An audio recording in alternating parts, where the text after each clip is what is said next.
Yeah, that's right. I'm yapping about Piotr Zarek again today. The Polish CEO multimillionaire whose name sounds like a Sith Lord. Darth Piotr has spawned global outrage after this clip has just gone insano style. Pretty much anyone with eyeballs on the planet has now seen this, but just in case you've somehow missed it, I'll post the replay for you here on the Jumbotron.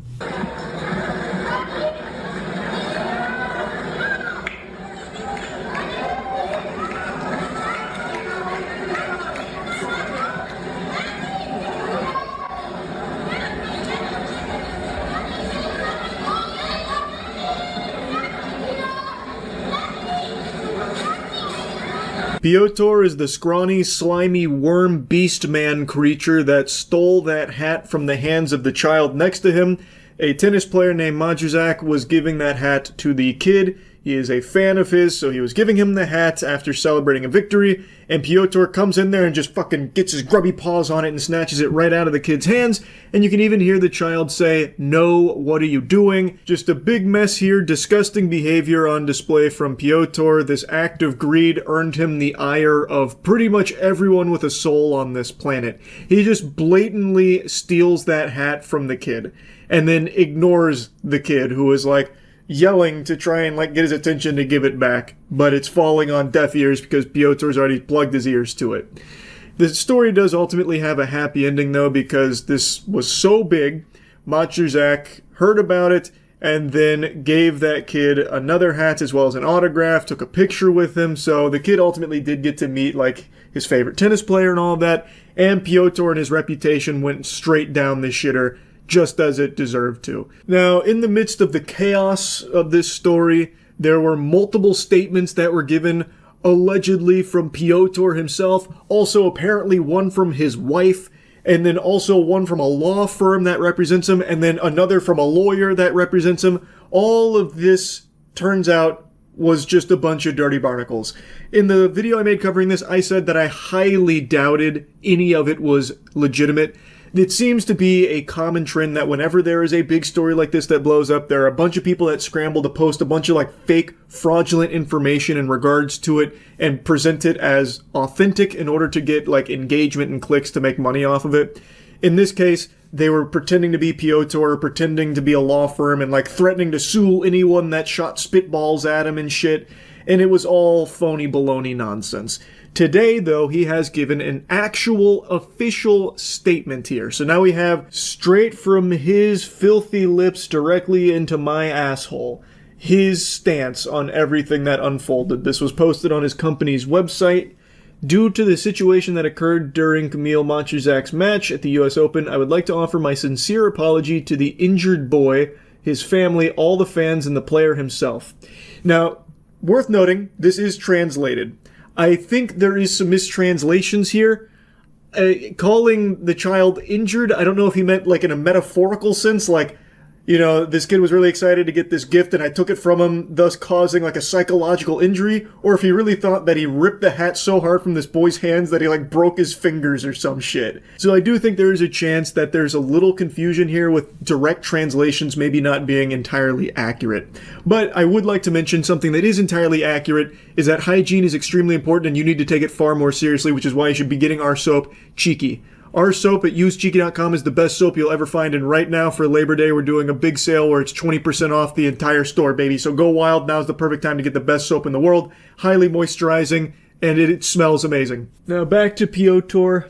I made a grave mistake. In the midst of my emotions, amidst the crowd's celebration after my victory, I believed the tennis player was handing this cap to me for my sons who had previously asked for autographs. Again, I think there is wiggle room for a mistranslation. I cannot imagine he actually said amidst the crowd's celebration after my victory. After I won my tennis match, Majuzak was coming over to congratulate me with his hat.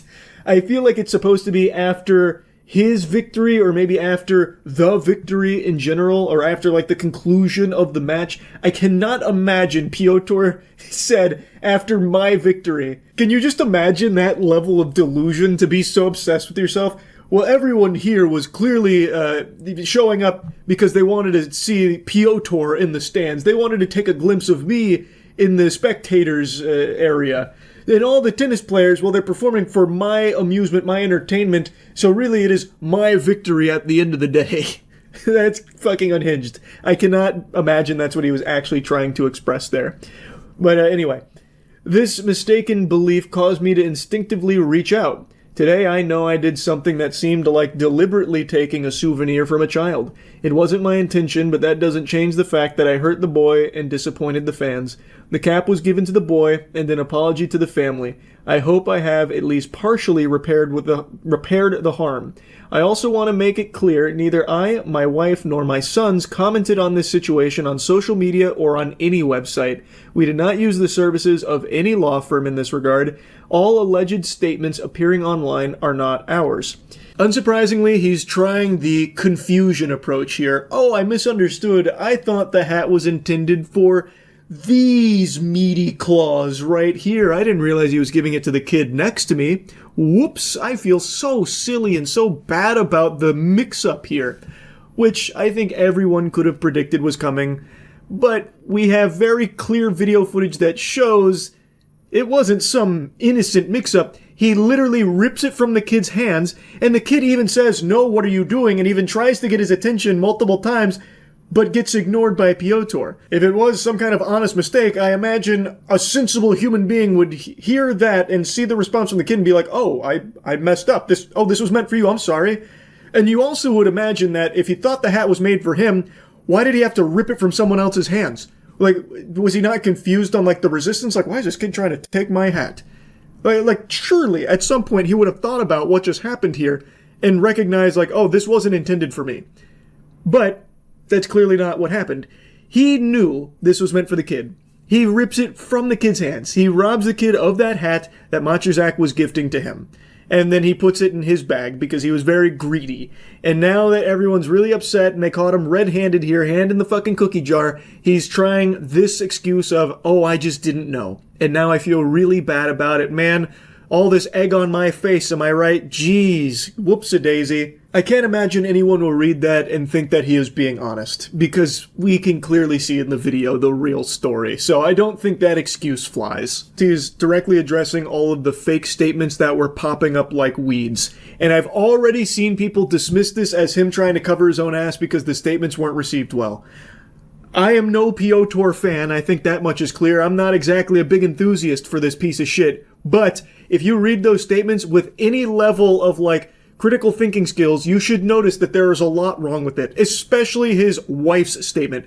His wife's statement reads like someone fucking ran the script of Food Fight through Babelfish 5 different times and then puked out some incomprehensible gobbledygook. Like, it is nearly incoherent. Like, these statements that apparently came from him and his lawyers and his wife, they are just nonsensical, and there's no evidence to suggest it actually comes from them. They are just completely unverified, random comments, random posts on a random forum that people took screenshots of and circulated on Twitter and parading around like it was really from Piotr and people associated with him, with nothing to suggest that was the case. But now that he's saying, like, we never made a statement or anything, people are like, oh, you're lying. Oh, you're super lying. Now I know all of those statements from the previous days. Those are real. Those are real, and you're trying to hide that fact. It's just crazy. It's unhinged. Piotr is a piece of shit. This guy is a turbo douchebag asshole 100%. But I do believe him that they didn't make any of those statements. I'm very confident this is the first peep out of his mouth, and everyone associated with him has probably stayed very tight-lipped on it as well. Those statements, again, have no evidence to suggest they ever came from him or anyone even close to him. Just a random fucking post that people are attributing to Piotr and his wife and shit. Now, going back to his statement to finish it off, for years, my wife and I have been involved in helping children and young athletes, but this situation has shown me that one moment of inattention can undo years of work and support. This is a painful but necessary lesson in humility. Therefore, I will be even more actively involved in initiatives supporting children and young people in actions against violence and hate. I believe that only through actions can I rebuild the trust I have lost. I apologize once again to everyone I have disappointed. Sincerely, Piotr Zarek. He continues to fall on that crutch of, like, inattention is what he calls it, that he just wasn't paying enough attention. It led to all of this. But again, you can clearly see it's not inattention. He is laser focused on getting that fucking hat. It's greed. is what it is. So people can see through the dishonesty in this statement. It's not being received overly well. It feels like he saw what was happening to his business and his reputation, and in a desperate attempt to try and save it, he put out this statement. And it's fallen flat on its fucking face. Now, obviously, I don't know a lot about Piotr outside of everything that happened here. He claims that he spent years helping children and young athletes. I don't know if that's true or not, if he is like a stand-up guy in the community who for years has helped kids and young athletes. I find that a little hard to believe because someone like that would never exhibit a quality like what was displayed from this clip, stealing that hat. That just doesn't make a whole lot of sense. Like, I imagine maybe, like, some neighborhood kids kicked a soccer ball over on his fence and he threw it over instead of popping it and he considered himself a saint. That's probably what he imagines helping kids and young athletes is. Not popping a ball that flies over his fence. I cannot imagine this actually being, like, a legitimately good guy who does, like, a lot of good for kids and young athletes. Because someone like that would not be stealing a hat from a child. Like, full stop. Anyway, though, this is the actual official response from Piotr, so I wanted to cover it. That's really about it. So, yeah. Hello! Today I finally got my hands on the sacred nectar I've been chasing for years. Breast milk. In ice cream form. Kind of. So this is breast milk ice cream. Apparently, you said it's not real breast milk? Yeah, it was a little upsetting. Why is it yellow? Yeah, I think there's turmeric in it. Okay. I could be wrong. It's very yellow. Yeah. So, I did some digging, and by me I mean Monique did some digging. I was going to say colostomy. It's not colostomy. It's Colostrum. Colostrum, thank you. Much different than a colostomy. Yeah. Colostrum, I guess, is very abundant in the first milking after a cow gives birth. They call it liquid gold. Yeah, and so... Liquid gold. Liquid gold, maybe that's why it's That's yellow. probably why. So it's raised when you give birth. So they used that to mimic the flavor of breast milk, which makes me wonder, was somebody sitting there like, yep, pretty close. We're getting Can there. we show off the pint because you showed me some cool stuff? You may have to censor it. So this top one, tasteful boobs, you know? Very big areolas relative to the titty. Big areolas, also a nice connection down the middle there. Like, that's a nice set right there. It's a good package. You know, it puts the thought of boobs in your head. Yeah. And then they're like, what if we just gave you a boob spitting out some milk? Wait, where's... Oh, I thought that was a flying... That's a titty. I thought it was a flying saucer. I know. They just dropped a titty right on the package. Wait, you're super right. This is pornographic ice cream. Wow, it's coming out of like so many different areas too. Yeah, like get a zoom in on that. Yeah, no, I'm looking at it. All right, so That's You're probably gonna have to censor the zoom in. I you would probably think. will. Yeah. On the side, it says obviously not made with actual breast milk, which I do That not is not think obvious. was at all Yeah. obvious. Yeah. I had to. Because there are boobs all over it. Those aren't Yeah, cow it's boobs. boobs. Those are Give me human milk. boobs. The way that cows are milked is by like they have a baby and they keep the baby away from them so they hear the cry. So like, wouldn't it all be like colostrum? Are they just pulling a fast one? I think they are pulling a fast one. I think It's probably they're- marketing buzz. You also had to, they weren't that expensive. I'll give them credit. You had to get two. Couldn't get less than two. Well, one for each left boob. right boob. Yep. naturally. Are you a left or right boob guy? I'm more of a left. Before you taste it, do a sniff test. Does it we'll smell sniff weird? test. Does it smell different? No. Okay. Here, It wait. smells Also, like before we normal ice taste cream. it, since it just came out of the freezer, let me just pull up the site real quick. Okay, is the site weird? I've never heard of Frida. Are they a big brand? I think Frida, so Goodfellows is the ice cream brand. We have a Goodfellows in Tampa, Okay. which I called them, thinking Goodfellows had the breast milk ice cream. Guy answers, I called them the minute they opened, and he was like, I don't know what you're talking about. And he was like, no, we don't have that. And I was like, I'm not going to explain this. I'm just going to hang up and hope he doesn't call me back. I panicked really hard. That must have been a weird call asking for breast milk ice cream with a guy who had no clue that they'd make that. I was like, oh, did you guys get the breast milk ice cream? Yeah, it's like, do you guys have Battletoads? But I was like, do you have breast milk ice cream? Did you get it in yet? And he was like, no, I don't know what you're talking about. And I was like, this bitch knows what I'm talking about. He's gotta know. So it's 2 pint minimum, lightly sweet, a little salty with hints of honey and a dash of colostrum. And while it's not actually made with human milk, we think our recipe tastes pretty close to the real deal. The ingredients are milk, heavy cream, skim milk powder, sugar, dextrose, egg yolks, invert sugar. It's when you turn it upside down. Naturally. Guargum, blah, blah, blah. Like a gravity bong of sugar. There's a lot of normal stuff in here.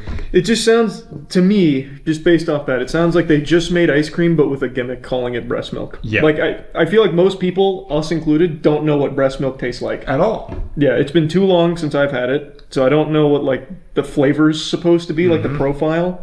I Yeah, think they're just capitalizing off the It's confusion. also a lot more yellow in person than it is in that Okay, picture. hear me out. Okay. This is a great video as you guys try the ice cream. It tastes like normal ice cream. You want us to Whatever. get breast milk. Yeah. We buy- Let's make our own breast milk ice That's cream. exactly That's a really good idea, actually. We'll get Niall right back out. He's gonna be like, guys, stop. Stop Please. bringing me out.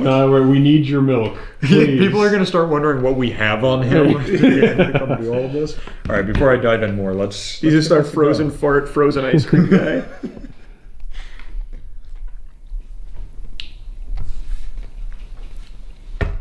You know what I just had recently? Tillamook malted moo butter pecan ice cream. Anything by Tillamook fucking slaps. It's literally this. it? 100%. This is like butter pecan. This is super like, I agree, it's like buttery, very honey forward. Yeah. This video, you saying that has given me, we should revisit the old Bluebell kind of idea. I think Tillamook could give Bluebell a run for its money. I've been big on the Tillamook I train like the recently. Tillamook. We should do Tillamook We'll versus do a Bluebell. we'll do a blind taste test. Chelsea, write that down. Write that down. That's just So do you think this tastes anything like breast milk, or do you think they've hidden it so well in like the honey and the I don't think- normal stuff? I really think it's just supposed to be like the shtick of it's breast milk flavored ice cream, but it's just normal like buttery ice cream. I don't think they The even. hard part is I have no idea what breast milk tastes like. Yeah, I mean that is like the hard part. Wrong, you'll learn something new. It's true. Like I guess. I mean maybe breast milk tastes like butter pecan. Maybe they're like, No wonder babies like it so much. it's good ice cream. That's fine. Like I That- enjoy it. I It definitely is don't dislike very honey forward. If this is what breast milk tastes like, why'd we ever stop? Yeah, I don't know why we ever wean off it. That is something I've always. A lot of people think about this, but it's so strange how normal it is to drink cow titty milk, but not human titty milk. Well, I think the secret is it's actually not that good for you. Yeah, it's just not. Yeah. But I also think another big secret is eventually the human titty stops making the milk unless you get some real underhanded tactics involved. Like we do with cows. Exactly. So like you eventually run out with the I think breast you're milk. backing me into a corner here. I'm just saying unless we go like Immortan Joe on them, we're not gonna have the supply of. Are there more women than men in this world? I think it's 50-50, right? Isn't it like almost split down the middle? There's some women, I have looked at no information on this. There's some women that are literally they're like referred to as producers because they Oh, make yeah. so Wait, much all right, I'm not going to milk. make that joke. Wait, Yeah. wait. They make so much milk that they just Like it's too much. constantly. So that's usually who like sells it to people because there's some women who can't make any. Right. So like that's when you use like formula or whatever. But then you can How also about this? buy it. When we do our video, let's only buy a little bit, and whatever we buy, we donate double. Yeah. We provide breast milk to people in need so we can get a little taste. That's a good idea. You brought that up and it reminded me. Breast milk for a little while, like a year ago, was kind of big for bodybuilders. I don't remember what started it, but bodybuilders were actually like the number one buyers of the Is producers. it like higher breast in milk. protein or something? I don't remember. It's been a little while, We but got to get our hands on some. I remember that though. There's 10 reviews so far at an average of 3.4 stars. I'm going to guess a lot of them are like, hey, this was just ice cream. Yeah, it's just because that's all it is. So yeah, this looks like it's a baby company, not an ice cream company. They sell breast pumps, breastfeeding survival kits, breast milk ice cream T-shirt, all the staples. I also, when I click on reviews, it will not bring me to them. There's no way to get to the reviews page. Well, they might not have left like a review. They might have just dumped the stars. Or even it says reviews and questions, and Oh, you're right. it won't take me there. What if I hold it? Well, hit the thing that says 3.4. I tried that too. Oh yeah, that just doesn't work. What if I write a review? Can't write it? Oh, You can write a review, you just can't read any of them. interesting. They're trying to hide something from us. Really makes you think. It does make you think. It's good ice cream. Yeah, it's good. You remind me of something that I was going to say. Oh, bodybuilders. I saw something the other day that I guess some bodybuilders do, or they all do it as a prank, which really just means they all do it. My man takes a box of, the big box of egg whites, like liquid egg whites, takes chocolate syrup, sprays it in the top, shakes it, chugs the whole thing. It's like 100 grams of protein. Holy fuck. And I was like, that's the most rancid shit I've ever seen. That's I could never. That's just disgusting. That is pretty gross. That is good macros, though. Great macros. Good macros. And the guy was like, tastes like chocolate milk. And I was like, there's no fucking way. Guess we're trying tomorrow. All right, don't make me eat a gallon of egg whites on a Saturday, okay? Yeah, it's the weekend. Please. Yeah, wait for Monday. That's Monday stuff. This is good. It is good. I like do it. enjoy this. I mean, it tastes exactly like the butter pecan ice cream from Tillamook. We really do need to do the Bluebell Tillamook head-to-head. I don't think I've ever had Tillamook ice cream. Good stuff. It's good. They do like it's called like malted moo, I think is what their thing is. Malted. I have never had a Tillamook flavor I didn't like. I mean, same with Bluebell. The world's been asking for us to crown a king again. They've been waiting for it. You're right. Other stuff, I guess, it was very interesting. They had this sale up for 5 days in a row. It was a limited number. They did it like fucking Pokemon pack drop, where for 5 days they'd put limited stock up each day. You had to buy it right when it released or it was out of stock. So, is there that much of a demand for breast milk ice cream? Or they only did like 12 pints and we got 2 of them. It didn't say how many there were. I like it. You know what that reminded me of? Amaranth's beer yeast. Yeah. They use her yeast for beer. Did she ever release that? I think so. That must not have done well. I didn't hear much about it. Yeah, I don't know. I don't know that I ever saw somebody drink it. Because she did vaginal yeast for beer, right? Which is horrible concept. It's an interesting idea. That's for sure. What? Women have all the luck. What can we make with our body? Yeah, our shit's not super useful in cooking for some reason. It's really not. Like we can't. Isn't semen really high in protein? I mean, relatively. Like there is protein in it, but it's not like a good source of protein. You never know. Like, I don't think you can really use it to make anything. Damn. Isn't there a semen cookbook? Probably. Maybe. Yeah. You could make a child. I was gonna say you can make a person. One singular human. They're making ice cream out here. What can I do? Well, I wish it was more, I don't know, shocking. I wish it had breast milk in it. Yeah, they should have just went all the way. They really should have. You can definitely make ice cream out of breast milk. Yeah. We're going to do it. We'll do it. We'll do it. Chelsea will do it for us. Not. Yeah, thank you. Chelsea will buy breast milk for us from a producer. Ethically sourced. Ethically sourced breast milk to make ice cream. Well, that was fun. That was good. Thanks for the breast milk ice cream. I'm pretty sure this is the first video I've ever made with Taylor Swift as the focus for it, and that's because I just don't really have any strong feelings on her or her music. I don't know a whole lot about her, like, in her personal life or anything other than, like, all the breakups and stuff, but that's just not something I tune into super deeply. All I know is she's got some songs in her catalog I like to wiggle my finger to occasionally. Like, I don't dislike her music. I don't hate the songs that she's put out. There are a few boner jams in there. But the reason I'm talking about her today is because she has a new album that just came out, which I didn't even know was around the corner. But something is a bit awry. There's a disturbance out there because for the first time ever, I'm pretty sure, people are saying it's not good. Even her most loyal of fans are criticizing it. A feat I didn't even think was possible. It defies our very fundamental understanding of science. The Swifties vocally expressing disappointment, and not only in the album, but in the way in which Taylor Swift has gone about it. There is a lot of greed at play here that I would have never even imagined as like a money-making strategy. It's so fucking scummy. But Swifties have been well known to support any and everything Taylor Swift does at basically any price point imaginable. You could ask the moon and they would happily fork over every single doubloon in their piggy bank for it.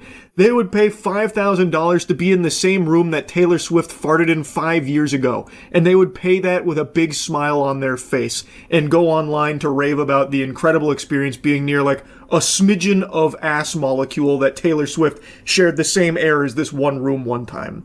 Like, and yet they are talking about how disappointing this is from Taylor.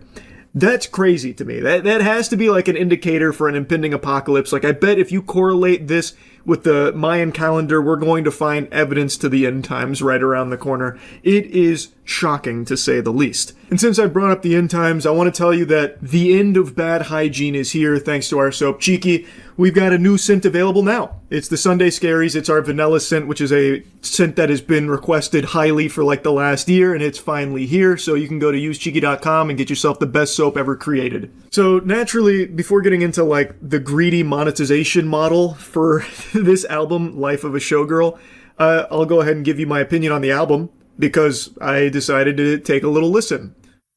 I didn't hate it. Like, I'm gonna be honest, I don't know what all the hoopla is about. Like, it seems like just a very normal Taylor Swift album. Admittedly, there's nothing on there that jumped out at me as a classic that's going to be talked about as one of her finest pieces, you know, one of her top tracks or anything.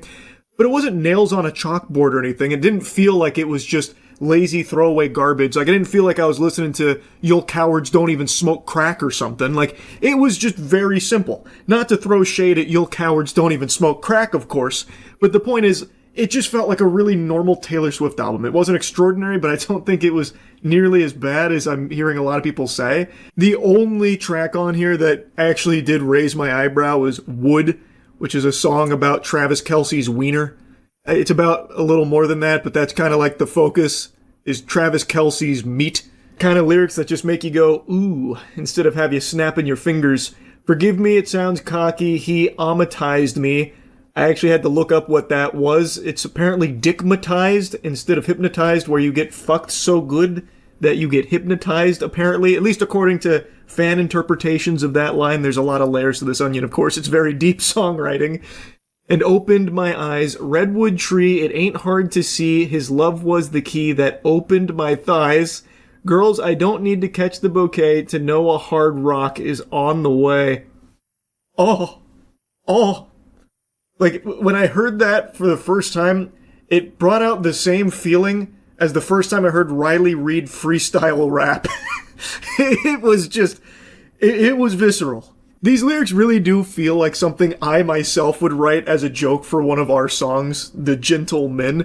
And who knows, maybe Taylor Swift is a fan of The Gentle Men and was inspired by our songwriting styles. Because, like, I could see myself writing some shit like that for a goofy track. You know, penis appointment, you know I'm on time. He's dunking his balls like MJ in his prime. Like, it really does sound like something I would have cooked up for sillies. But, I don't know, the way, the rest of the song, it kind of plays it pretty straight, like pretty serious. And it's just, I don't know, that, out of all the songs on the album, that's the only one where I was like, oh. But anyway, enough about the album itself. I think it is just like a very normal, generic Taylor Swift album. Do I think it's anything special? No. Do I think it's anything abhorrent and as awful as everyone else seems to think it is? Also no. But I did see a banger tweet that a buddy of mine sent me that I guess kind of sums it up nicely. I said, Taylor Swift's new album sucks and I didn't even get a single death threat from a Swiftie. That's how bad it is. For those that don't know, since basically the beginning of Taylor Swift's career, anyone that speaks out saying like, I didn't really like that, they get dogpiled by Swifties with death threats, oftentimes racism. Like, the Swiftie online reputation has been pretty scary for a while, actually. And of course, it's not all Swifties, obviously, but it's enough to be kind of like a common thought, a stereotype for Swifties that has been around for a while, where if you say you don't like something about Taylor Swift or her album, get ready for some of the most colorful insults you'll ever read and a lot of death threats. So now, with the actual album itself out of the way, let's talk about how she monetized it, how she tried to squeeze more money from all of her fans, because it is egregious. I think this is probably why there are so few people coming to her defense here, because this is kind of indefensible. This is an article from a site called Defector that kind of broke it all down and gave like their review of it and talking about the monetization here and how greedy it is. So, upon announcing the album, Swift put up a vinyl for pre-order on her site, and then another, and then another. Before the album was even released, she had promoted and sold on her site 8 exclusive vinyl variants in different colors with different names, and 8 CDs and 1 sweater which comes with a CD. The vinyls cost $34, the CDs cost $20, the sweater CD cost $70, and one of those was a Target exclusive edition. Don't forget Target. The marketing scheme for each of these releases, which came one after another, was scarcity. They will sell out, you will never have another opportunity, hurry, show your love and devotion. And unsurprisingly, it was a very successful business model. She's apparently sold 2.7 million copies of the album in physical and digital. When she announced it on the New Heights podcast, she promised this album wouldn't have any bonus tracks. Historically, Swift has sold her fans the album and then asked them to buy it again to access extra songs. The Life of a Showgirl, she promised, was fully complete, but then on Saturday night, another countdown appeared on her website, and at the end of it, she announced 4 additional CDs of the same album that fans could buy. These versions cost $8 a piece, and each includes 2 exclusive acoustic versions of songs on the album. That means that in addition to the songs on the album, Swift also recorded 8 acoustic versions, but you can only hear them if you purchase each of the 4 CDs. You have to collect this shit like pieces of Exodia here to get the whole experience. It goes on to say she didn't lie technically. There are no new songs on the CDs, just an opportunity for her to make even more money. So the songs aren't new, but they're a different recording of the same song a different way. There's really no way of justifying that. The whole purpose is just to squeeze more money out of the audience because she knows they are going to lap it up 100%. And they are. Like, it is still making tons of money, even though it's not being received overly positive. Another thing they're putting her feet to the fire for is apparently using AI in this new album rollout. So it's pretty clear that this is big time money making mode here. This isn't really about the artistry of her craft or anything. It does seem like the whole goal here is to try and squeeze as much out of this album as she possibly can, with so many like additions and shit, even cutting corners on to use AI. Like, she has unfathomable wealth. There is just no excuse for not just hiring a real person, a real artist for that. The only reason she'd use AI is to save money, which is pretty crazy considering she's a fucking billionaire. Like, how are you gonna cheap out on this? It's so wacky to me. So it's hard to disagree with people expressing their sentiment that Taylor Swift is just selling out and is looking to just make as much money off this album as she can possibly squeeze without really caring about the art or the community that she's built. Just kind of throwing Swifties into the mud and just treating them like a useful piggy bank she can tap into whenever she wants for delivering very little to them. Like I said, it's hard to disagree with that because why the fuck are there so many versions of this? Why are you using AI? Like, there are just so many things that are clearly just here because it's greedy. And I'm actually pleasantly surprised to see even the most loyal of Swifties calling it out, saying, like, this is unacceptable. This is really disappointing from Taylor. I thought she had reached this point where she was literally infallible in some people's eyes. So it's good to see that there are things people won't stomach when it comes to her greed with this album. I think that's good. So, hopefully, there'll be a course correction here from her team, like with the way this has been handled. I don't know. Maybe. But anyway, I just kind of wanted to yap about it a little bit because this was pretty shocking to see that her album and her business acumen here being criticized by Swifties. So anyway, that's really about it. So, yeah. In life, there is no debuff greater than growing up with a big, pathetic loser as a father. It is just setting you up for a bad time, and I feel really bad for the kid you're about to learn about here, because his father is just a complete total weenie.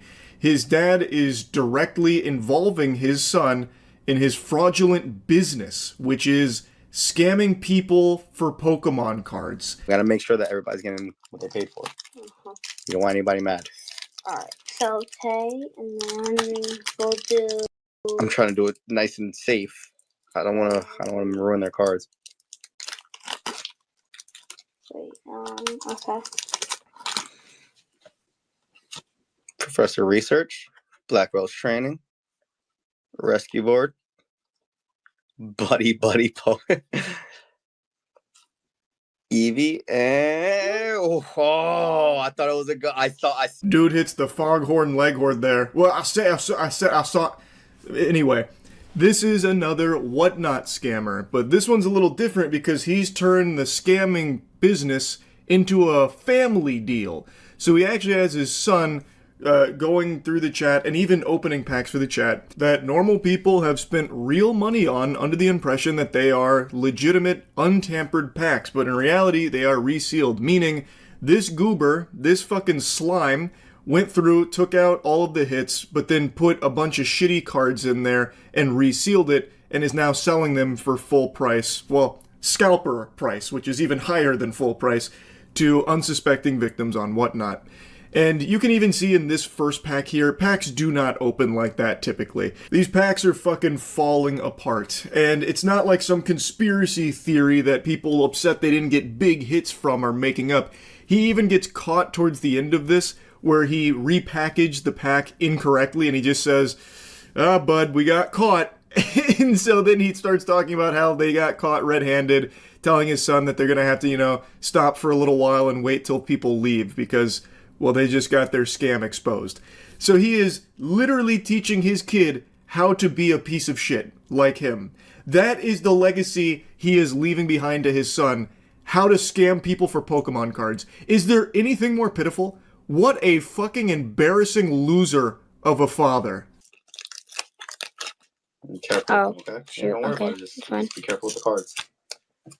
Can everyone tap the screen and get some hearts for these guys? Thank you so much, Bedazzled. Wow. That is love. This is a problem heavy. You're doing this very sudden. It's a blessing. Oh, luck. Pokemon luck. Share this live stream to us. Yes, share this live stream. Thank you so much, guys. You guys deserve the world. I'm happy you're doing this with your son. It's a blessing. Thank you so much, guys.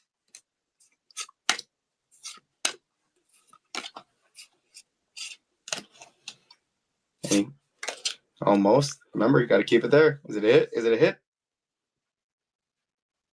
Almost. It's so sickeningly shameless. Not only does he use his son to open and peddle these fake resealed packs to people that have bought them, he also uses his son as a marketing tool, telling people like, "Oh, look how wholesome this is. Dad and his boy just opening some packs, this is our little homegrown business. Thanks for supporting. Make sure to share this stream. Give us a lot of hearts. Support us. This is really good stuff right here, guys. So want to thank you. You guys are kind of like part of our family too now. You know that. Make sure to share our Whatnot stream so that way more people can buy these resealed packs. Come on, guys. It's me and my son. Me and my boy Junior here. Come on. Only do Pokemon. We do baseball and football. This is just no What's luck. up with these packs, dude? I wish I knew. I guess we're just not having any luck. I mean, hey, if you wanna give us the hits, I mean, please, we'll be more than willing to take them. That's why I always tell him to not take it off camera so that you guys don't think anything. It means the hits are incoming. Exactly. I say grass.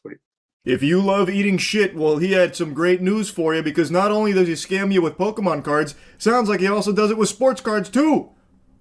Holly jolly, Christmas has come early. Now this is when the chat started to realize something fishy was going on. The packs kept opening in really suspicious ways.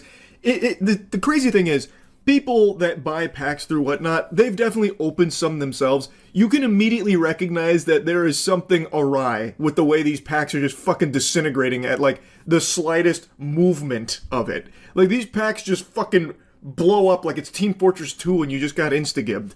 There's something off. And not only that, there are no hits. It's only shits.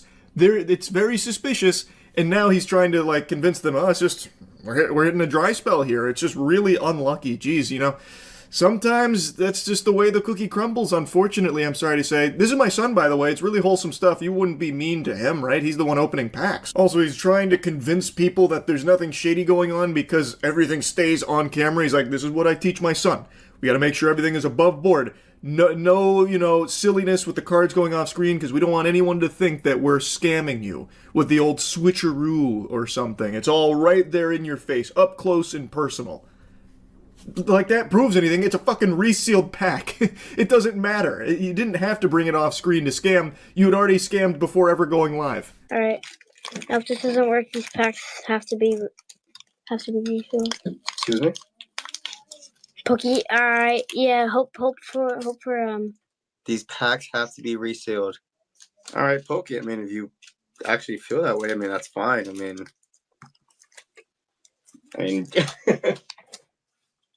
All right. Let's just do that. Don't say that. No, it's fine, Wick. Don't even worry about it. We're not defending ourselves. We I mean, yeah, we don't do that stuff. I mean, we could stop the stream right now. Honestly, we don't do that. But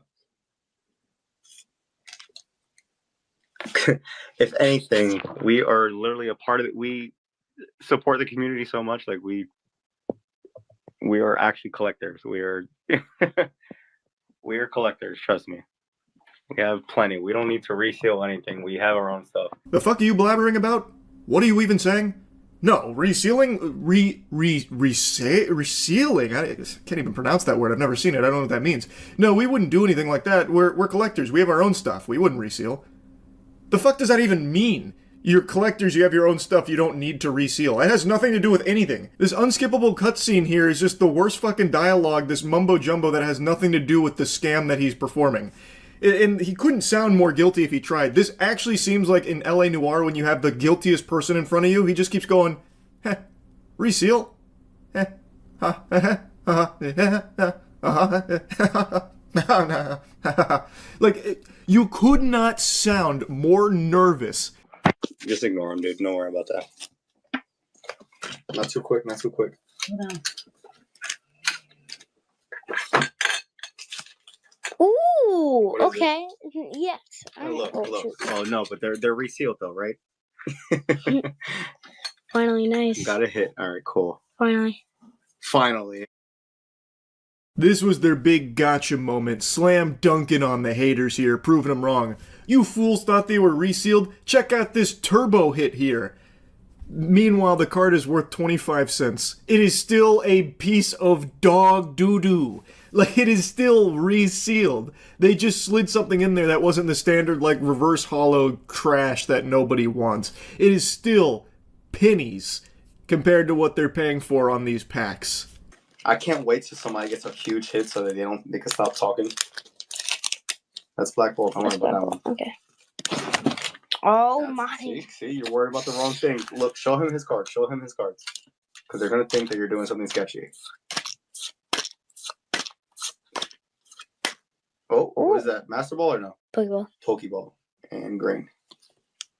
Grass. Oh, wait. Another Pokeball. All right, put it in the pack. Yeah, so that's literally what I was just saying about the yeah, we gotta stop, dude. We gotta stop. We got caught right there. We got a Pokeball right behind energy. Yeah. That was cooked. That was pretty cooked. This guy is a complete failure in every aspect of life. Not only did he fail at the easiest scam ever of just packing the Pokemon cards in the correct order, he somehow fucked that up. The reason he got caught red-handed there, so much so that not even he could wiggle his way out of it, is because he put the fucking energy in between the hits there. That doesn't happen. That never happens in real packs. And he also thought he turned the stream off when he openly admits to getting caught in his scam. What he is openly admitting to is a crime. It is fraud. He has scammed people out of their hard-earned clams. And he is now admitting to it on camera to his son, telling him, yeah, we gotta stop. We just got caught. That was real bad. We just, yeah, they got us. They really got us on that one, sport. Yeah. No, we can. Just not right now. Gotta do it later. Gotta make sure all those people get off. And then we do it again. That was pretty bad, dude. Can't, bro. We made a good amount, though. We made a great amount.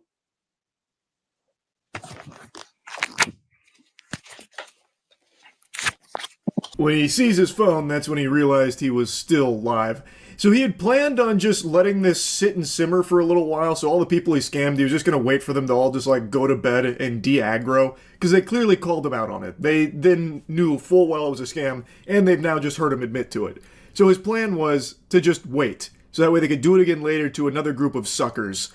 And he's teaching his son this, by the way. He is treating this like it's a real practice that he is now involving his son in. This is what he is teaching his kid.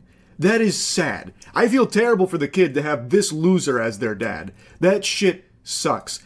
And he's bragging about how much money they made doing it. Talking about they made a great amount doing it. You know, hold your head up high, son. We did great with the scam today. It's so awful, man. It's so fucking awful. This guy super sucks. Terrible father. Absolutely horrible. That's really about it. So, yeah. Nina Lin has quickly become one of my least favorite streamers, which is an impressive accolade considering how few streams I watch these days. She really speedran this. Her and Jack Doherty occupy a very special place online of just being highly unlikable, annoying, insufferable assholes. And in Nina Lin's case, it's exceptionally frustrating considering she has broadcast herself sexually assaulting a man before, and then even treating it as a joke later on, even after like some fucking crocodile tears about how she understands that it was wrong or whatever, or why people might think it was bad. She herself has kind of made light of it since then. So, sexual assault superstar Nina Lin has continued to stream even after broadcasting that crime, and her content's only really elevated since then. She's broadcast more crimes, and today she's been banned for her third time in 6 weeks. You couldn't hit me in the head with a sledgehammer enough times to make me delusional enough to believe that Twitch is permanently banning her. My hunch is that this will be 3 days, or potentially up to a week. Tops. Absolute maximum I see this being is a week, and that's if all the stars align and Dan Clancy stops gooning for a minute to maybe try and, like, keep her stream down for a little bit to try and maybe put on a strong face of teaching her a lesson. But it won't be permanent. I think Twitch has made it very clear they don't actually take sexual assault that seriously when it's a woman doing it to a man. That is kind of the impression that a lot of people walk away from now, considering what Nina Lin has done. She is the sexual assault superstar and has now quickly become the face of degeneracy on Twitch, and they don't seem to mind.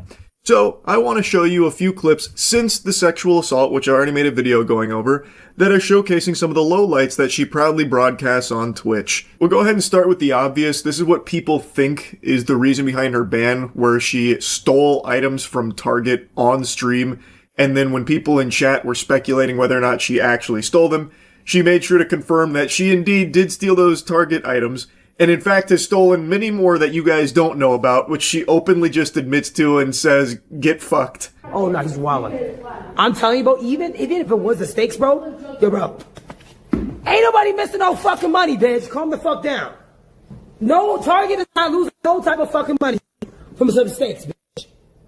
Right? Ass fucking bum ass steaks. I don't give a shit. Man, if I put this on Twitter too. Your mom's a bitch, you was a bitch, and happy holidays, all you hoes is bitches. A Shakespearean way with words.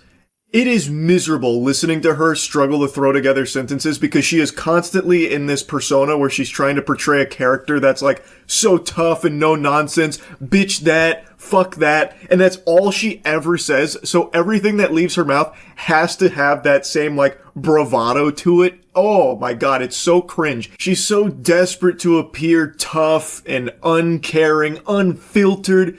Yeah, she'll get a little crude, but that's Nina Lin's brand, baby. She tells it like it is. That's sexual assault superstar Nina Lin right there in all her glory. Go ahead, put that on Twitter. I bet you won't. I bet you won't. Just put that on Twitter. I bet you won't. Yeah. No. I don't give a fuck. I don't give a fuck, bitch. I don't give a fuck. Happy holidays, whores. Yo, like, I don't give a shit. Oh, hold on. Oh, matter of fact, you want to make a news? I got these from Target too, guys. Look, I got these from Target too. Guess how much I paid? $3.99. Get mad, bitch. Good one, Nina. A real slam dunk. Also, nothing says not giving a fuck quite like feeling the need to remind people of it constantly. The amount of times she has to reiterate she doesn't give a fuck kind of makes me think she does actually care. That just doesn't really seem like the behavior of someone that really doesn't, if she is just constantly having to say that. So we called on Wednesday. Oh, ma'am. Damn. Oh. And the language that you're using in front of a 13-year-old, I don't appreciate either. This is a public space. I'm gonna let you know that right calm now, it man. down. This is a public space, you know, so. Well, and we wait our turn like grown-ups. No, In a 100%. public space. And I'm just letting you know that, sometimes you can also ask, hey, would you like to please use normal language in front of my daughter? That would have been great, too. I think in a public space we kind of have an understanding. I'm not gonna lie, that wall is fucking your daughter. Well, I appreciate you cleaning it up now. No, of course. Like, I just don't want to do this issue. Not everything has to be This is like... It's like the most Karen argument. I cannot. I don't know, I just don't really think it's a big Karen moment here, to be honest with you, Nina. She was pretty polite in asking you to just maybe pump the brakes on those sentence enhancers you like to toss around loosey-goosey, considering her daughter is right there and is a child. Also, you're in a fucking nail salon where people are supposed to be going to relax, and instead now you're in there filming and being just like a giant annoying pest. I think it's pretty reasonable to just ask you to maybe have a little bit of class there. But I don't know, maybe I'm on the crack pipe. This is Nina's world and we're all just props in it, obviously. You know what? I already see the error of my ways here. Who are we to question sexual assault superstar Nina Lynn on how she conducts herself and her behavior? I appreciate the apology. Great. Oh shit. 1, 2. Sir, do not be recording. I'm saying that It's just me. It's just me. That's me. We got no one else on there. We can't do that either. Yeah. 1, 2. We have to. Yeah. Right. We have to do that. Yeah. Right. Fuck. Bitch. Shit. I don't know what's more pathetic in this clip, her or the guy she points to pretending to laugh really hard at this so that way he can get a crumb of attention from Nina Lynn. Both are really bad, but I think Nina Lynn's probably still more of a sad specimen. Very good one again, Nina. Her comedy stylings are top tier. Did you see the way she said fuck, bitch, and shit there? Because, and the joke, just to explain the joke, it's a bit of a thinking man's joke. That mother asked her to not do that around children. And even the employee here of the business asked her not to film them. And Nina Lynn pretends they weren't filming them. Even though I saw the employees, I saw everyone that wasn't Nina Lynn too. She was filming everybody else as well. Despite what she lied to them saying that it's just her. It's not. It wasn't. But don't worry, according to Nina Lynn, this business is actually her playground. It's a public space, according to Nina Lynn. She can do whatever the fuck she wants in here, baby. Work around here, and like y'all are Yeah. affecting my livelihood. No, Dad, You're what's your problem? What's your issue? affecting? What is my issue? Yo, what's your problem? That y'all are coming Dad, in what's your here problem? and you're causing And who are you? so And who are many you? And who are you? Do you own this one? Do you own this one? Do I know? No. Oh man, you actually got to see it in real time there. The moths to the flame. These vermin. These fucking parasites. They smelt conflict and they came over with their fucking lights and selfie sticks because that's content, baby. So Nina Lynn, her heart is beating. She knows she's got a clip on her hands because now she's going to argue with this woman who is expressing her concern over them being disruptive. Apparently, background is she viewed their behavior like this big group of people as like a nuisance and being disruptive. So she confronted them directly about it. But I'm gonna be honest, sports fans, I don't think she knows the pickle she's about to find herself in. She has now just started an unskippable cutscene with the sexual assault superstar Nina Lynn, and it's about to get messy. So what's your issue? No, what's your issue? Dad. What's my issue? You pressing people for no reason. You pressing people for no reason. What's your problem? Are you good, bro? Are you dead ass good? Yeah. Hey, You hey, want the on smoke? fucking What's up? camera. What's that up? I'm surrounded Because you're by weird as 20 fuck. of you. You're weird as fuck. You act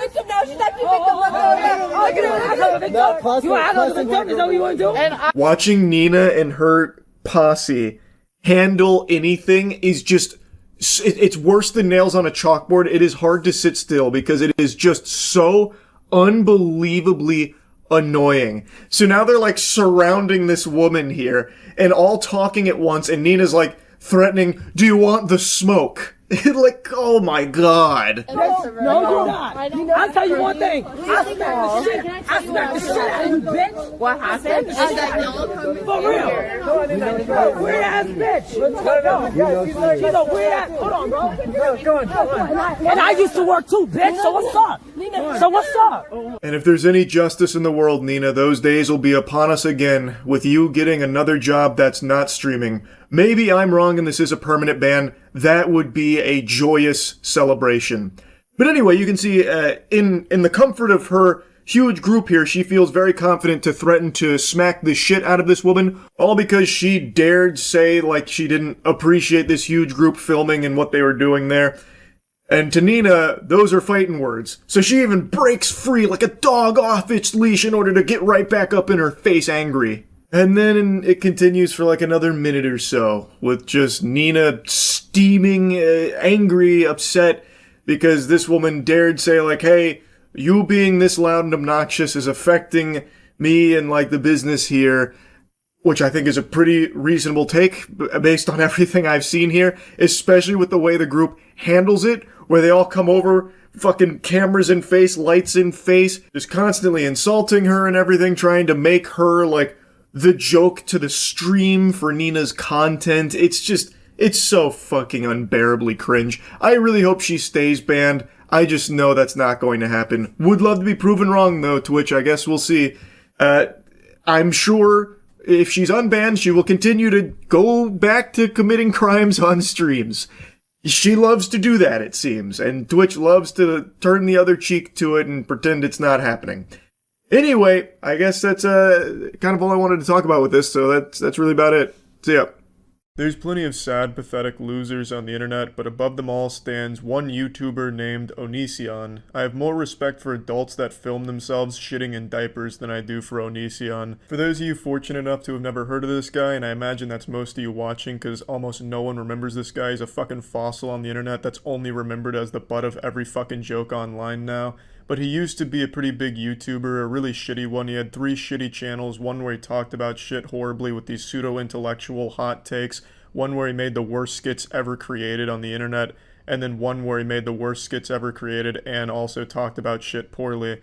He's fallen into obscurity these days because over the course of his career he fell into many controversies such as reports of being abusive in his relationships, manipulation. He also used to have this series where teenage girls would send pictures of their body to him so he could rate them on it. It's all weird, fucked up shit. And for the last 2 or 3 years, all 3 of his channels combined for like 100,000 views a month, so he was pretty much dead on the internet. But this week he came up with a new strategy for gaining attention, which was posting weird, cringy 50 Shades of Grey fanfic shit on his Twitter, saying things like, I can't wait for you to fuck me, I want to wake up in the morning with your pussy around my asshole, things like that. And it was too hard for people to not make fun of him, because this man's just a human punching bag. Calling this guy a human is giving him a very generous title, because he's not. This dude's like a fucking pinworm. He just lives in your asshole and makes you itch, and to scratch that itch you have to make fun of him. He's pathetic. Imagine your life revolving around having to get made fun of just so you can make a paycheck. I really don't know how this cockroach can be happy with his legacy. His whole existence revolves around going online and making people hate him and laugh at him. Hemorrhoids have more support than Onision. Urinary tract infections have more fans than Onision. People like broken bones more than they like Onision. His real name is Greg. Greg, how can you be happy with this? If you ever have a child, don't you think that child's gonna be so fucking, just embarrassed of you? Oh yeah, what's your dad do for a living? Oh, he goes online just to get fucking laughed at. Oh great, that's awesome. Okay, cool. Bring him in for show and tell so we can laugh at him. It's fucking pathetic, and I didn't want to talk about this guy because he thrives off this kind of attention. Whenever someone mentions him, no matter how negative, it's always the only thing that even boosts his dead channels by even a slightest amount. But I figured since he's all over the internet right now, it was worth talking about because he actually is getting investigated for child grooming, which sounds about right given Onision's past and all of the alleged things against him. And also just taking one look at his content, it looks like the kind of shit someone that grooms children would make. But anyway, let me just show you a clip from some of his content so you get an idea for the kind of person he is and the kind of shit that he thinks is entertaining, even though it's some of the worst jokes of all time. Keep in mind, this came out this year, March 11th of 2019. Don again, and tonight's top story. A special ed school got shot up by a former U.S. Marine? Yes, according to our reports, 100% of the special ed students went ahead and died because instead of running away from the muzzle flash, they ran towards it. Apparently, for some reason, they mixed up the gunshot sounds with a popular rap song, and a lot of them kept screaming, "That's my bop!" One of the former U.S. Marine that shot up the school, coincidentally, was also the surviving teacher, who got a high five for making the world a better place. Some real side-splitting comedy, Onision. Real gut-busting stuff. Sticking your fucking head in between two dump trucks colliding would be less painful than sitting through an Onision video. This guy has absolutely no talent whatsoever. I did promise I'd never make a video on Onision because for the last 3 years his entire channel and online presence across all 3 of his channels has been so incredibly dead that even mentioning it in like a fucking passing fart would be enough to kind of help it. So I didn't want to even take the chance because this is the only thing he does. He thrives off the attention, even if it's the worst negative shit in the world. It's the only thing that matters to him, and it does work because his channels have gone from 100,000 views a month across all 3 to now up to 3 million views a month on just a single one, all because of his Twitter antics and being investigated for child grooming. It's all he cares about. This is the kind of person he is. I mean, just take a look at this channel. Look at those views compared to the one he just posted today on his Twitter, which is about all of the drama and shit. It's the same for all of them. His channels have had a huge boost in views, which is extremely sad, and people are talking about his meltdown video, which is obviously just him thinking he's untouchable and trying to capitalize off the drama. But he did actually lose his Patreon, which is great news, so that means he's now lost $10 a month that he was making over there. But yeah, anyway, just want to make this quick video talking about this fucking loser. Hopefully all this attention doesn't revitalize his online career. And yeah, that's it. So yeah. A Reddit moderator just made a video directly speaking to and tugging on the heartstrings of the CEO of Reddit. He's making a big call to action after he had been stripped of his position as top mod on r/livestream fail. I'm kind of at a loss for words here. I can't believe what I just watched was genuine and not a skit. But this seems authentic. What you picture in your head when you hear the term Reddit mod is exactly what you are about to see unfold in the flesh. The reason this mod just lost his position is because he was promoting a scam on the subreddit that he was the top mod for, Livestream Fail. I made 2 videos covering this. It was the $1 Million Fan Show, which was paraded around as a $20 million reality television show for streamers' fans to sign up and even paid entry into it to compete for, $20 million prize purse. Turns out the whole thing was a load of baloney. As it appears, everything has been wiped off the face of the planet. So some viewers paid money for actually nothing. They flushed it down the shitter, and agencies that brought this to streamers were left embarrassed. Most notably, Mythic Talent was the one that was named by some of the streamers as their agency that took them this deal, where seemingly no due diligence was done on behalf of Mythic to confirm whether or not this was even legitimate in the first place as a paid promotion. It was supposed to be an Amazon production, but clearly it was not an Amazon production, and it took 2 seconds of going to the website to deduce that this was fraudulent, but they took this deal before the website even existed. It's a whole mess. I've already covered all this, but Livestream Fail gets roped in because there was this inexplicable partnership that no one fully understood, where $1 Million Fan was in bed with Livestream Fail, and the top mod of Livestream Fail made a post on the subreddit pinning it to try and get more suckers into it. And now this is his response after being fundamentally fired from his free position of Reddit janitor. Hello, Spez, Mr. CEO of Reddit. I hope you have received this public video that I have created and sent to you via your email. If not, I hope anybody who cares about the topic in this video can get this to him in any way that you can. This video is about a topic of deadly seriousness, and that is of Reddit moderation and the state of your platform. Oh my god. This is Reddit's Manhattan Project right now. The moderators are rising up against the CEO of Reddit. I'm actually at a loss for words.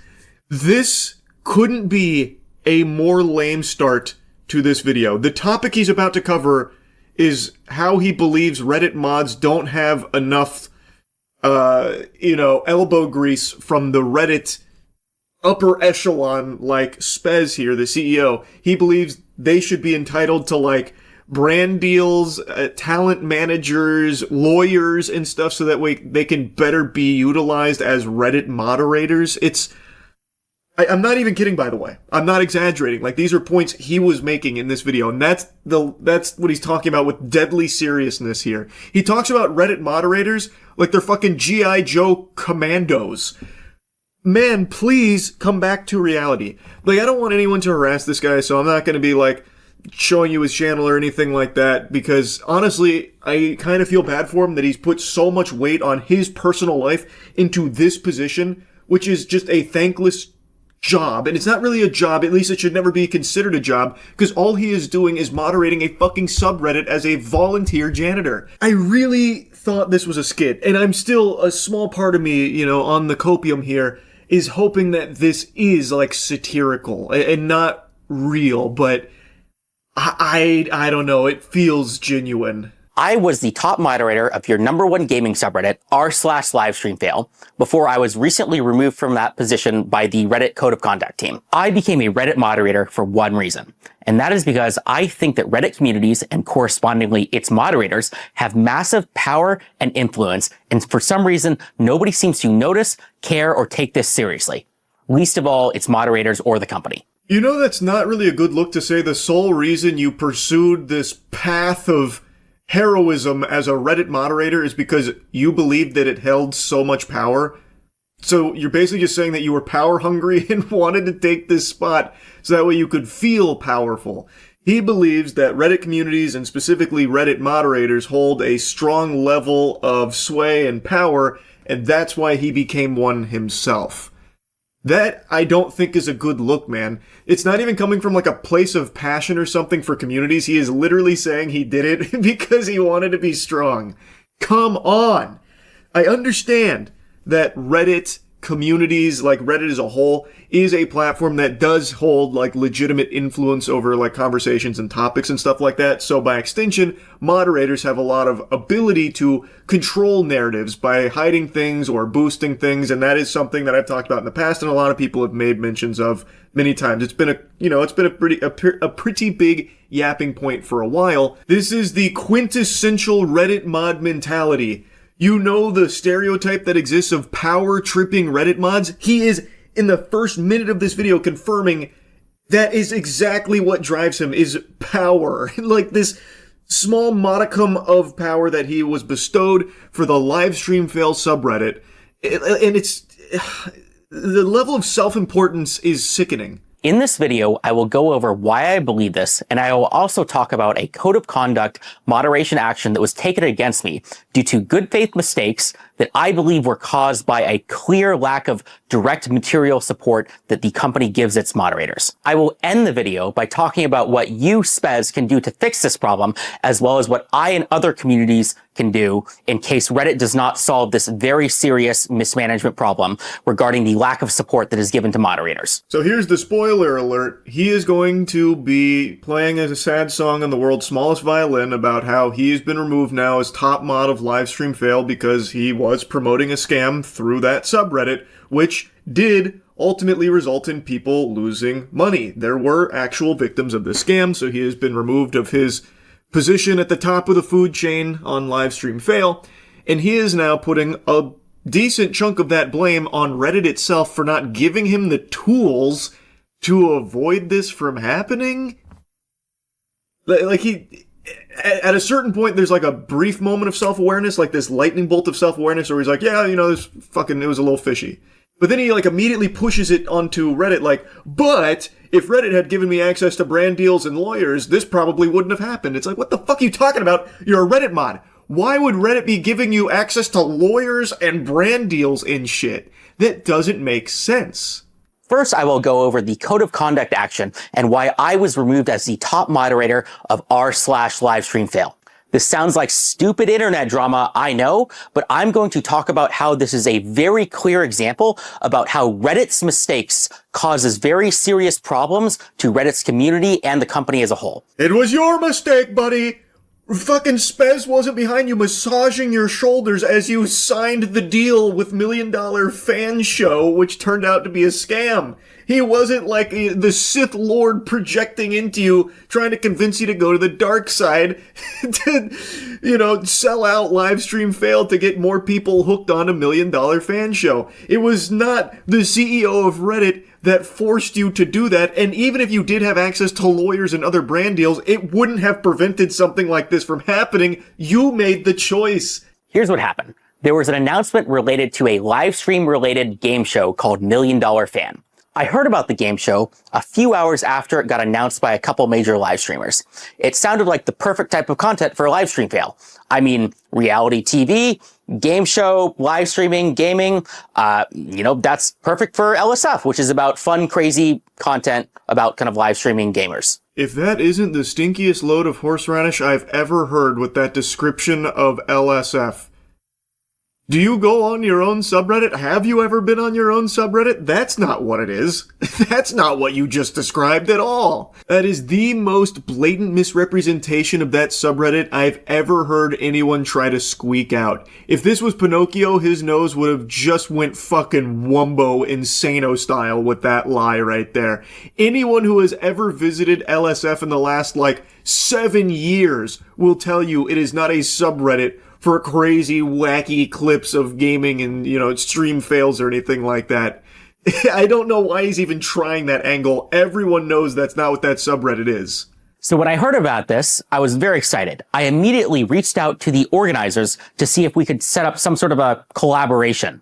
This collaboration would just be to get cool content on the subreddit. No, financial incentives, no moderators being paid, basically none of anything like that, just fun, cool stuff for the community in the subreddit. For collaborations, the first obvious thing that came to mind was, how do we get their content on the subreddit? Either some superfans or some editors could clip some cool hype moment from the show and then post it to the subreddit. What?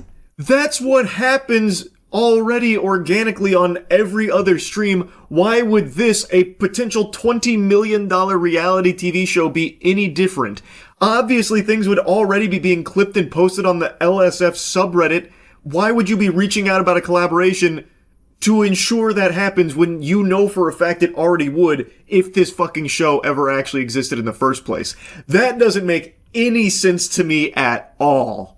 Trying to be extremely charitable here, maybe he was under the impression that this would be exclusive to Amazon Prime, thus they wouldn't have the rights to post it on LSF. But on the flip side of that coin, he said he heard about this from streamers, thus he would have known that it was going to be streamed on Twitch in the first place, thus it would still be clippable for LSF.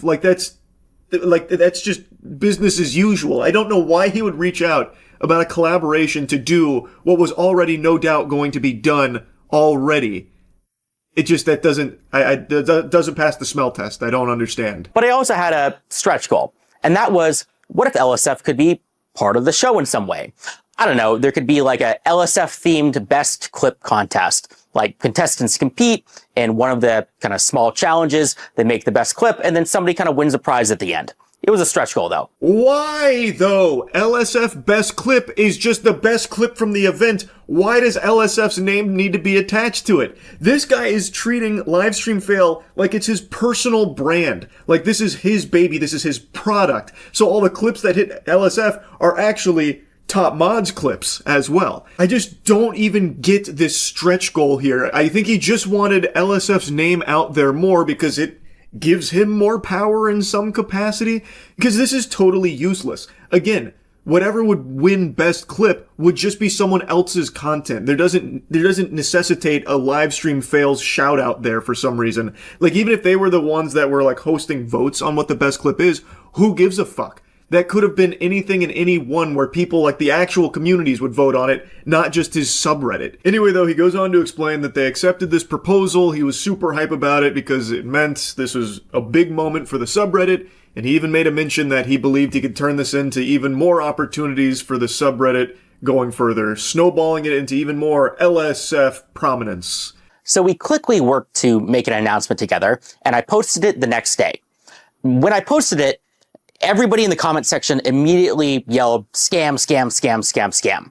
I mean, think about it. Amazon Prime has spent lots of money on tons of shows. And, I didn't necessarily think that the show was worth $20 million, but, that doesn't mean that Amazon Prime wouldn't fund it. And, if LSF was involved, maybe it would actually succeed. Maybe my involvement alone could make the $20 million kind of investment worth it. Who knows? At least that's what I thought. It sounds like you weren't thinking at all, though.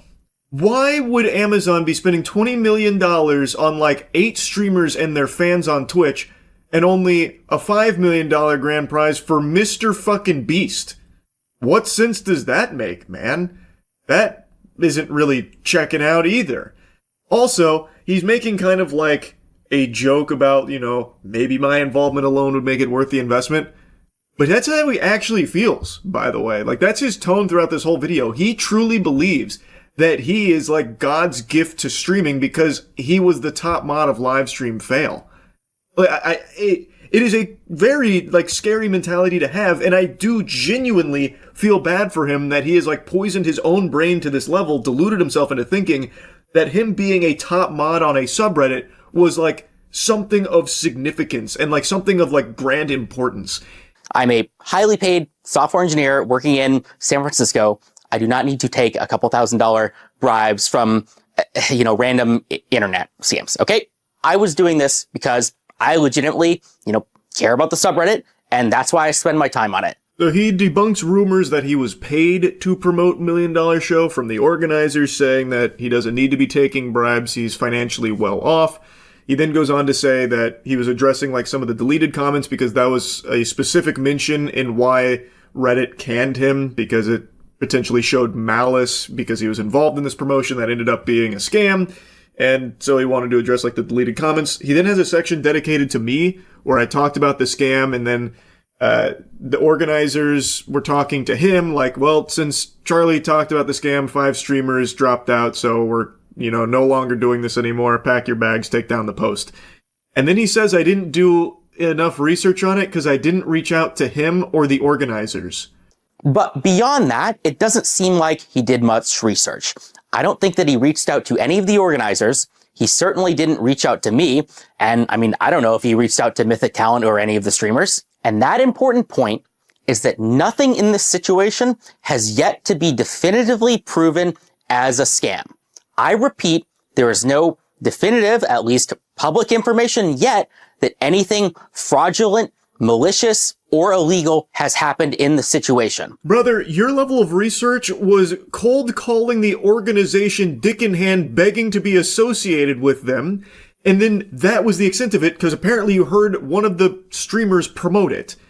And yet he's going to be causing a hubbub because I didn't reach out to him for his perspective. Brother, I didn't even really talk about you in my video, just that you were associated with this shit, roped into the same scam that they were.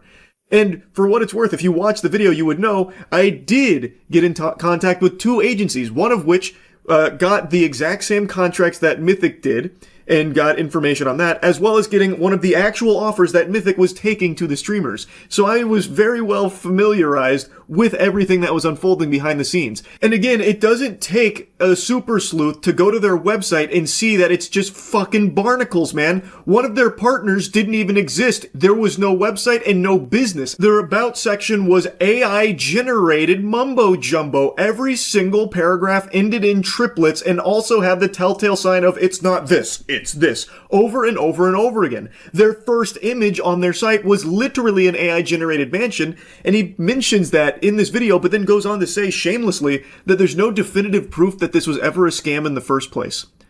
That's a wild statement. Why don't you ask the people who spent money on this how they feel? Do they feel like they got their money's worth? Did they get the product they paid for? I imagine not, because this event is not even potentially in the cards and doesn't seem like it ever was to begin with, man. Their socials are removed. The website is down. Amazon hasn't made a peep about it. From what I've heard, the agencies are pissed about this. All signs point to this being a scam. Like, any sane, sensible person would look at all of this evidence and reach the same conclusion that this was horseradish. I don't know why he's trying to present something otherwise now. The only confirmed things that we have right now is that I guess there was a website, looked a little weird, there was some bad publicity, everybody called it a scam, and then a bunch of streamers dropped out, and then the event got canceled, and everybody got refunded. None of this is illegal. None of this is proved to be a scam, at least yet. Maybe I'll eat these words. Brother, you're eating your own cock right now. What are you talking about? And then everyone clapped. Like, this is just fanfic. Where are you getting this information? There was an explicit no refund policy on their website baked into it. It was very boldly stated there are no refunds once you make these purchases. Who got a refund? I haven't seen anyone, posting receipts of getting a refund from the money they spent on this. Where are you getting that information from? That's a genuine question. Maybe he's seeing things that I'm not seeing somewhere. Because I even looked into it after he made this video, wondering like, whoa, they refunded? That's pretty surprising. I can't find any proof of that. I would love to see where he found that. It's really not a secret or very surprising. I got removed directly for the post that I pinned to the top of the subreddit related to the game show or supposed and alleged scam, as well as kind of for deleting comments that were kind of critical of it. I also want to make a comment about kind of the Reddit code of conduct team as a whole. Reddit has all this flowery language about how kind of the code of conduct team is not here to punish you. It's kind of here to get you to act in good faith. It's here to kind of give you second chances and warnings and all of this stuff.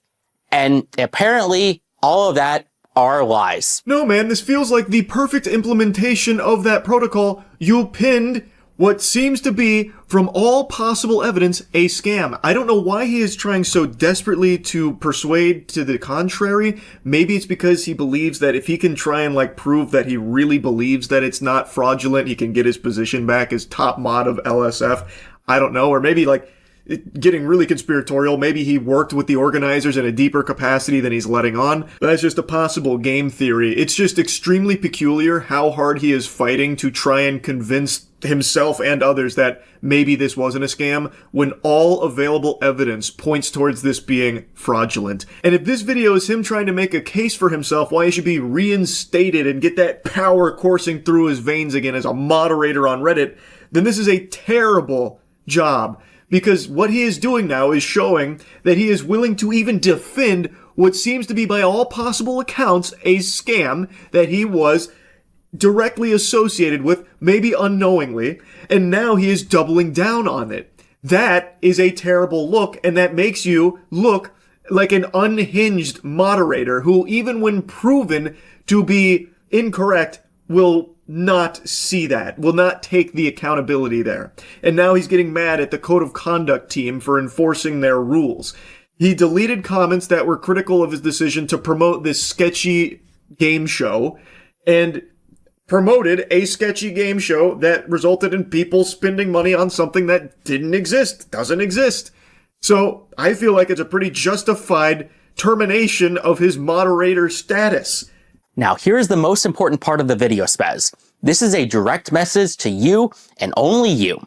I want to talk about how this whole situation is a direct result of the lack of support that Reddit, the company, gives to its moderators. Yeah, I did the partnership. Yeah, I didn't look into this as much as I should, and I trusted kind of agencies and live streamers when I should not have. And I did delete comments, which I thought would have been borderline defamatory if the situation wasn't, I guess, a scam, even though it technically hasn't been proven to be a scam yet.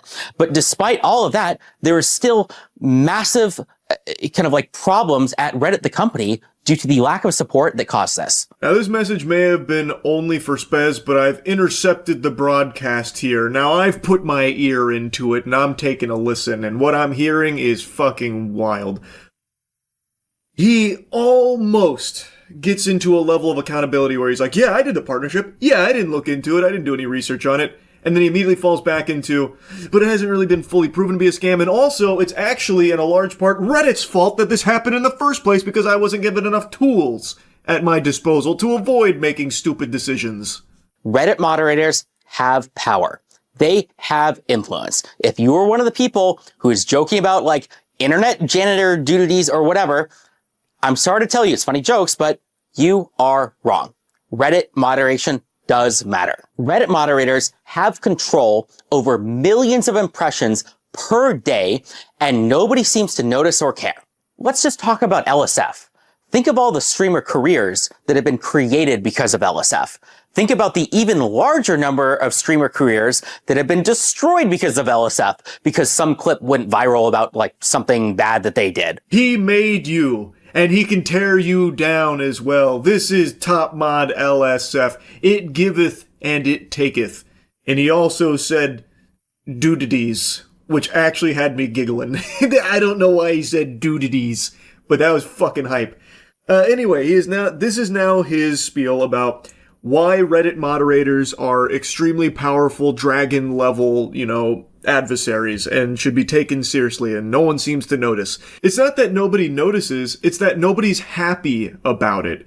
There shouldn't be people like this that can just power trip and control a conversation and control what people are able to opine on or not, like with deleted comments or deleted posts and stuff like that, where they can hide certain things or boost certain things. That's a bad thing.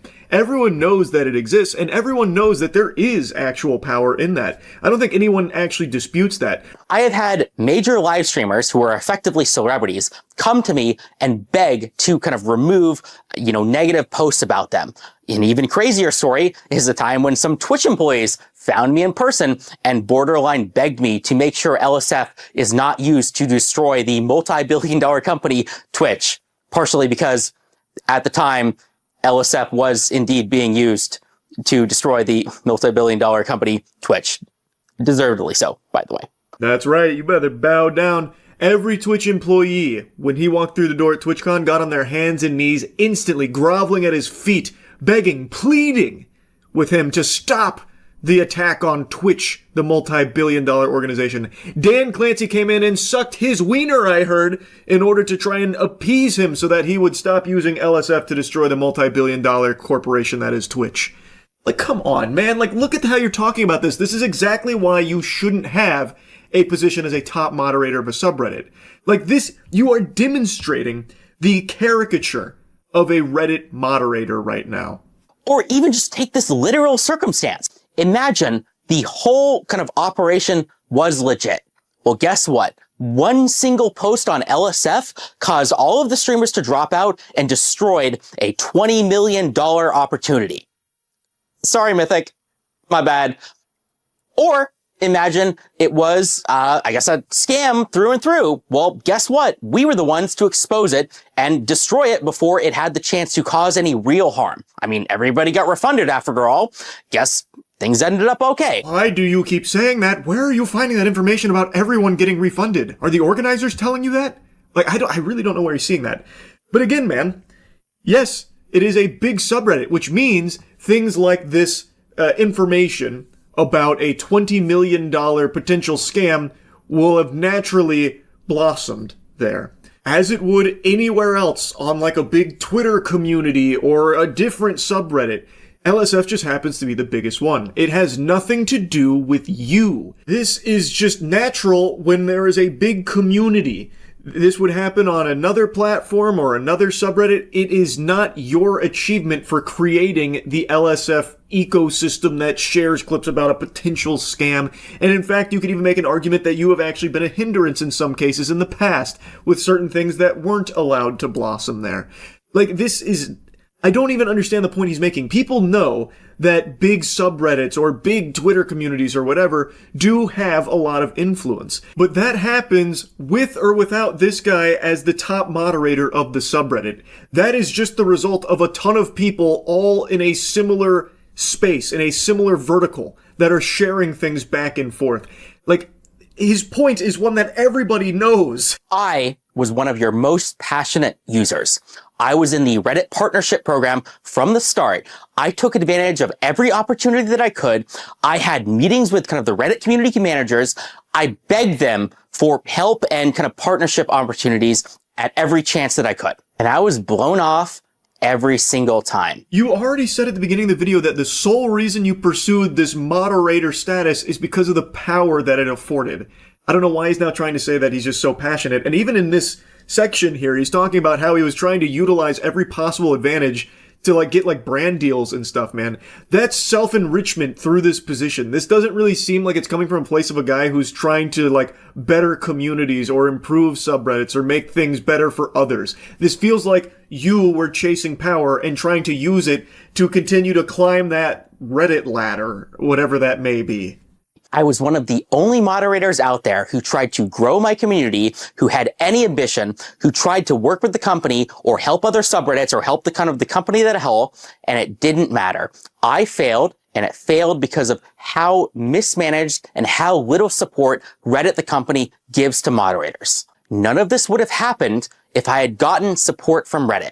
Do you think that I want to be the guy, like, going out, like, messaging random people in Discords and LinkedIn's and trying to figure out kind of these partnerships? I don't. Then don't fucking do it, buddy! Chalamet! I'm gonna drop an Adam Sandler impression on you here.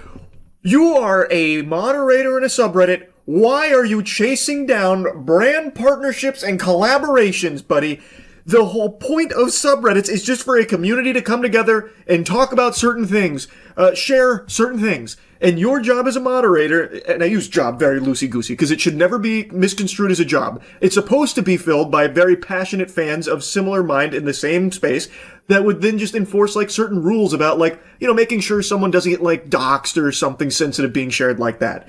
Like that is supposed to be all it is. Why are you trying to even find partnerships and deals like that? That doesn't seem, in my eyes, to ever benefit the community. It only feels like it would benefit the mods that are chasing it down. You like to use examples, so I'll use one for you. Let's say you chased down this partnership with $1 Million Fan Show, and it wasn't going super well, and the organizers and you, well, you like to exchange back and forth, and they're like, look, we really need a favor here. Can you only post some of the positive stuff from $1 Million Fan Show and get rid of like the pesky, you know, maybe clips that are negative about it? That would really help us. And let's say you object to that and they're like, okay, well then we're not going to work with you in an official capacity anymore if you don't do this. You see the conflict that this creates? It leads to, I can't believe I'm going to use this word when talking about fucking subreddits and mods, but it leads to very blatant corruption, where you are now in bed with some of these organizations or someone that could benefit from you gamifying your subreddit to cater it more towards them. Maybe it wasn't financial in this case, maybe you weren't paid for it, but extend this thought process to another type of subreddit where maybe there is someone paying for it. Like, let's say I'm a music artist and I want to be featured on like the hard rock subreddit, and I want to make sure my single gets out there. So I reach out to a mod and like, hey, look, I'll pay you some money if you can try and like boost this up a little bit. And this is something that I've read reports of happening in the past, and I think you would agree that that's a problem, right? Now imagine if those mods are also chasing down other artists like, hey, I see your Spotify streams are a little low. If you toss us a little money here, we can use our subreddit and the influence of it to try and boost it up a little bit higher. That's not a good thing. If Reddit had offered me partnerships, if Reddit had pipelines to connect with kind of major companies, if Reddit had lawyers that were helping me, like reading over these contracts, reading over these agreements, none of these very real mistakes that I made would have happened. Reddit needs to be professionalized, and it starts with the mods. This is going to be controversial, but the people who are running your multi-billion-dollar website are unqualified nobodies like me. That doesn't mean it's my fault or their fault. It's your fault, Spez. Damn, what a mic drop. Brother, there are no qualifications to be a Reddit mod. That is a position that the community is supposed to, like, decide upon, like, hey, here's our rules, and here's who we would like to enforce them, and that's it. It should never be this deep. I just don't understand why he can't grasp, and maybe he can, and he's just pretending not to, the concept that if you have mods that are financially incentivized to work with brands in collaboration with them to use the community for their collaborators' purpose, you now have a very disingenuous subreddit that is very easily influenced based on who is paying for it. That should be a very clear conflict, a very obvious issue. It should be pretty obvious why Reddit wouldn't want to invest in a suite of resources like lawyers and brand ambassadors for Reddit mods to look over contracts and shit for Reddit mods securing deals to sell out their subreddit. That's not a good thing. That means access to anything that like a talent manager would give an actual celebrity. So an access to a bounty board or ad deals or lawyers or event organizers or professionals or anything that actually matters. To you, personally, actually matters to just you. The guy who is benefiting from the ad deals and brand partnerships and shit. That does nothing for the community you are supposed to be moderating for, brother. What are you not understanding there?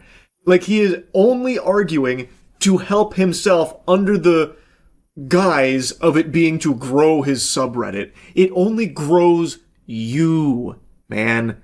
To summarize, Reddit moderators should be treated like celebrities or influencers, not because they deserve respect or anything, but because they actually have real power and influence. I mean, if not for the world, at least over your $50 billion company, maybe if you gave them actual support, it could go from 50 billion to 100 billion. I mean, it certainly deserves to be that high up for how much traffic Reddit gets. Yes, a high-level financial growth strategy here.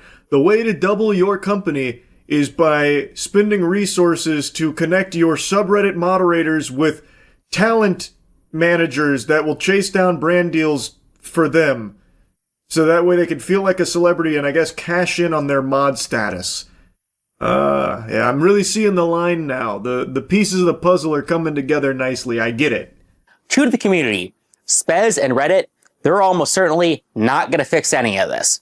All of this is up to us to solve. He then tries to address the community about, like, this problem, and I really don't even understand the problem he's trying to portray here, because all he keeps hammering home is that he is a top moderator, wasn't given enough resources like lawyers, and he wasn't treated like a celebrity enough, and he didn't have the ability to chase down brand deals, which led to him making a poor decision here with the $1 million fan show. How is that a problem that the community, like, would rally behind, man? You just shouldn't have done it in the first place. Reddit shouldn't be a platform where mods are selling out big communities for the sake of brand deals. I don't see a whole lot of community support coming for that kind of message. He keeps presenting it as a problem, but actually I think this video demonstrates exactly why Reddit made the right call removing him from his position. Like, I don't know how he's not seeing that. To solve all of the problems that I have laid out, we will create tools and resources so good, so useful, that everybody will have to work with us. Think talent agency, but for subreddits. You have the big ideas, you have the vision, you have the crazy cool things that you want to do, and we handle the logistics. Materially, that means connections to major companies, partnerships, doing AMAs, running events, doing mod recruitment, cross-collaboration with other relevant subreddits, that kind of stuff. He then pitches his new thing here, which a talent agency for subreddit mods, I guess. I don't want to get into it. I've been yapping about this for so long. It's just, this video blew my mind that he would actually post something like this. Again, I do actually feel bad for him because this is clearly a position that meant a lot to him, and I'm wishing him the best going forward now without his, sheriff badge of LSF. But I do not think a talent agency for mods is the right path. But, I'm not his dad. He can do what he wants. It's just, this was a mind-boggling adventure watching this one. Anyway, that's really about it. See ya. Yesterday, September 20th, 2019, was a historic day on the internet. A day where the world declared in one voice, we will not go quietly into the night. We will not vanish without a fight. We're going to live on. We're going to survive. Yesterday, we celebrated our Internet Independence Day.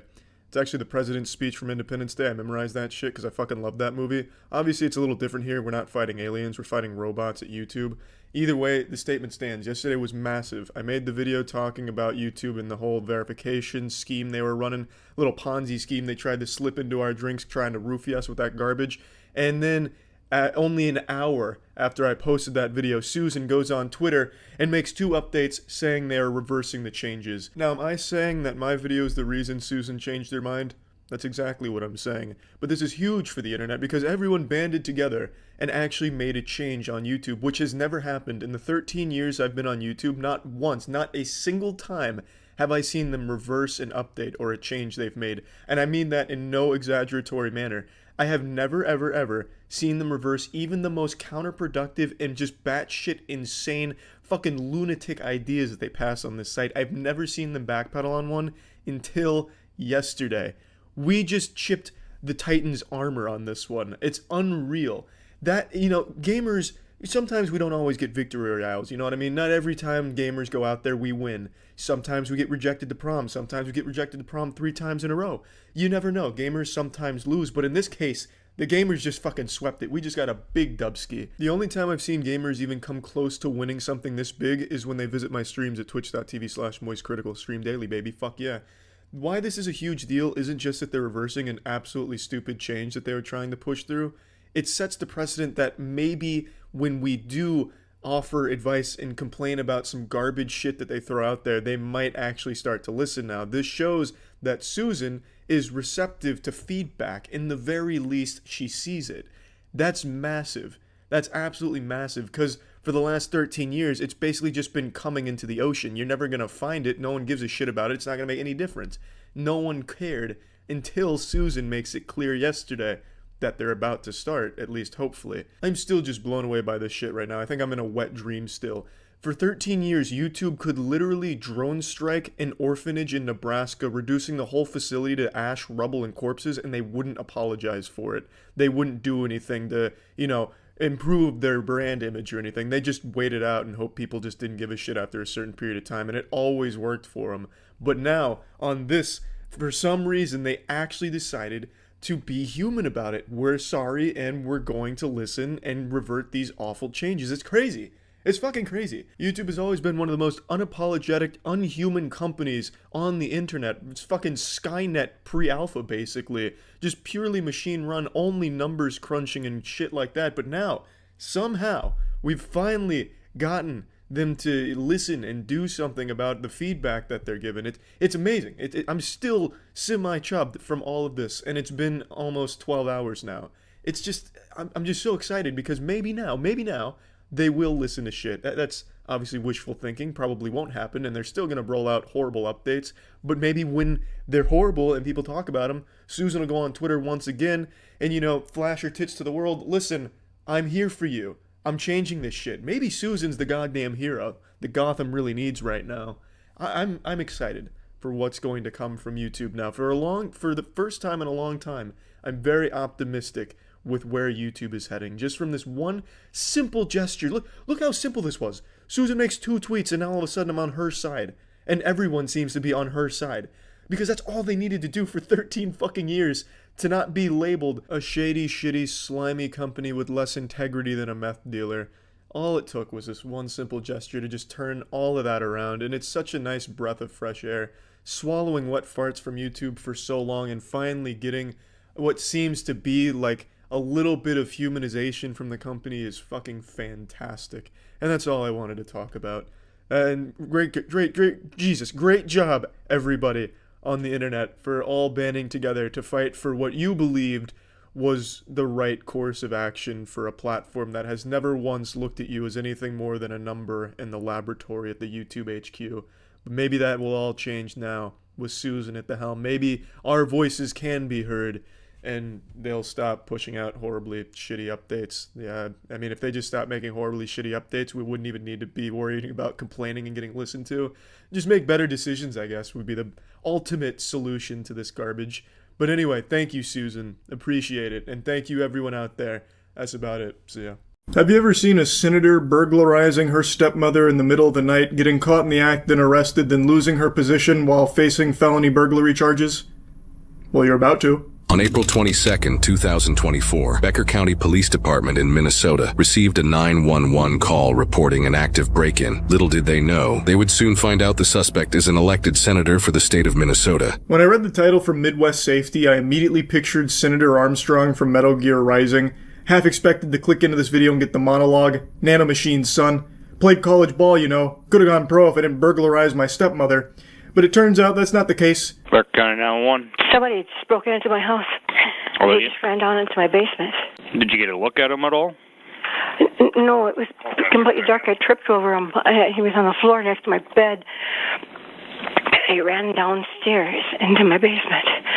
Okay. Spoiler alert, the burglar is a senator named Nicole Mitchell. Well, now former Senator Nicole Mitchell. And she, I think, holds the title of the most incompetent burglar in human history. This is some shit out of Home Alone. This is the not-so-wet bandit here. I don't know what the thought process was. So apparently she was like hiding under or near her stepmother's bed, and her stepmother tripped over her, which is how she was alerted to her presence. And then she just like fucking pitter-patters her way to the basement to try and flee. So then the stepmother's like, what the fuck? What in tarnation? Calls the police, and she's like more confused than anything. Like, yeah, there's a burglar here. I tripped over him. He was like under my bed. I don't know if it was like a panty raid or what, but like they were under my bed, so I tripped over him. Would really love if you came and arrested them. They ran into my basement, I think. I have a little steak knife in my hand right now. Steak knife? Okay. All right. I don't know where they could have.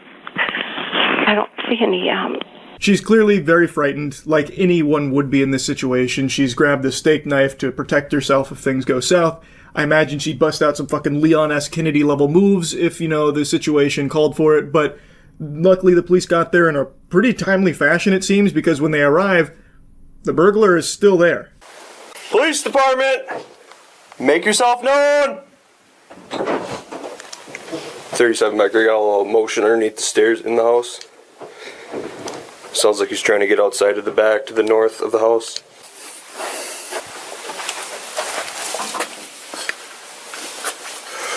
Get on the ground.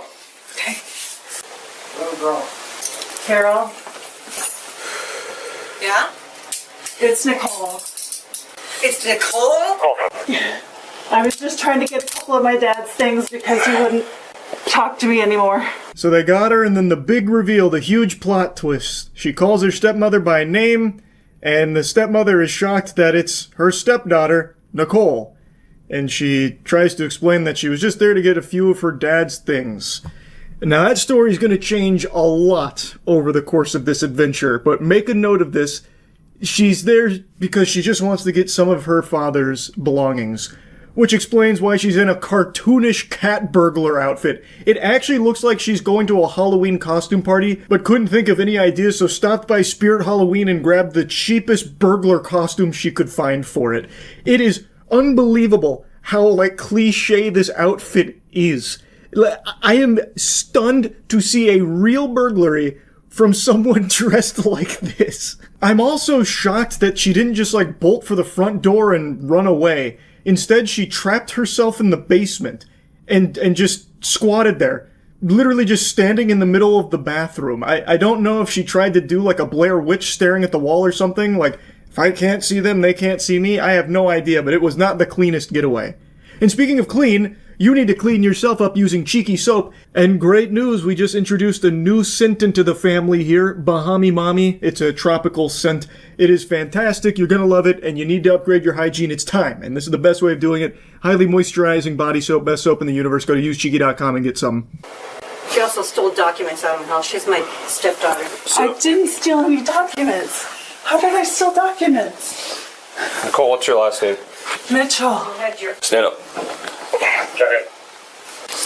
No one stole anything, Carol.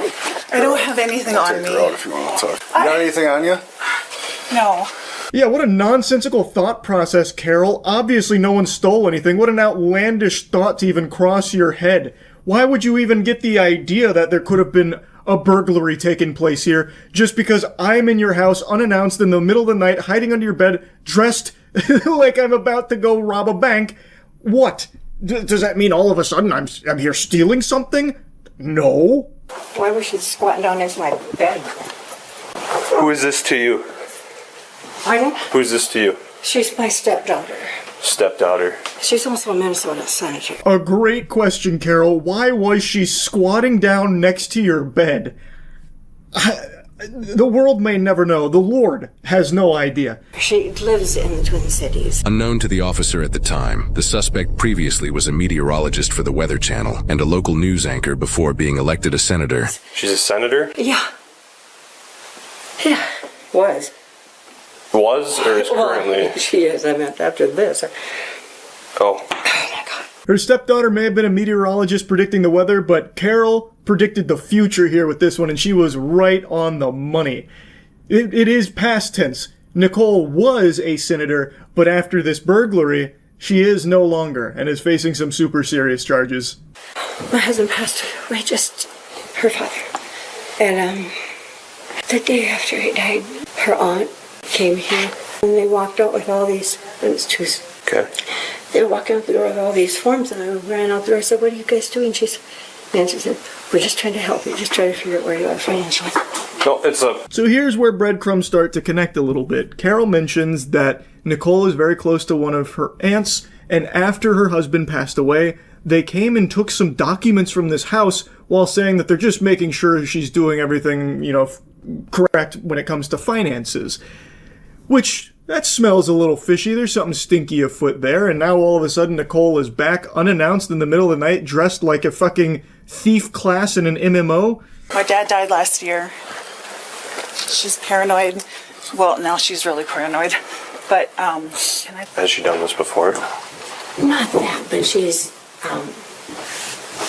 insisted that my son should get nothing, she should get everything, all that stuff. Where'd she come in at? Get into my bed. You know? I don't have a clue. when everyone tried to help her right after the funeral. She's not trying to help me, she's trying to get money. She kept... I can show you my bank account. Well, let's go upstairs. So this is Nicole Mitchell's strategy. This is her go-to play here to try and weasel her way out of the trouble she's in. The crux of her argument for why she's there is that her stepmother is paranoid, and she's been mentally declining, and she's senile, doesn't understand things, so she's, talking all crazy, all that paranoia. But Carol, I think, seems pretty sharp here in recognizing that Nicole is probably there for financial reasons again, because it seems like that's something that's happened in the past, granted not to this level. And Nicole just keeps harping on no, she's just paranoid. As Nicole is literally dressed like a fucking burglar out of a Saturday morning cartoon in her house in the middle of the night looking to steal shit. I don't think that's paranoia. Paranoia indicates that there's some level of delusion or disconnect from reality. Carol is very grounded in reality. Nicole Mitchell is off in fucking goober space. Yep, there it is. That window? Over here, yep. Okay. Is this her bag? Must be. I don't know. Yeah, stuck in the window. I'm just hoping this mistake won't completely. I know I did something bad. After the funeral, my aunt tried to help her. She thinks they stole from her when they were just trying to get her affairs in order. Okay. She has progressively cut off the family. They find a backpack half pushed through the window. They eventually find 2 laptops in that bag, which coincidentally turns out Carol is missing 2 laptops. But we'll get to Nicole's excuse for that in a moment. She denies that the 2 laptops are Carol's. And now while talking to Nicole, she once again tries to harp on she's just unreasonable and she's just real out of it. She's gone loopy. She thinks everyone's out to get her, and so she's progressively cut off the family. To be honest with you, Nicole, I can see why she would progressively cut off the family here, considering one of the family members is breaking into her house in the middle of the fucking night, lying next to her bed doing a tabletop challenge or something. It makes sense. I don't think it's paranoia. I think she made the completely correct call in cutting off this part of the family here. And she mentions the aunts, something Carol also mentioned without the two of them even communicating, so it's pretty clear that there is something going on with the aunts and Nicole and the finances here that Carol has after the passing of her husband. Okay. But she's got Alzheimer's and she's gotten... I know this doesn't help. This is just going to prove the point. But she's gotten paranoid and thinks we're all out to get her and won't let anyone in the house. I just wanted to get a couple of my dad's mementos. And that's all. Okay. So what kind of mementos? A couple pictures and maybe one of his shirts. So she's saying that Carol has Alzheimer's and thinks everyone's out to get her, and thus she broke into her house to get some of her father's mementos. Nicole, it does seem like you're out to get her, and I'm inclined to believe other members of the family are too, considering you've conspired with them to take some documents from her house. It does seem like she's 100% in the right to think that there are some members of the family out to get her. Hi. What's your name? Nicole. Are those laptops in your backpack yours? Yes. Okay. She's saying she's missing 2 laptops. I mean, I can show you one. It's got my kid's Minecraft game on it. Okay. What's the other one for? I have one for work. Okay. She has Alzheimer's. She's been misplacing things. I can show you texts going back months saying, you know, things are missing, this and that. Okay. I'm just asking, so it's not a reason to break anybody's house. No, that wasn't my intention. Already. She decided to bring 2 laptops with her in the backpack to a burglary? It's an interesting plan. Her strategy, it escapes me, but I'm not a galaxy brain, mega mind level intellect like Nicole Mitchell, clearly. But they then talk more to Carol, and they're asking about, what did she take previously, and she mentions that what her and her aunts took last time were a bunch of bank papers. The officers are asking, well, why would she be taking these things? How does this help her? And then she mentions that her husband didn't have an actual will. So the bank papers and all that she believes is for, inheritance stuff, financial kind of gain. Which makes a lot of sense. Significantly more sense than Nicole's story. Okay, how come it has Carol's name on it? It was one that she had given me way back when to use for the kids. Well, she's missing 2 laptops. That's what she said. So I'm taking this laptop. How about this one?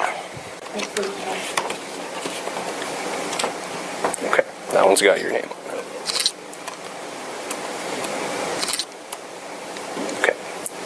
That one will stay with your property, but I am taking this one.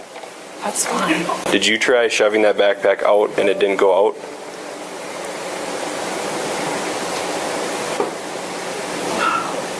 I want to answer your questions. So one of them had Carol's name on it, and the other does seem to be actually hers. The state of Minnesota laptop right there. So she did, I guess, bring a laptop to this. My guess being she wanted to take Carol's laptop and upload things from it to hers, perhaps? I don't know. I'm just spitballing here. But it is very clear that she had some bad intentions. I don't think it was just to get some of her father's mementos. And in fact, she completely drops that narrative, by the way. After this arrest, this is the only time she tries making that claim. She then must have consulted with a lawyer or something, fucking called Saul, but Saul was too busy on Fent or something, because then she completely changes this story and goes with the narrative that she was actually only there to check on her stepmother's well-being because she cared so much. She just loves her so much and wanted to make sure she was okay. Which is a felony, as well as possession of burglary tools. Mitchell was a Minnesota state senator at the time of her arrest and refused to resign after the incident. She accused her mother-in-law of suffering from paranoia about break-ins and senility. She also refused the release of the body cam footage. After her arrest, she posted on social media changing her story that she claimed in the body cam footage. Instead of saying she was there to take possession of her father's mementos, her social media post claims she was there to simply check on her stepmother due to her health issues, and she startled her, essentially putting the blame on the stepmother's medical problems. Now, I'm not going to pretend to be an expert on wellness checks here, but this seems like a really bad approach to checking on someone whom you believe to have declining mental health.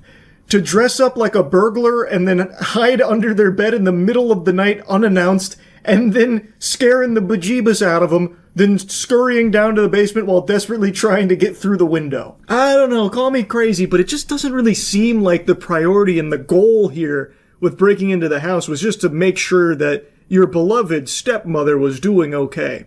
I feel like if someone was wanting to check on me, they probably wouldn't bust into my fucking house in the middle of the night and hide under my bed, causing me to trip over them, still say nothing, by the way, and then just run away. I don't know, I wouldn't have that moment and be like, oh, thank God they checked on me. That wasn't a burglar, that was my best friend, no doubt. making sure that I'm doing okay. Ah, that's so sweet of them to stop by in their burglar costume in the middle of the night. What a crazy story to try and spin. There is no human being on the planet that would believe that. Like, her previous attempt with, like, getting her father's mementos, that makes sense if she had any of her father's mementos in her bag, which she didn't, apparently. So maybe that's why they tried this, because she couldn't, like, procure any of that. It clearly wasn't why she was there. So maybe the lawyer was like, if you try that, they're going to grill you on, well, why didn't you have the mementos? Whereas here, they can't tell you what you were actually there to do, I suppose. But you can definitely poke a hole in the logic of this. It makes no sense at all. She didn't check on Carol's health or anything. And if she was there to do that, why is she dressed like a burglar? Like, there are just so many obvious flaws with it. Though now I'm really playing with this thought experiment here, like how you'd possibly argue this. I guess maybe something you could squeak out is be like, oh, well, I thought Carol liked burglars. You know, some people really like clowns. You like clap at clowns, makes them laugh, makes them feel better. I thought Carol would feel better if I dressed like a burglar. I always thought she was a big fan of that get-up. I misunderstood, I'm sorry, but I really was there to check on her health. Like, I don't know, like, maybe you could try that? This, however, doesn't line up with the fact that she was wearing the most cliché burglar outfit she possibly could have. She then put out a statement saying she has no intention of resigning from her seat in the Senate. However, in mid-July 2025, things took an unexpected turn for her. New today, a Minnesota state senator found guilty of burglarizing her stepmother's home has officially resigned. She testified during her trial she was checking on her stepmom, not stealing from her. A jury disagreed, finding her guilty. According to Midwest Safety, her sentencing is on the 10th, but she was found guilty of the burglary. I think we can say with confidence, probably one of the most unskilled burglars the video camera footage has ever captured. Like, this is Three Stooges level. So, yeah, that's really about it. So, yeah. No, I'm not the lead singer of Escape the Fate from 2009, though I do look like him at this point in my hair growth cycle. It's me, Charlie, the ace reporter on all things video games. I debated making this video for the last couple days, and I just decided, fuck it, I kinda do want to talk about it. I'm not a massive gamer anymore. I don't sit down and pump the dick into games like I used to. Now, don't get me wrong, don't misconstrue my words. I definitely do still get down dirty like a fucking grease goblin sometimes, snorting Dorito dust and injecting G Fuel in the veins, getting after some fat grinds in certain games, but it's not quite to the level that it used to be at for me. That being said, I still keep up with almost everything video game related. I'm still very passionate about the industry and the craft. I mean, I still have video game themed wet dreams and shit like that. Like, none of that changes. But what I want to talk about today is the internet demands video games always have a deep meaning or be politically charged and motivated, be socially conscious and socially aware of everything that's going on, and I think that's really detrimental to video games as a whole. It's no longer enough for a video game to just be fun. In fact, I'd argue to the internet, fun is secondary to the meaning and the political message behind the game, and I think that sucks some fat, filthy butthole. That makes every game uninteresting to me.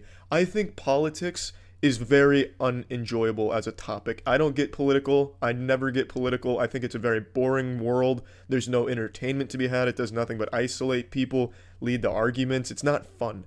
Politics is never something fun. And video games, at their core, were always meant to be a fun escape from reality, a fun time investment, just fun in general. And now, making every game so politically motivated, it makes it not fun. And the internet makes it even deeper than that, where if you don't like a certain game, it somehow gives people the impression that you're some politically charged loser, or you're not a politically charged loser, and thus you're a loser for not enjoying the politics in the video game. You not liking a game now is an indication of what side of the spectrum you're on politically. That's so fucking pathetic. I think making and demanding games conform to what you personally believe is really sad, and it really holds games back. Not that I think if we didn't have politics, games would have reached this level where we're traveling to Mars to play the newest VR, AR experience or anything, but games wouldn't be so samey. Most video games that come out these days follow the same formulas, and for the most part deliver the same messages.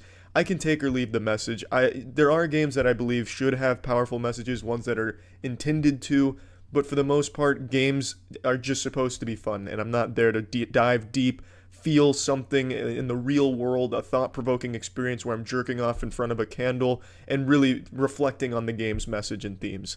That's not what I play games for. I'm there to have a good time. Now, why I'm bringing this up is because a channel called Extra Credit released this video called Stop Normalizing Nazis. This video is an objectively large pile of dog shit. It is a horrible video no matter how you spin it. Their message is very clear. Basically, in this video, what they're saying is the old debate of video games cause violence, but they spin it as video games cause Nazis. These people are so fucking shameless, they go as far as to compare playing as a terrorist in Counter-Strike to making people into terrorists in the real world. It's really sad and pathetic. And no one agreed with their message. Even the most politically charged gamers disagreed with how they framed their message. But this made me realize just how ingrained politics and social shit are in the video game industry, and I think it's just not good. I think it's ass. I think it's just straight hairy ass that video games have become so synonymous with politics and social shit that it's, you feel the need to make a video called Stop Normalizing Nazis and using fucking Counter-Strike of all things as an example for how it's a bad thing and that you play as a terrorist in a fucking fictional video game. Their arguments in this video suck.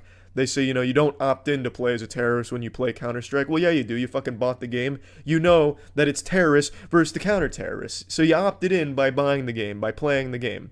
They have no argument here. It's really shitty. It's just this really agenda-pushing piece of shit that doesn't work no matter how you look at it. But that's the video game industry as a whole. The more you look at it, the more you'll, read from a reviewer that the negatives they give a game are almost 9 times out of 10 about the message of the game or the politics of the game, and how the reviewer didn't agree with the main character not being who they wanted the main character to be, or be associated with the group they wanted the character to be associated with, and how it was a missed opportunity that the character's a muscly man instead of a skinny man, or something dumb like that. Like these really nitpicky things, how they want everything in their life reflected in their video game. Why do you want that? Why do you want your fictional piece of entertainment to reflect the sad real world? That fucking sucks. Who wants that? That's like going to sleep and dreaming of doing your taxes. When you dream, you want to be flying around like Superman, firing lasers from your fucking eyes, bench pressing 700 pounds, and, fucking supermodels. You don't want to go to sleep and you're in your high school classroom taking a goddamn math test again. It's stupid to want that from a piece of fictional entertainment. It's really dumb, and it holds the whole goddamn thing back because developers like CD Projekt Red is a good example, how they got attacked for Cyberpunk 2077 that's not even out yet. Just this whole laundry list of social problems that they noticed with the game or things that were missing or they felt were missing from the game. So then CD Projekt Red had to go back, allocate a whole bunch of time and resources to make everyone happy that the game is so socially aware of everything in the world that's going on right now to try and make everyone that exists on the internet happy. So all that time they spent doing that could have been spent making the game more fun, making more quest lines or stories for more characters. It feels like to me it holds developers back, it holds games back, and I just don't get the purpose. Why does everything, and I guess it's not even just games, but everything these days has to be so deep and politically driven that it's sickening? And that if it's not deep or politically driven, fucking John Wick got shit on because there wasn't enough politics or social issues addressed in the fucking movie. As if you're going to a movie like John Wick looking to have your goddamn ideals reflected or having a thought-provoking message delivered down your urethra. It makes no sense to me. I don't know why people want the fictional shit to be reflective of the real world. It should be totally separate. It shouldn't be held to this standard where it needs to be powerful or deep. I think it all just needs to be fun. It needs to be entertaining, but that's secondary now, and I think that's a goddamn shame, and I just wanted to vent about it because that goddamn extra credit video was so insultingly bad that it made me open my fucking third eye, made me see the strings that hold this universe together, and made me want to complain about some video game trends. Oh yeah, and also the community manager for extra credits is a big asshole. They go on Twitter and they're celebrating the fact that Extra Credits YouTube channel is losing thousands of subscribers. They have the audacity to go on Twitter and say they are happy they're losing subs because it means less bigots are watching their content. And they double down saying we're celebrating the sub loss with wine because we're losing all these bigots. That's so fucked up. And that's just another thing in the video game world. If you disagree, you're a racist, you're a bigot, you're a bad person because you disagree with whatever message was delivered in the video game or even the video about a video game. It's just unreal. You're not losing bigots. You're losing people that thought the video was really shittily done, which it is. It's a really bad video. even people that do agree with your message, and I don't imagine there's so many people that agree playing a terrorist in Counter-Strike makes you a terrorist, but even lunatics that do agree with that shit on your video because it's a bad video. And to call them bigots, that's just biting the dick that feeds you. I just don't understand. Well, I don't know why they made the video, and I don't know why they're doubling down so hard defending it. Just roll over and admit it's bad. No matter how you look at it, it's a shit video, and you celebrating like this just makes you all look like the biggest douchebags. It's just stupid. I guess the video game spectrum online is fucking wild right now, and I think it's a really toxic environment full of just a lot of bad shit that nothing good comes from it, and it makes video games as a whole and gamers a lot shittier. And that's just my take on the situation. That's about it. So yeah.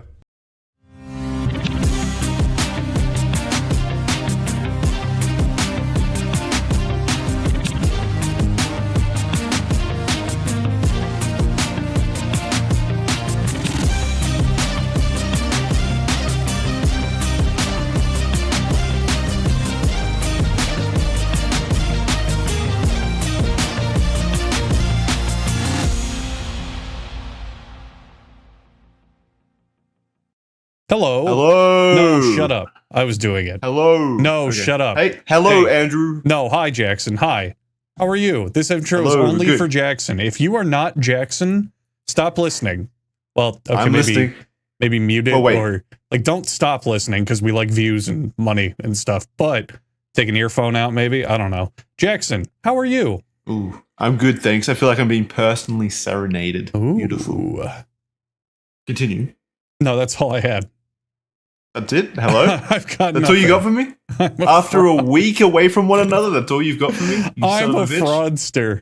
I know. You woke me up at 2 a.m. for this just to say hello? You can do better than that. Come on. What am I here for? What are we here for, Andrew? Huh? What is this? All right, I'll help you out. This is the official podcast. 350 weeks in, episode 350. It's a special number to someone, not to me though. Fuck this show. This is an incredible stuff. Like I'm feeling good now. Yeah. Yeah, you feel good. Well, Yeah. this wasn't about you. No one was saying hello to you. No one was True. introducing you or anything. No one You're said just hello here to me. on the sidelines, and that's man. how it should be. Hey, whoa! What was that? I'm cheating on you, Jackson. All right, well, that's how Yeah. it goes. To be fair, we never said that our greeting relationship was closed. Yeah, we never agreed that I could only greet you. I like greeting other men every now and then. I hope the that's whole fair. episode is just greetings. Yeah. Kaya, how do you typically greet people you've known for a long time? With silence. That's exactly what I expected. What a great episode. Okay, fuck this. Let's just start topics. I brought mine to the table. We all know what it is. I'm going to say it again. As of right now, boys, Overwatch 2 has a 9% positive score on Steam. How do we feel about that? Crazy it's that high. Yeah. Well, I've only found one other game that I know of that's gotten lower, and that was War Thunder when it came to Steam, because they apparently fucked the in-game economy by like basically forcing it pay to win, and people didn't like that. But everyone is complaining about Overwatch 2 just being Overwatch 2 and all the shitty practices they did with it, all the terrible shit going on with Blizzard themselves, how lazy and rushed the game is, how it really shouldn't even exist because its entire point was to be a player versus environment focused game, like really flesh out the co-op stuff, but that just didn't happen. And I think you have to pay to do it. Or rather, it's recycled stuff from the first game. Overwatch 2 has just nothing positive about it. There's not a single good thing about that game in any way. I'm still confused as to what it is beyond just like a balance update, really. And a microtransaction store that was added on. It's basically a massive, not even massive, minor update for Overwatch that you're forced to migrate to as a whole new game that changes up nothing while shaking up everything. And also, it's still Overwatch, so the 9% is well warranted. I don't know why Overwatch is the one that gets 9% though, because it's kind of like the state of the industry. Like all games are kind of fucking going that direction. Overwatch 2 is the biggest fumble. Like the whole reason it's a sequel is because they were making the campaign, but they canceled the campaign, which means there's now nothing that makes it a sequel. Right. Diablo 4 kind of seems like the biggest fumble at the moment. That had so much positive press going when it was first like released and during the beta phase and stuff, and now people hate it. Wait, people hate it? Yeah, they had an update that was really bad. They had a stinker. Oh wow, what happened? They made it very stinky. Okay, very descriptive. I now know what happened. That's all you need to know. Well, I just know that it was what Jackson said. It was a darling. People really, really liked it. It looked cool. Like, what did they do specifically that fucked it? They did a big stinky thing. Oh, okay. Good enough? It was something to do with like XP grinding, wasn't it, or something like that? They made the grind more tedious, but it was more than just that. Wow. Yeah.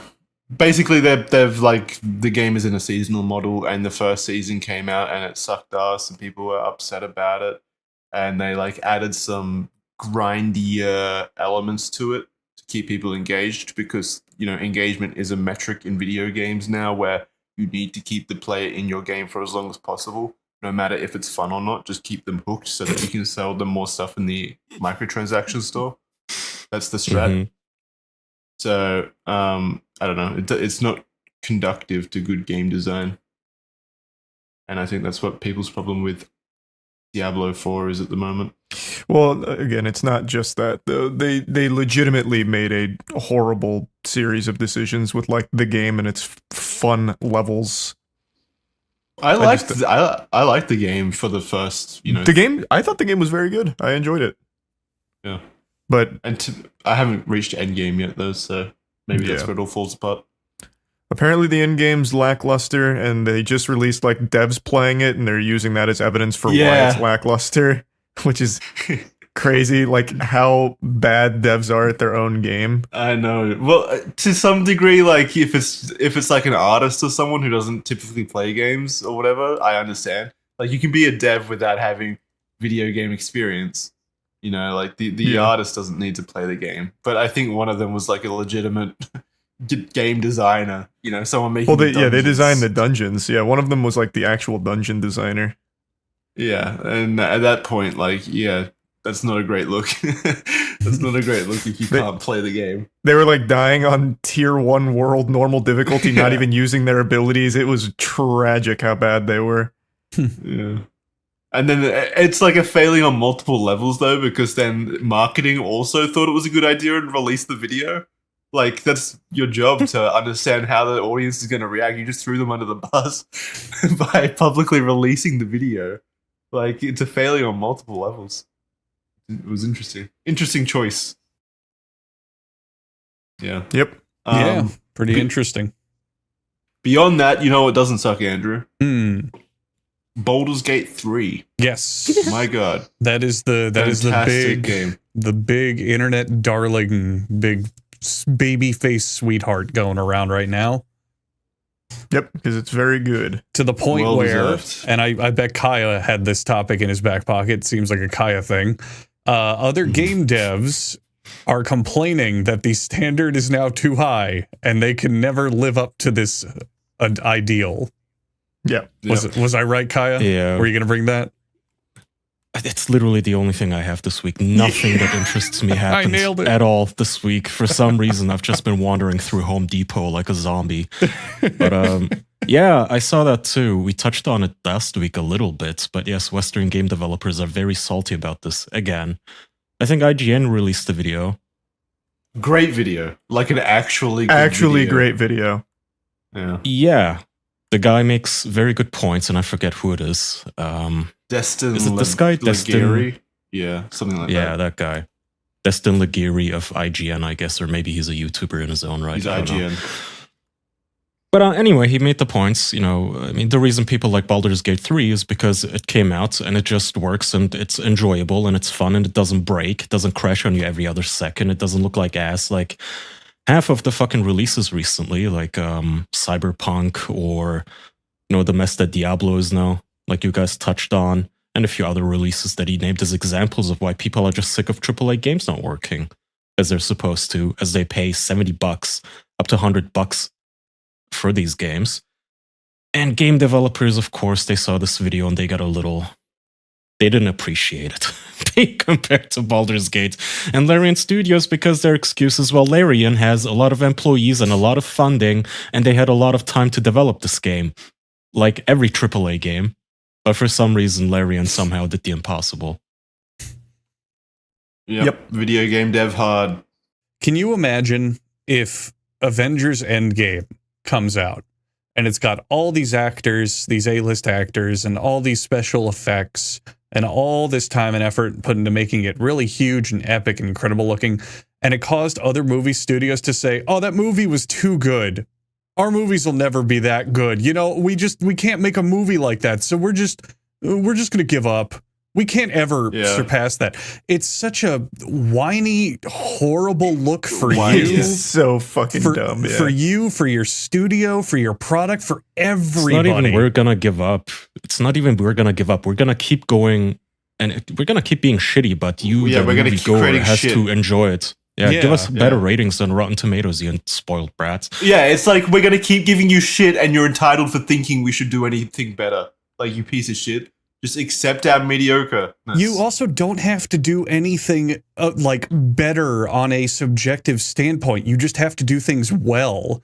You don't have to make a game that's better than Baldur's Gate 3. You just have to meet the quality standard that it sets. You have to make sure you make a product that people want and gives them their money's worth. That's it. I'm not asking for Baldur's Gate 3 again. Like, that's something that Larian can produce. But what I'm asking for is box sale games that are worth the money that I'm paying for them, that aren't filled with microtransactions and are instead filled with actual passion. There's a reason in the last decade indie games have exploded, and it's because they keep it simple, they come up with a good idea, and then they just tighten it up and they make it functional and worthwhile and, you know, worth your money, because they don't need a gigantic fucking team to do it. The perfect example in my mind is Hades. Hades, when it came out, was the biggest fucking game in the world, and it's got a sequel coming out as well because of it, from a team that ordinarily always does new original titles every single time they make a game.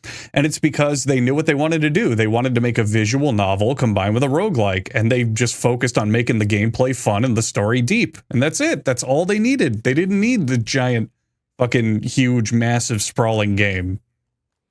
So, but also, I saw some people make the excuse that Baldur's Gate 3 is only as big and successful as it is because it took the Dungeons and Dragons, which is bullshit. The 100% bullshit, which is insane. There's probably a very large chunk of people playing that game right now where you say, you know, that's based on Dungeons and Dragons, and they go, it is? What? That's most people. Most people, for sure. That's the overwhelming majority of people. That's even people who know about Dungeons and Dragons and what it is. Like, most people don't sit down and like look at the die rolls. If you want evidence of that, just look at the sales numbers of the Dungeons and Dragons movie. That's not an IP that really pushes numbers. Right. 800,000 people aren't simultaneously playing this game because they're really into tabletop RPGs and they're just nerding out. It's like, no, this game obviously broke through the intended audience quite a bit. It's like this. Exactly. I wasn't going to play it. I had no interest in playing it until people started talking about how fucking great it was. And then I started playing it, and it is fucking great. And what I found out just today that I didn't know, apparently this game launched completely DRM free, even on Steam. You can apparently launch this game without launching Steam. It has no de novo, none of that shit. That's incredible. Awesome. Incredible. And they're crushing it. It. Turns out you don't need aggressive, super rapey DRM in your games to sell the game. Insane, isn't it? It's also just so apparent how pathetic and I don't know, amnesiatic the game industry is. There was a time, I'm getting out my old walker and my crutches right now, and I'm hobbling my way to my comfy chair because I'm so old. All right, Grandpa. But there was a time, believe it or not, there was a time where you bought a big AAA game, and it, for the most part, worked. It was there, it was complete. They maybe would update it through the internet, kind of in that twilight era of connectivity. But that was it. You just got what you paid for. Right. Yeah, occasionally there was a glitch. Yeah, I don't believe it. Yeah. All right.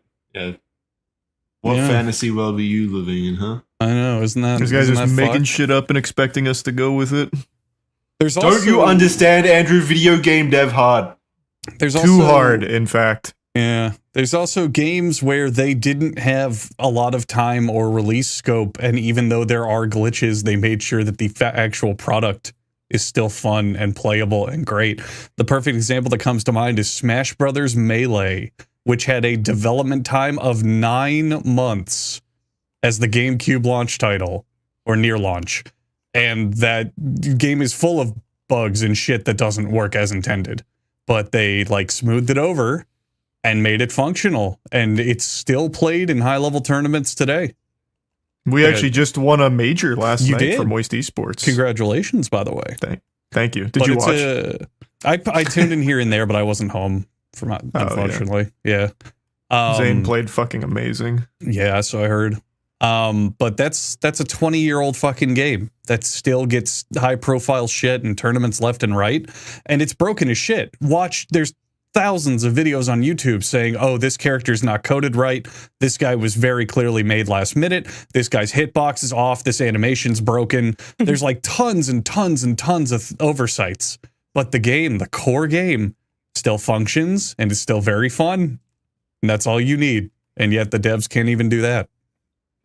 It's crazy. Well, some can. Like, look at Larian. We are getting good. They're a games. It has been unicorn, a good year for Jackson. games. No one can do that. Not all developers, Jackson. My apologies. Not all developers. I think this year has been a fantastic year for gaming, which is making it even more entertaining for me when, like, this is the moment where gamers are seemingly choosing to rise up and voice their concerns about the industry as a whole. No one's even rising up. Well, like, you think they're making this out to be like the Joker moment again, where like he's laughing and then shooting the TV host in the head, and this is what you get. No, people are just paying money for a game that they like, and for some reason, this is seen as an affront to everyone in the industry. Well, no, by rising, that was a bit of a joke, but by rising up, I mean like.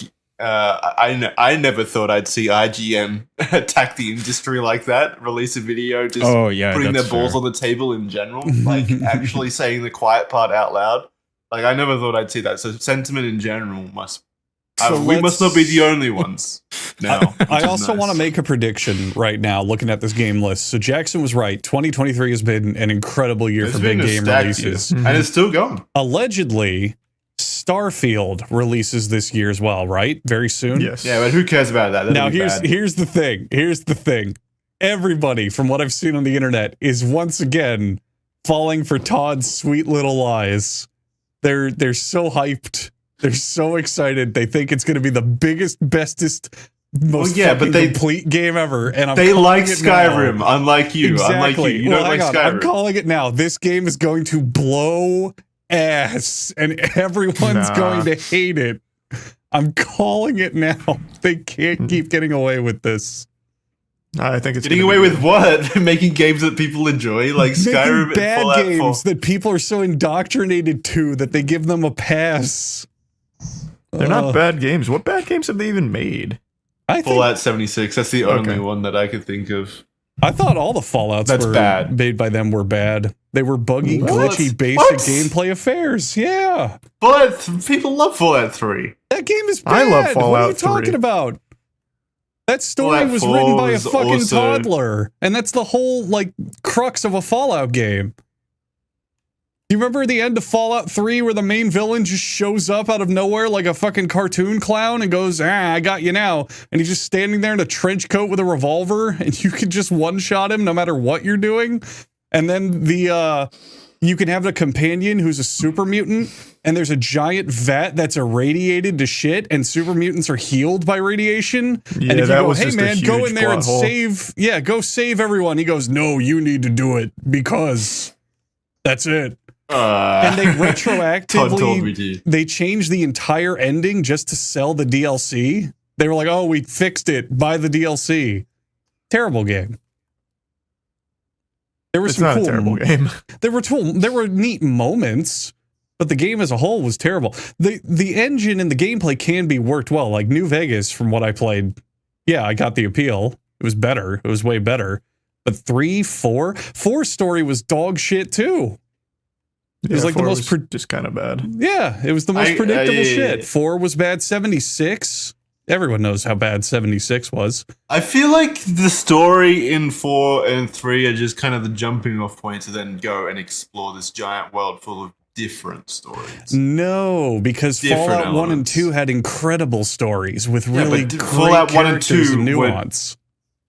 Fallout 1 and 2 were like top-down, actual, pretty in-depth games. Right, but it's the same property. It's the same world. It's the same Fallout.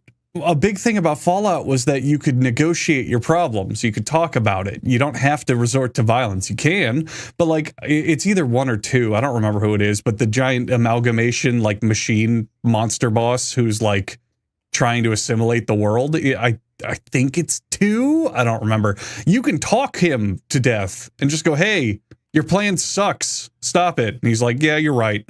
Sorry." That's interesting. Whereas in Fallout 3, he shows up with a fucking trench coat and goes, "Ah, I got you now." And you have to shoot him in the face. It's garbage. No one's arguing with you that the story's perfect or anything. It's just the game is still good, even in spite of that. No, it's not. The gameplay's the most basic shit cookie cutter combat ever made. There's nothing special there's to nothing it like it. whatsoever. What do you mean? There's nothing like it. There's so much variety to it. Like what? What do you mean, like what? The whole VAT system adds a whole different element. There's a whole lot of different ways of approaching The combat. VAT system was a band-aid solution to them not Yeah, but it was still cigarette fun. shooting. The VATS system was like, hey, well, look, we're a turn-based combat thing, because when you actually play the regular combat, it's a fucking janky, unresponsive mess. And when you do the VATS, there's never any reason to do anything other than click head, unless the accuracy's lower, in which case click torso. Click torso. That's it. That's what you do. That's the whole gameplay. But the world is cool, and the little side stories are fun. And Yeah, it's the just world's fun fine. to explore. But that's why I appreciate New Vegas more, because they took a lot more time fleshing out characters and factions and this and motivations and everything. It was I don't. That's not like a. and that was not like where an I was going with it. unpopular New take. Vegas isn't even made by Bethesda. It's just their engine. And that's the worst part of New Vegas. Everyone who loves New Vegas loves the story and the characters and the factions and all that. They don't talk extensively about the gameplay. It's just there. Yeah. Yeah. They're bad games. They can be good worlds. They can be good and engrossing players, but the actual gameplay, the function as a game, is bad. It's just Answer me it this just though. is. How can it be bad if it's so popular? Ah, good point. Yeah, riddle me this, Batman. Game popular, game good. That's true. That's very true. You know, that's also why Big Bang Theory is the funniest TV show of all time. You're right. Well, to a lot of people it is. So I'm going we with have the to be majority. tolerant of those people. Yeah. Hey, I personally like Fallout 3 and I like Fallout 4. I don't like Fallout 76 and I like Skyrim and Oblivion and Morrowind. And that's fine. So This is all they're batting opinions. 100 for me. This is all opinion, Well, you know. 90. You can't Yeah, objectively say, I can't say that you shouldn't like it. That's Did you fine. say just opinion? So I meant fact. I forgot. Criticizing Well, no, games. just I have to stop downplaying the importance of an opinion. It's not just an opinion. An opinion means everything. That's true. That's God very, damn it. very What true. do you have without an opinion? What's a man without an opinion? He's not a man at all. He's a brick. It's what separates us from the inanimate objects, Andrew. It's what separates us from the animals, damn it. Yeah. Well, wait, animals can have opinions, right? No, they can't. Yeah. They can have Yeah, they can have tastes. an I don't know if that's opinion. the same thing as opinions. Well, wait, they can have a what? Tastes. Like your cats like different kinds of food and kibble, I assume. Yeah, I mean, I've never asked them, but that sounds about right. Yeah, exactly. That's what I mean. They can have tastes, but it's not really an opinion. No, that is an opinion. That is an opinion. They've just It's a preference. they've made an That's a opinion. preference. It's definitely not. I don't know. I wouldn't call Well, it. wait. If I have a if I have a preference, of something, that is my opinion. I have an opinion that this is better than that. It is of my opinion that I prefer guess. tuna kibble. An over- opinion sounds like a more higher level concept, like something you've actually thought about, whereas a Yeah. preference or taste is just something you instinctively like. Well, there's there's an instinct, but then you use your brain to create an opinion around it, right? And I'm sure cats kind of do the same. I don't know. Do you think your cat does have a brain process like, I think I'm gonna try this kibble again today? Wait, you Just think it's all to give it a just fair impulse? shake? Yeah. No. Yes, I think they're just dumb. No. Mine is. God, how do we test if cats have opinions? We need to come to a conclusion on this. I don't know. I can't even decide if most people have that. We'll leave it up to the eggheads in Washington. They can solve it. Well, I'm actually reading the scientific criteria for what forms opinions. And apparently most scientists think animals do have opinions. Yes! I can't believe it. Cute. We can't give the animals these rights. I've got to take a shit. Can we wrap? We're 20 minutes in, so... I'll be right back. I really have to shit so bad. Give me 2 seconds. Right, we can wait. Shit. Okay, let's talk about sex. Everyone loves to have it. I'm sure we can all agree. Sex is great. We love it. But sometimes sex is just hard to find. And so that's where friend of the show, Adam and Eve, comes in with their wonderful assortment of pleasure devices, pleasure toys, and pleasure-giving apparatuses. You can head on over to adamandeve.com and check out a massive selection of items designed to bring you as close to God as possible. It's seriously just a fantastic cornucopia of incredible concoctions and creations that everyone should experience for themselves. So that's adamandeve.com. You can use code DEFENSE, DEFENSE, at checkout for 50% off one item and free shipping in the US and Canada. Some exclusions apply. So if you're in the market for some pleasure, you can head on over to adamandeve.com and use code DEFENSE for 50% off one item and free shipping in the US and Canada. Some exclusions apply. Highly recommend it. And just to touch on what I said at the beginning, it's not just for people who don't have sex or finding sex difficult to obtain. It is also for those having sex. It's good for couples as well. So maybe you and your partner can head on over to adamandeve.com together and explore, and you could find it a very enjoyable time. A bonding experience, if you will. Maybe not on the first date, maybe ease into it, but eventually you get there and head on over to adamandeve.com together and enjoy the spectacle Adam and Eve can bring. So now you've visited Adam and Eve and you've got your tools of the trade ready to go, but you need somewhere to utilize this newfangled technology. So let me introduce you to our next partner, Helix Sleep, the best provider of sleeping mattresses. Those are mattresses that you sleep on. Available to mankind, essentially. It's an incredible sleep. I've slept on Helix mattresses myself, especially when visiting Andrew. He's got a Helix mattress, a couple of them in his house, and I was able to partake in the sacred act of sleeping on a Helix mattress. And let me tell you, that sleep was sound. I was snug as a bug on that mattress. I wouldn't have had it any other way. It was honestly quite possibly the best sleep I had while I was in America at that time. It was a fantastic sleep, and it was brought to me by Helix Sleep. You can head on over to Helix Sleep and do a personalized quiz. It's basically a quiz that analyzes what your sleeping profile is like, and then it matches you with the perfect bed for your profile. It's basically like Tinder, but for mattresses. Like it will put the best mattress for your body in front of you, and then you can just click a button and it'll show up in a box at your door, and then you can bring it in and lay on that bad boy just like your Tinder date. It is fantastic. I highly recommend going over. Just go, even if you don't want to buy something, just go over to Helix Sleep, do the quiz to find out more about yourself, really. Discover more about yourself using the Helix Sleep quiz. It's an illuminating experience.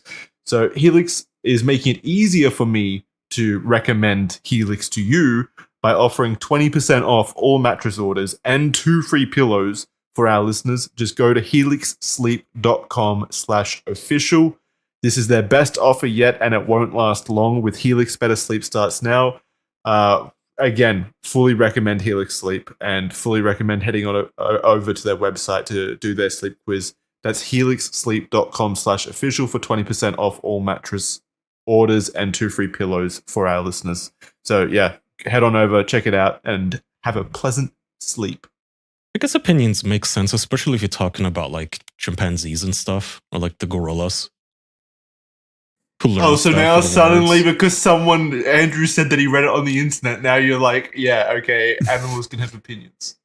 Make up your mind. I guess it depends on the animal. I don't know. I still don't know if jellyfish are fucking animals, but they obviously don't Jellyfish have are opinions. not. No way. No, they are genuinely just Jellyfish don't have they react to brains. stimuli. They're just Yeah. they are just a Nerves. mass of nerves. I don't even know if they have nerves. Like they're just But mass. I assume a gorilla would have opinions. Yeah, gorillas. I don't know if they for would sure. be cool opinions if they could talk. Maybe they're like super racist or something, but nonetheless. I think we are giving a bit too much weight to the idea of opinion. I mean, your dog has opinions. There's probably people that your dog just doesn't like, you know? Mm-hmm. Yeah, exactly. Yeah, and that's not stimuli. That's not like a jellyfish. Exactly. So reading an article or two, they say that the main thing on belief systems and opinions in animals is it can't be reflexive. So like if you startle an animal and it like jumps up or jumps away, that's reflexive. That's not an opinion or a belief it has. That's just naturally what it's going to do. But an opinion would be something it does out of conscious choice. So your cat preferring food, or if your dog doesn't like a certain person, things like that. Yeah. They don't have to reflexively do that without thinking about it, you know? I don't understand why that's even a point. If I come up to you and like scare you from behind a corner or something, I'm not going to go, well, that's a weird opinion you just had, Andrew. Why did you go? What's the connection? Yeah. Why are people arguing about that? It doesn't make sense. Because it's fun to argue, Jackson. It is fun to argue. Mm-hmm. You're right. You should make the people who make horror movies read that. The jump scares are True. not clever. Yeah. Just a natural reaction, you dickheads. The old tickling in the crowd argument never gets old. Oh, Yep. well. But to come full circle, my opinion is that you're probably right. I don't know. When was Bethesda's last game that came out? Skyrim on the LG refrigerator. Yeah, true. They re-release that shit Yeah. every 6 weeks. No, it was Fallout 4. That was like 2015, 2016, right? So it has been Well, wasn't quite a 76 while. their last game made by them? Yeah, but that one universally sucked. Like everyone's opinion was that sucked. I'm Right. saying, what was the last game that came out that was like well received? So a lot of people conflate Bethesda the publisher with Bethesda the developer. And I like what they published. Like they made Doom, which was good. I thought Deathloop was pretty neat. It fell apart, but it was neat. Like they publish good games. So there's very often contrarians like, oh, Bethesda does make good games. Like, no, that's not what they made. In terms of what they've made, I think it's Fallout 4. I think that was the last one. trying to find like a list that's just what they developed. My point being, I don't know if Starfield's going to be good because it's been so long since they've released a game themselves that it's hard to know where their quality level is at. It's going to be terrible, but the people who are into that sort of stuff are going to think it's incredible and amazing. I found the list, by the way. Literally all they make is Fallout and Elder Scrolls. Their last games... That's... in reverse order were Elder Scrolls Blades, which was a mobile fucking mobile game. Yeah. Fallout 76, Fallout 4 VR, Skyrim VR, Skyrim Special Edition, Fallout 4, Fallout Shelter. Oh boy, people playing that one. Skyrim, Fallout 3. That's all they make. They used to make drag racing games, and then they pivoted to purely Skyrim and Fallout. Oh, those stupid idiots. They should have stuck with drag racing games. That would have made them do millions. Big drag fucking racing. True. Yeah, imagine that fucking boardroom meeting where they're trying to decide whether to fucking greenlight Skyrim or Drag Racing 2 Deluxe Edition. Why did they do that? Works for Need for Speed. Yeah, but then they had not the level of Skyrim. But then they had the board meeting in Skyrim where they said, "Hey, do we make combat you press the right trigger or the left trigger?" And you just do that over and over in front of enemies. But you can choose. You can choose to be a mage. That's you right. can choose to be an archer. You could choose to. It doesn't really change. It's still It changes nothing. The combat plays exactly the same every single time. You mash buttons until everything is dead. But you know that Todd made it. True. Very, very, Todd very had a true. hand in it. Very, very true. I think what you're saying is just convenient, though. It gives you an out because you can still just claim that you're right, even though everyone else agrees that the game is good if it releases and it's good. And that's fine. That's totally fine. Is there a future? Is there a future possibility where Starfield does release and you're like, yeah, this is good? If Starfield releases and it does seem like an objectively good game, I will say, wow, I'm surprised. They really pulled it out. I think Skyrim and all of those are very overrated. I think they tick boxes for people without really wowing them. They go, look, here's a world. And look, there's many different things you can do, but there's no depth to literally any of it. Like, one thing I remember from Skyrim that I especially hated is each and every single dungeon is exactly the same. It's copy and pasted, re-switched A lot of tiles. people have that complaint, though, but it doesn't mean that it's still not good. So what's fun about a dungeon crawler with bad dungeons? That it's more than just a dungeon crawler. But that was my point, where nothing has depth. Like, you just do all this surface level stuff, and then you're done. You can build a house in Skyrim. There's Can a nice you? level of depth there. Yeah. Could you? Yeah. I know you can buy one in Whiterun. Can you just decorate it? Yeah, you can Well, no, you can build an actual house. It might be an expansion, though. Oh, okay. I did not play the expansions, to be fair. I only played the base game. Yeah. Yeah. And then Super Mario shows up as the final dragon. And I was like, oh, that was cool. Yeah. Yeah, Starfield, good game, already confirmed from me. Not even out yet, but game of the year. Yeah, easy. I'll take a peek when it comes out. I could be wrong. I'm just making a little prediction based on my experience. That's all. If you're wrong, you're getting the stick. Oh, if I'm wrong, people are gonna disagree with my opinion on the internet. That's gonna be unrecoverable. Oh.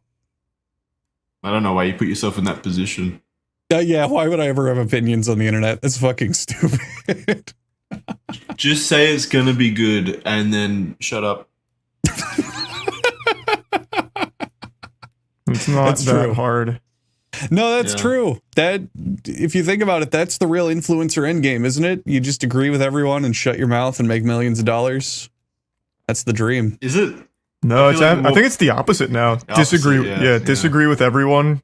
Get the controversy clicks in that audience. True. Capitalize. All right. Let's roll on that then. Charlie, give me a hot take right now. Something you truly think is a hot take. Final Fantasy really 16. spicy. Final Fantasy 16 is not game of the year and shouldn't even be considered. I agree. Okay. But a lot of people disagree. We are gonna get flayed alive by the anime fans. Yeah. I love Final Fantasy. I couldn't have been more excited for Final Fantasy 16, but I think they really dropped the fucking ball. There's so much in that game that is incredible and so much that is just bad. Agreed. It is a game of highs and pretty low lows. So it's got an 87 on Metacritic, so it's not like bank busting over here, but yeah, people seem to like it overall. People love it. People love it. Yeah. It's not surprising. People take their anime games very seriously. True. Too scared Should to have an Baldur's opinion Gate on that. 3 win then? Baldur's Gate 3. I think it's a contender. Yeah, Baldur's Gate 3, I think, probably has this. I mean, it's a stacked year. You got fucking the Zelda game. You got that. Oh, you got yeah, a bunch you're of right. shit. I don't know what it goes to, honestly. We're talking this year? Yeah. I hope Yeah, it goes this to year. either Zelda or Baldur's Gate. Just because I want to see people mad. Developers. It's probably going to be Baldur's Gate with how it's been received. It's that Elden Ring effect where it kind of just is a tidal wave that's really hard to stop. Yeah. It does feel like I've heard more about Baldur's Gate 3 than I did about Zelda. Zelda had its time in the Just a sun. positive brave. Yeah. Yeah. This just feels like more of a movement. So I'll give you a little counterplay here. Elden Ring on Steam had a peak of 950,000 players, and I think Elden Ring was pretty unanimously agreed to be its game of the year. Baldur's Gate currently, it's dipping a little bit, but has a player count of about 875,000. On Steam? On Steam, just Steam. Yeah. Okay, good argument. So how many does Zelda have on Steam? Just so we can compare. Good point. I really wish they actually made those numbers public sometimes. Nintendo is such a guarded company. Yeah. If only it wasn't a bunch of Japanese boomers running that whole place. I am so curious about the behind the scenes and what their engine looks like. What does the development process look like for this sort of thing? Do they even ever do developer office tours? I know a lot of studios bring in like interviewers and press and shit to be like, here, look, here's our game. Let's talk about it. But I don't know if Nintendo does that. Very surface level of here's some concept art for the Guardians and Legend of Zelda, and we were inspired by such and such. But no, they don't actually like sit down and let you watch some guy work on his computer for 20 minutes straight without commentary or anything like that. Maybe it's good that we don't hear from the video game developers in this situation. Maybe we just get to enjoy the end product. It does play to their advantage business-wise, because if they have products such as Metroid Prime 4, which they keep scrapping and redoing, it doesn't have that... I'm trying to think of like the name of the effect or the idea where if they keep showing it off and then they scrap it and they have early this beta access footage. Yeah. Development hell? Yeah, development hell. Yeah. So a good example I'll give is BioShock Infinite, which did go on to be successful, but it changed a lot. It changed a lot from its initial release stuff. Like they scrapped a ton of fucking features. And there's a lot of people, including myself, who are just like, yeah, the game that came out was fine, but I really wanted that. I wish they could do that. You know, I wish it lived up to that, but it didn't. So they get to avoid that. You should go make it. I will. Video game dev is so easy to you, Andrew. That's it. I'm making all of BioShock Infinite from scratch myself. Finally, it'll have a good story. Yeah. Nah, the story in that game was really bad, too. Can you redo Skyrim and so it's actually good? Yeah, use RPG Maker. Yeah, there we go. I'll use, what is it, RenP, the visual novel maker? Yeah, the visual novel. Yeah, that's going to be game of the year. Make Game of Moons, but Skyrim. RenP. It's either RenP or RenPy. I don't know how to say it. I say RenP. Yeah, it's a visual. It's like RPG Maker, but it makes visual novels. Most predominantly used in the porn game industry. Oh, is that what you used for whatever it was you were doing? Yeah. Classic. Yeah. Classic engine. Then BioShock Infinite will have a good story as well, finally. What else we got? Have you guys ever seen a dead body? I've gone 26 years without ever seeing one. In real life? Not that I remember. Yeah, well, I've seen dead bodies on the screen. Yeah, I've seen a bunch in documentaries. Oh yeah, no, I have. Just how do you forget about stuff like that? I feel like that's like life-changing shit to see a dead body. That's how everyone always... It was my dad, so I try to kind of not think about it. Oh, god damn it. Yeah.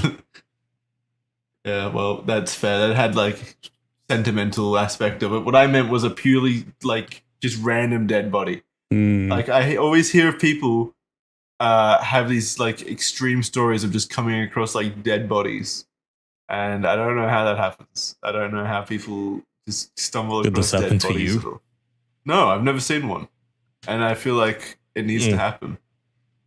It needs to happen. You can make it happen, technically. Well, I mean, I don't want to like. It's completely in your hands, buddy.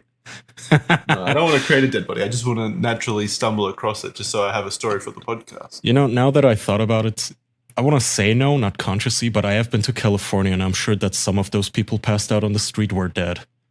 Possibly. So I may have seen dead people. I don't know.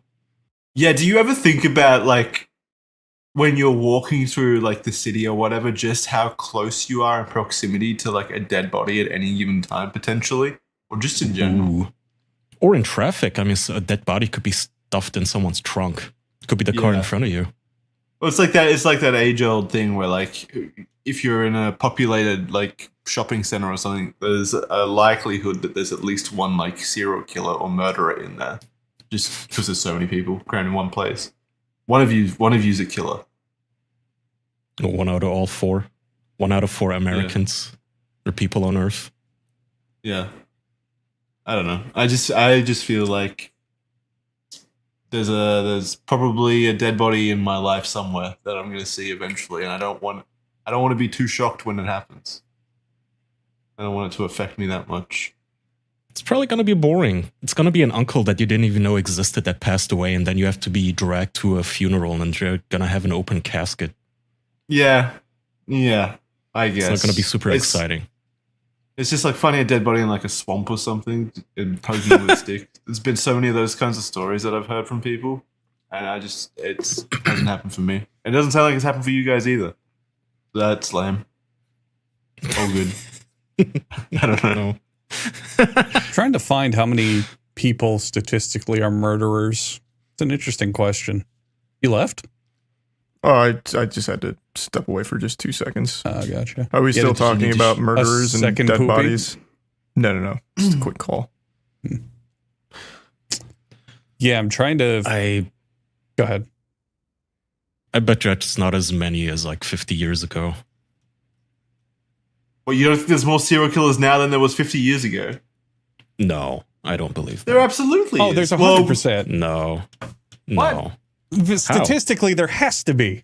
There's millions and millions and millions There's significantly more people. Yeah.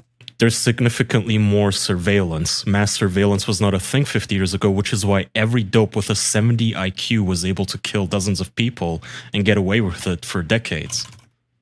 We didn't even have DNA evidence, cameras, or anything of the sort. You could literally walk up to someone's yard and just hit them over the head with a hammer and run away.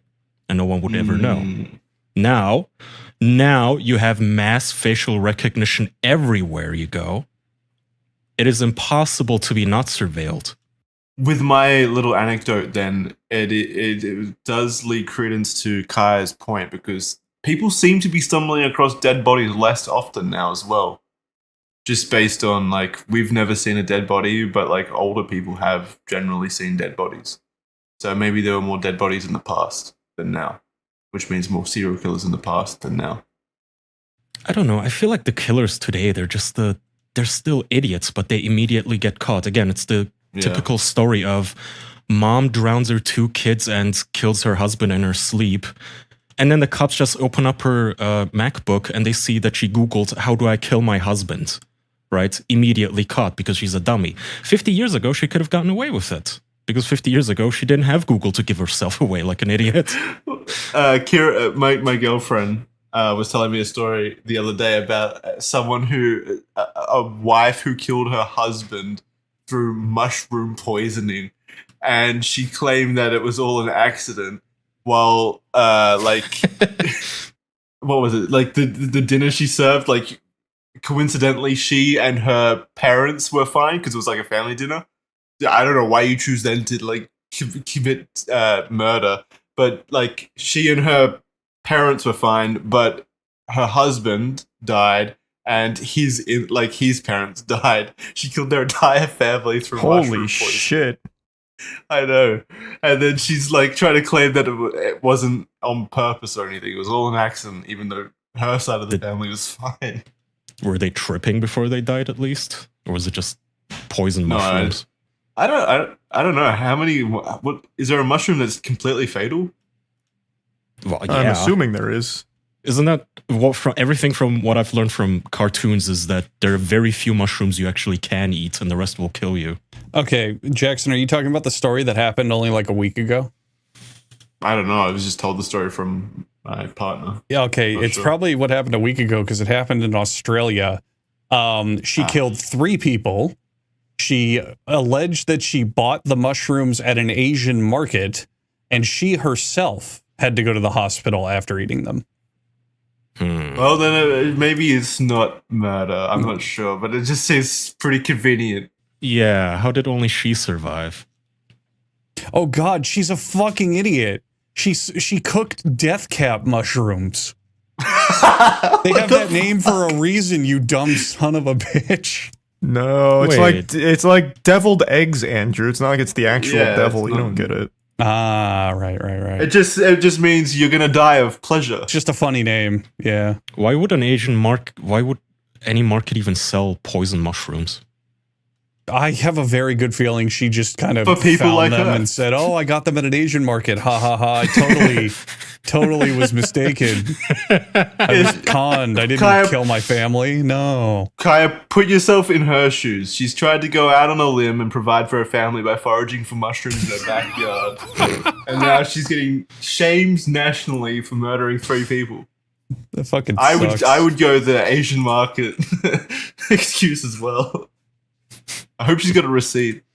To be fair, even if it is an just says accident, death cat she needs to go to jail forever. She's too stupid to be let back. Even if this wasn't a premeditated murder.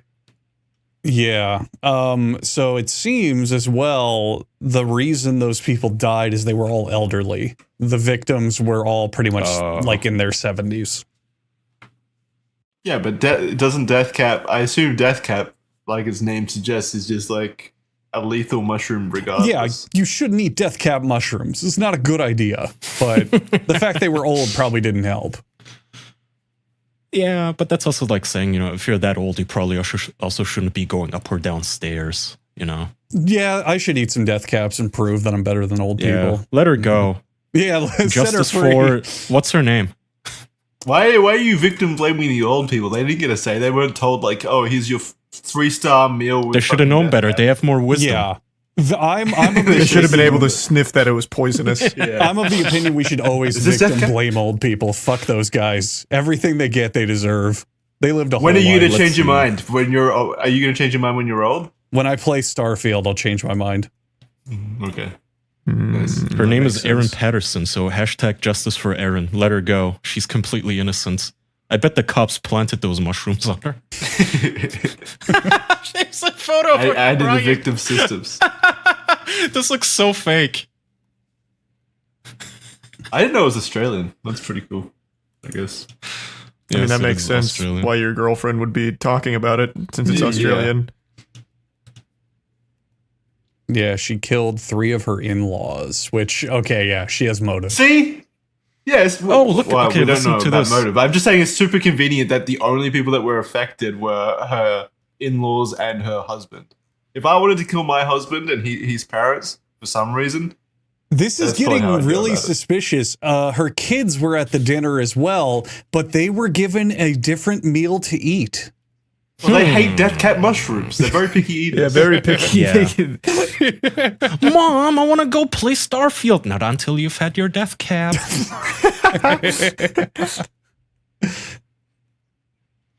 Also, apparently death cap mushrooms, according to this article, are responsible for the majority of mushroom-related deaths worldwide. So these are like the pit bulls of mushrooms. Wait, she went so out of the way. No, I thought it was just a dinner with her in-laws and husband. There was a fucking Baptist church pastor there as well who was fucking eating critical condition. It's like a cult mass suicide. Now I'm interested. She had dinner with like 8 elderly people, all in the like 70s, and like killed like 90% of them. Holy shit, that's so fucked. How old is she? 48. Yeah. Is there no video of this? That's you know what I love is... I don't know. What? Oh, it's when you open up a news article, but the video attached to it is completely unrelated to the article that you're reading. Oh man, Awesome. I fucking loathe that. Classic. Kyle, we can jump off what you were saying earlier about serial killers and how much harder it is to do now. A thought similar to that I think about constantly is how much easier it would have been in the past to rob a bank. Yeah. Like in the fucking 60s and for 70s, you go to a bank, you bring a weapon, or you do it quietly. Millions of ways to do it. You walk in, you go, hey, give me the money. You get out, you find a smaller town, easy, bing, boom. Now you have all these cameras. You have all of these security measures. You have banks where the fucking panic button rockets up a giant bulletproof shield in front of the fucking teller counter at like Mach 2. Like, what do? It locks all the doors so you can't even get out automatically. I wish they would think about bank robbers a little more. Bank robbers' Make rights. it easier for them. It's a hard job. But man, think about it. It would have been so cool in the 70s. You pull up in your big, fat fucking Cadillac, a 6-shooter revolver in your pocket, your nice suit and mustache ready to go, and you just walk in, you wink at the teller. They just give you the money. Yeah, you just wink at the teller and say, hey, hand over the dough. Hey, toots. Yeah, hey, what's up, sweet cheeks? They put it in a burlap sack with the big dollar sign printed on it. And as you drive away, bills just follow behind you. The cops don't even chase the trail. They don't care. They're like, whoa, this is cool. That guy's cool. It's going to make a cool movie one day. And then there's fucking fingerprints now and like all this shit. Well, there were always fingerprints. Fingerprints aren't new. They don't. Yeah, they are. They just like come into reality. No, the ability to like identify people based on fingerprints is new, but we've always had them. They've always been there. Not modern DNA science. No, not DNA. DNA is very recent. Yeah, DNA is recent. Speaking, and like in the 80s or something, I think. And that was when a lot of unresolved mysteries or unsolved crimes were solved, where people went, oh, hey, you guys remember that blood/cum/piss sample we have from 50 years ago? Run that through that newfangled fancy DNA system. And what do you know? It actually brings up results. God, like imagine, arrest my killers. God. Yeah, imagine how pissed you would have been if you had gone away with murder for 40 years and then they invent DNA. So you're like, what the fuck? I would have never murdered someone if I had known this would have existed. There's a big Netflix documentary. I forgot the title. I'll probably someone will remind me of it. But there's this guy. DNA, the silent killer. No, it's the opposite that happened. There was this guy, for one reason or another, was like, yep, I killed that bitch. I did it. I murdered that woman. Fuck her. Take me to jail. Ha ha ha. I forgot why he did it. I think he was not a great person and was kind of messed in the head and wanted attention. Don't say. But I don't think he was a very nice jail. person. They sent him to jail for 14 years or something ridiculous. And while he was in jail, they came out with DNA evidence. And he was like, oh, I kind of hate being in jail. Can you guys do my DNA? And then they did it and they were like, wait, you weren't even like remotely near the scene of the crime. What are you doing? Why'd you confess to this? So you just confessed for shits and giggles? I watched this many, many years ago, but he confessed for basically no reason, and they thought he did it. They were like, oh yeah, you totally could have done it. And then they did DNA after it came out and went, no, you couldn't have done it. Confessed or coerced? No, he confessed. Confessing. He walked into the police station and said, yeah, I killed that woman. Well, that's what the police said. For no reason. Let me see if I can find Maybe he needed a free meal. Yeah, free accommodation or something, maybe. Yeah, someone in chat might know it. It's pretty old. But it's on Netflix. I haven't heard of that one. I know about the one of, chat is saying Kaya's thinking of the Fear of 13. I remember that one where the guy was the Fear of 13. Yeah. Yeah, but that guy didn't freely admit to it. The cops got him and they coerced him into the confession. Okay. And he sat in prison for many, many years until DNA evidence became a thing, and he finally was able to get out. I might be misremembering because I think he explains in the movie where he's like, oh, if I just confess, it'll be fine. I'll just do it. Yeah. So there might have been coercion. I watched this. This came out in 2015. I think I watched it when it came out. So if you're going to be put in jail for 15 years for murder, I think you get a free murder pass once you leave. You can kill someone and not go to jail. That's the plot of Double Jeopardy. You've done your time, Jackson. I think that's very fair. You know, they say if you can't do the time, don't do the crime. Wait, if I have done the time, I think it's only fair I get to do the crime. You boys haven't seen the keep movie your money. Double Keep your Jeopardy? money. Yeah, but that's completely different, right? No, that's the exact plot. She gets thrown in jail for allegedly murdering her husband, and then they find out that it was all faked by her husband as a con. Yeah. So they let her out, and she goes, well, now I'm just going to actually murder my husband. They can't send me to jail for it. Yeah. But that's that's specifically her husband. If she tried to kill anyone else, it would be a new murder. Yeah, exactly. Well, in this case, I'm saying you can murder anyone. So you guys want to like go to jail preemptively just so you can get a free murder card? I don't think they're saying they want to go to jail. They're just saying, like if you did happen to go to jail for a crime you didn't commit, you get a free pass. Even if I did and then came out and I got my free murder pass, I would donate it to someone more in need, I guess. Who needs it Someone more in than need you I would do? wanna- Yeah. Yeah, I don't think I would want to murder Like a someone. kid with cancer. Or like a Make-A-Wish murder pass. Someone who really wants to murder someone, but just isn't within their means currently. Do you think they'd give that to a child? Let's say you have a kid, he's like 9 years old, and he's got terminal cancer. It's really not looking good. And he says, I want to kill someone for my Make-A-Wish. No, they wouldn't. Let him flip the switch in an execution. Well, you don't think they'd find like a 95-year-old grandpa who's like, okay, Billy, let's get this over with. I think you'd really struggle to find somebody like that. No, I mean, you could, if it's in Canada, you could find somebody who's already in one of them euthanasia pods, and you could go, hey, Billy's sick. Yeah, just Can turn you it flip on. the switch? Find a brain dead coma patient, and the family's like, we're debating if we flip the switch, but here's Billy from Make-A-Wish to do it for you. Pull the plug, kiddo. Yeah, here you go. Give it a big pull.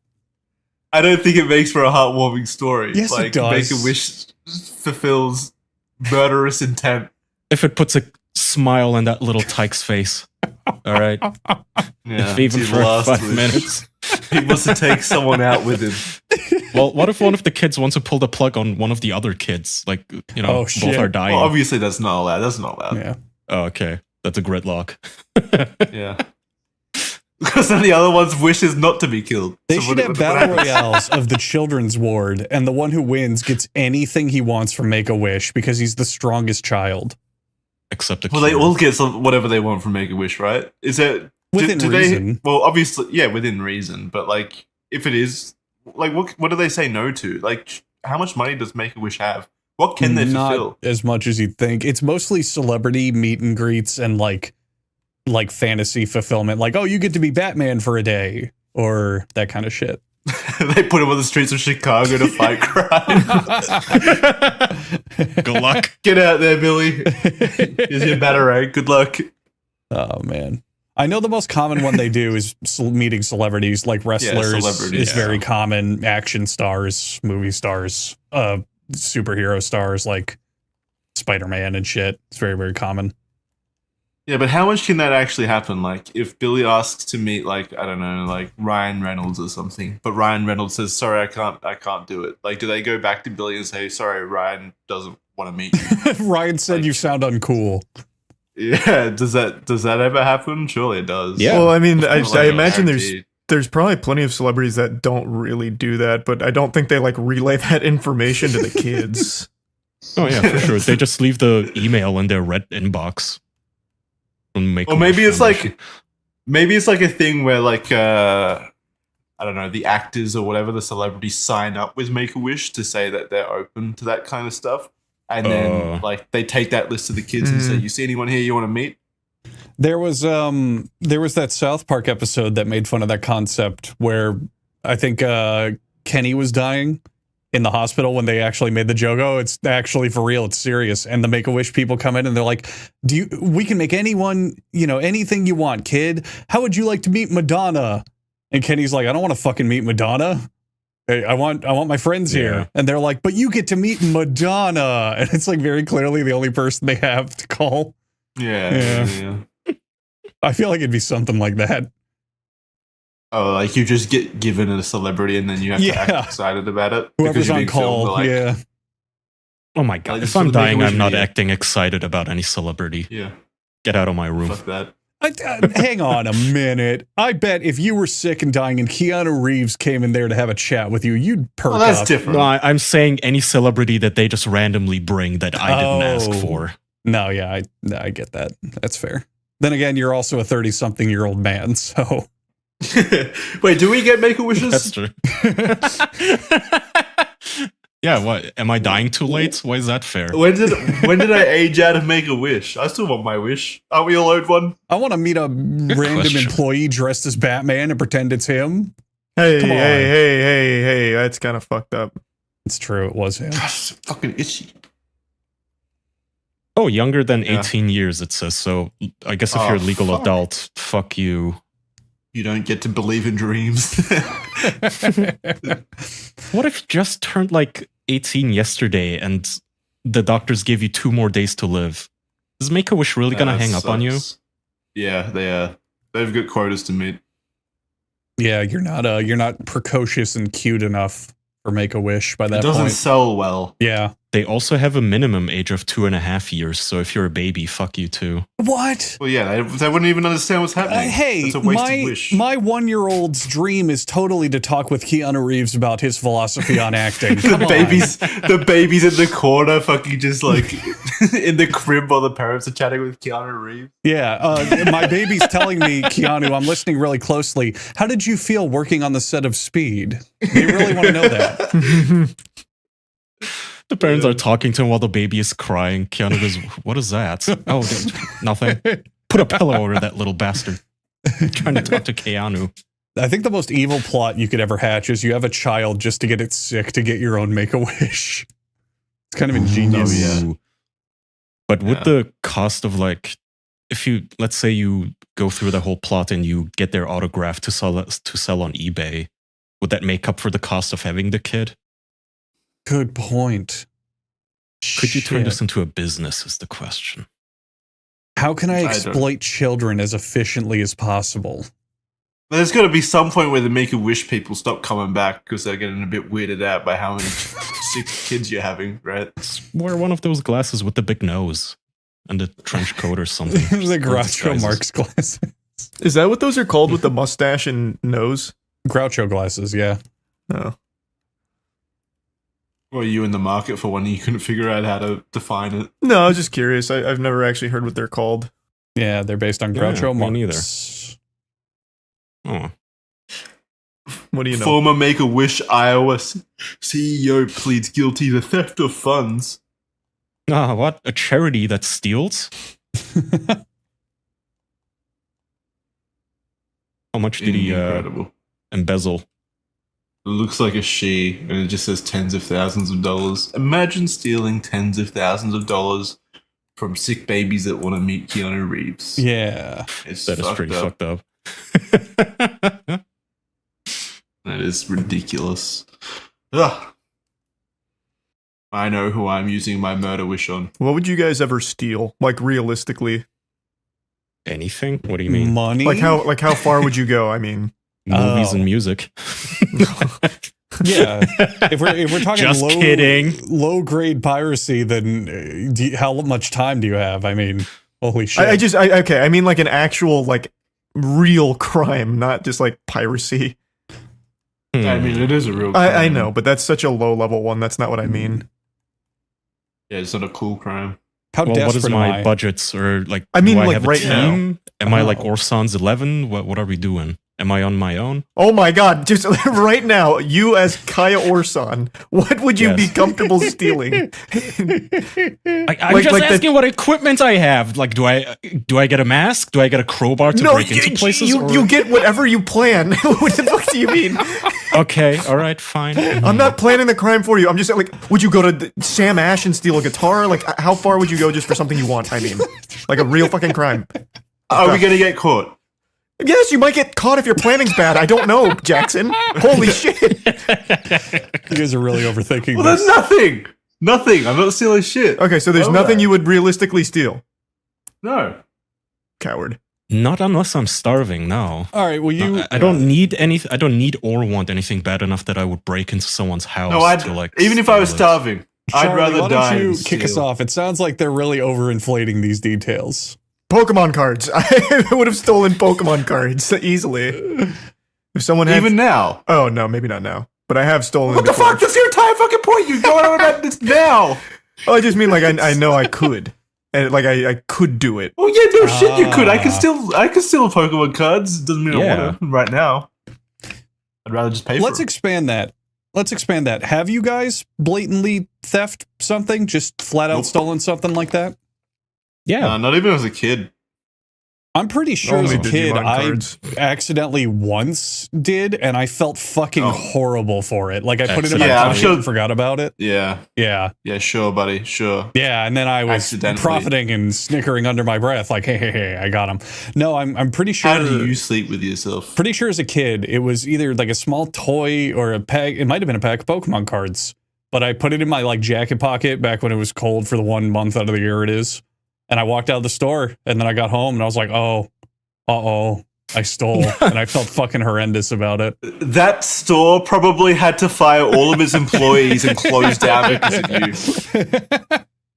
You destroyed that neighborhood. They're still and their feeling access the to effects Pokemon of it to cards. this day. That store's gone because of me.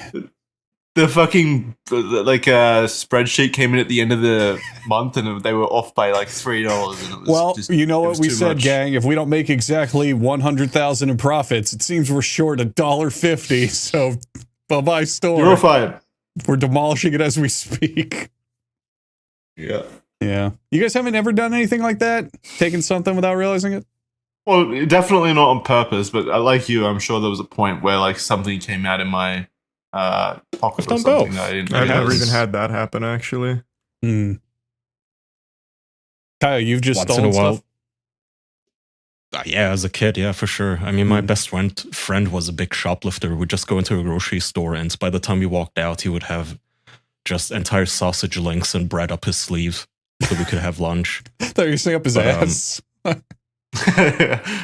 I thought that was going to go a different direction. Yeah. No, it would literally just be up his sleeves. I even wouldn't see him steal, and I would be standing right next to him. But it was convenient. We were kids. Well, convenient for you, yeah.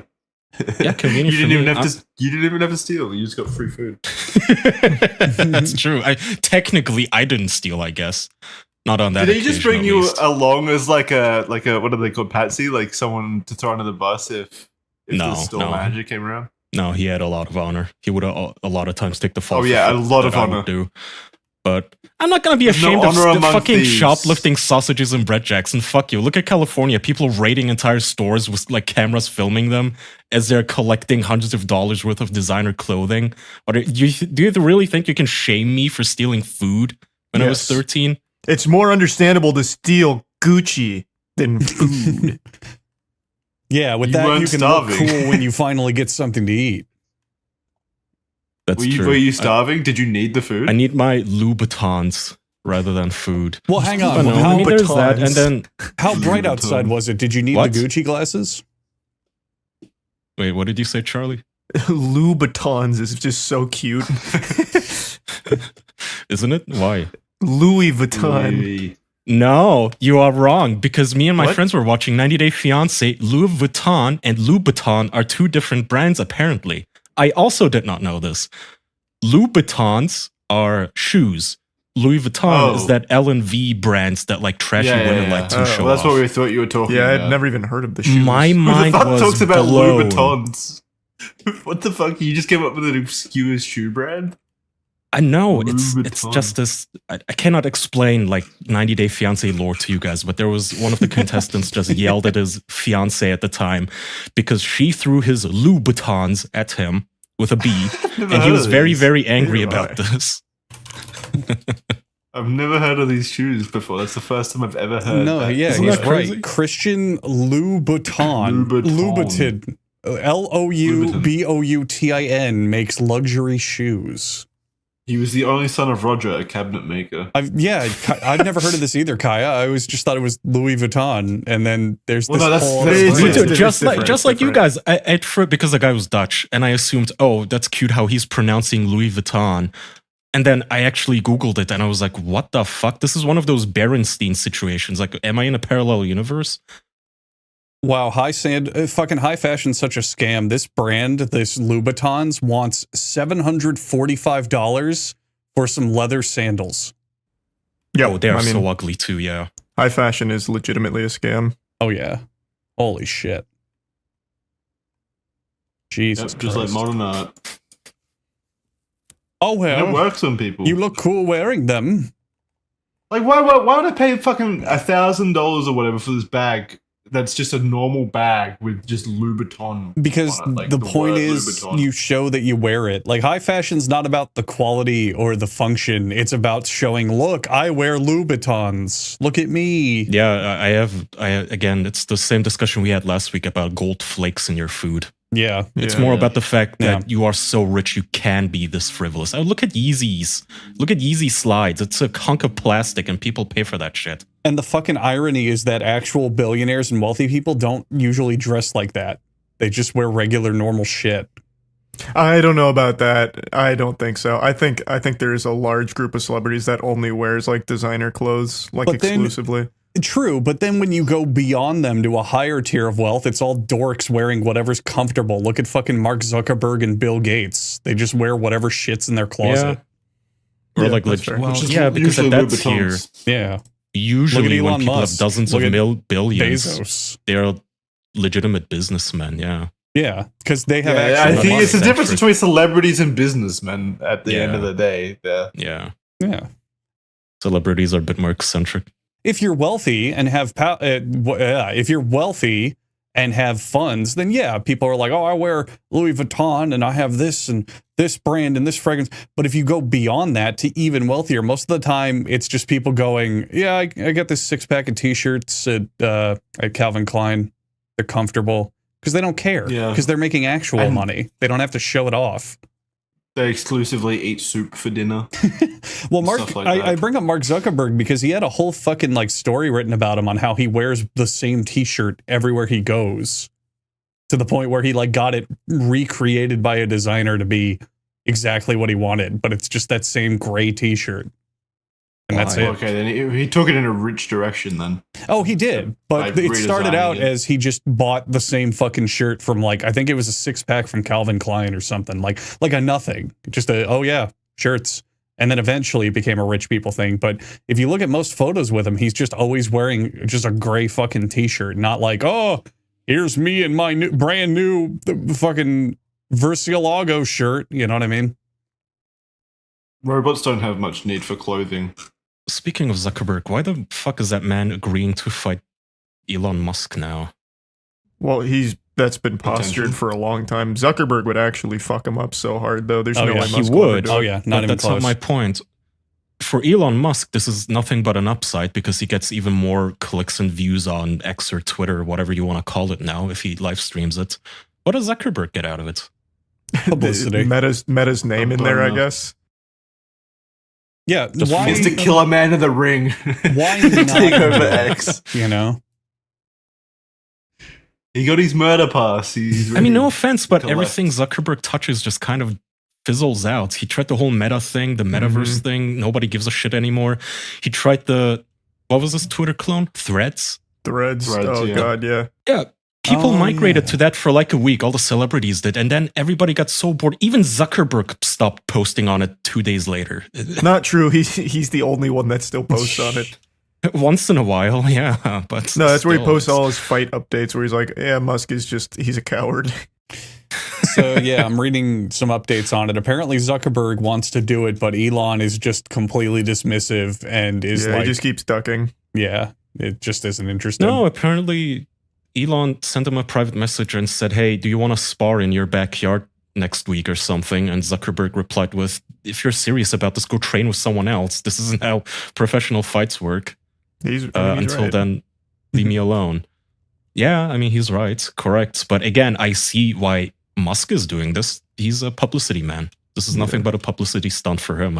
They're both I guess it's publicity cute men. that Zuckerberg. He'd get more publicity though if he actually got in the ring though. That'd be a massive event. Yeah, but he That knows would be he'd way get more fucked up. publicity. He doesn't want to get hurt. Yeah, neither of them actually wants to fight. Like actually fighting No, does nothing Zuckerberg for would. them, but the publicity of it. Zuckerberg like does. actively trains all the time. I think Yeah, he would Zuckerberg absolutely actually do does it. fight. I feel like Zuckerberg probably got all these pain receptors removed, so just as well. I think you're probably I don't right. think it would affect him. Yeah, okay, but Elon has Neuralink on his side, so maybe he has something. Ooh, he's got like VATS. He's got VATS. No, wait. We're thinking so fucking small. These guys are multi-billionaires. They need to have mech suit fights. Just Well, they send in their slaves to fight for them, basically. Ooh, like John Wick 4, they each pick a champion. Yeah. God. Elon Let them picked fight on it out. again. Okay, yeah, we should have billionaires fighting. They need to just throw money into shit and have like I don't know, make some warships and fly them around the air at each other. Something cool. I like it. I like how we've come full circle as like human society. Like old kings back in the day used to fight each other for land and stuff, and now old rich people are fighting each other for entertainment. In To be fair, I mean, to our billionaires as credits. You know, a couple of weeks ago we talked about Jack Ma. Was that the Alibaba guy who made a movie about himself just kung fu fighting sumo wrestlers? And we said that's kind of cool. Well, to be fair, I'm actually more interested in this actual fight if it does happen in real life. It won't happen. I want to see Zuckerberg wedgie Elon. Yeah. That's something I would tune in for. If I could be a big dumb history nerd, I did a video on a guy. He was king of France. I'm looking it up now, or of King Spain. But it was in the 1500s, and they had a jousting tournament. And he was like, "Yeah, I'll fucking joust. I'm the king. I'm fucking cool. Come watch me joust." And he got a splinter in his eye, and it got infected and died, and it killed the entire sport of jousting, and that's why we don't do it anymore. What? What do you mean killed it? People were like, "Oh shit, this is dangerous. The fucking king died. Let's stop jousting." Fucking libtards and their regulations. Yeah, ridiculous. Yeah, Henry II of funny. France was the king of France, and he went to joust, and he was like, "This one's for you, mistress," and then he got fucking obliterated by a splinter. What an So idiot. what's the vote here? Do you guys think the fight will actually ever happen? No, it will No. never happen. I want to Yeah. see jousting now, though. Yeah, we should bring actual jousting back. Yeah. Oh, well. Maybe Elon will try to weasel his way out of it. It's like, hey, how about we don't fight, but instead we turn it into a sports competition. We play pickleball or axe throwing or something else that's super dorky. Oh, He the already Renaissance has fair games. Did you not see his tweet about like he's going to need back surgery? So like he's already getting his excuses ready. He's getting body enhancements. That's not He's a good putting enough metal excuse. spine in. Well, let's kill two birds with one stone. Let's have them joust. That would be Yeah, pretty I'd cool. be down for that. I'd pay to see Elon and Zuck joust. I think that'd be cool. Yeah. But doesn't jousting just last like one dash? I mean, you either hit them or you don't, right? Well, and then you circle back. Yeah, if you miss, you circle back. You could also play multiple rounds. Doesn't have to be one and done. Well, no, it's done when someone falls off the horse, right? That's the entire point. Right. But Yeah. it could be like first to 3 falls or whatever. You could it doesn't have to just be, if you fall off you lose immediately. They could keep doing I it. don't think that's how they did it back in the old days. I think it was one and done, or until you get a splinter in your eye. Well, I'm trying to make it more exciting, Jackson. Jesus. I mean, it's fucking joust. Like once is enough. That would be incredible. Oh, this guy's never seen a joust if he thinks once is enough. Well, get a lot of other side action. Have you never seen jousting, Jackson? They still do it. Yeah, like Renaissance fairs. No, I have. But that's like, isn't that fake No, stuff? that's real jousting. I feel like that's fake stuff. I feel like they don't actually. Well, it's try to they're joust. not It's trying to all, like, kill each other. choreographed. Yeah, they're not trying to hurt each other. They're still pushing each other off horses. It's like pro wrestling. Yeah, but it's like wrestling. It's like choreographed falls and stuff. Hey man, falling off a horse is still fucking dangerous. Like And getting hit with a giant I fucking gotta- wooden spear. Yeah. I gotta believe that there's some danger there for it to be jousting. There is. Jackson, come on, man. Are you the They guy? have like insurance. You know who you are? You're the guy who goes to a wrestling event and goes, "Oh, this is fake. They're not actually fighting." Boo! You know who you are, Jackson? You're Mr. Dweeb. You're Yeah. Dweeb guy. You're a fucking nerd. I'm Mr. Dweeb. I'm Mr. Dweeb for wanting people actually to kill each other in jousting. You don't enjoy entertainment. Come on, dude. I'm just saying, I gotta believe there's murderous intent. Now, it would be cool I if gotta they see actually blood. did fight to the death and the winner gets ownership of all of the assets of the other billionaire. Ooh, I do That'd like be that. crazy, yeah. I'm just thinking they're billionaires, man. We got to go bigger. They should have like a private helicopter duel or something that regular people can't. Yeah, helicopter jousting. That'd Yeah. be fucking awesome. They should both buy Apache helicopters decommissioned from the Soviet Union and just start lighting each other up. Like something the common man can't do, you know? Give me a real spectacle for their money. Well, like a game of Battleship. But Yeah, but with real life-sized. battleships from World War II. Yeah. Oh my god, that'd be so fucking incredible. Fuck yeah. Yes. Do something, you know? Put your money to good use. Charlie used to bring up something, I think it was Charlie, or maybe, no, I think it was Kaya, where it was, if I was a billionaire, I would just make a full movie of my design from start to finish. Was it Kaya? Yeah, I said that I would regularly fund just my passion project. I would just literally go and give them enough money to make another Mad Max or Baldur's Gate game. Do that. That sort of stuff. Do that. Like, these guys, boxing's neat, but have them do something that only they can do. Really just up the fucking ante. Recreate a giant Connect 4, like the size of a country, and play that. Like, something. To be fair, Jack Ma did try and he got disappeared for it, right? He made that karate video and then he disappeared. Well, that's not why they disappeared him, but yeah.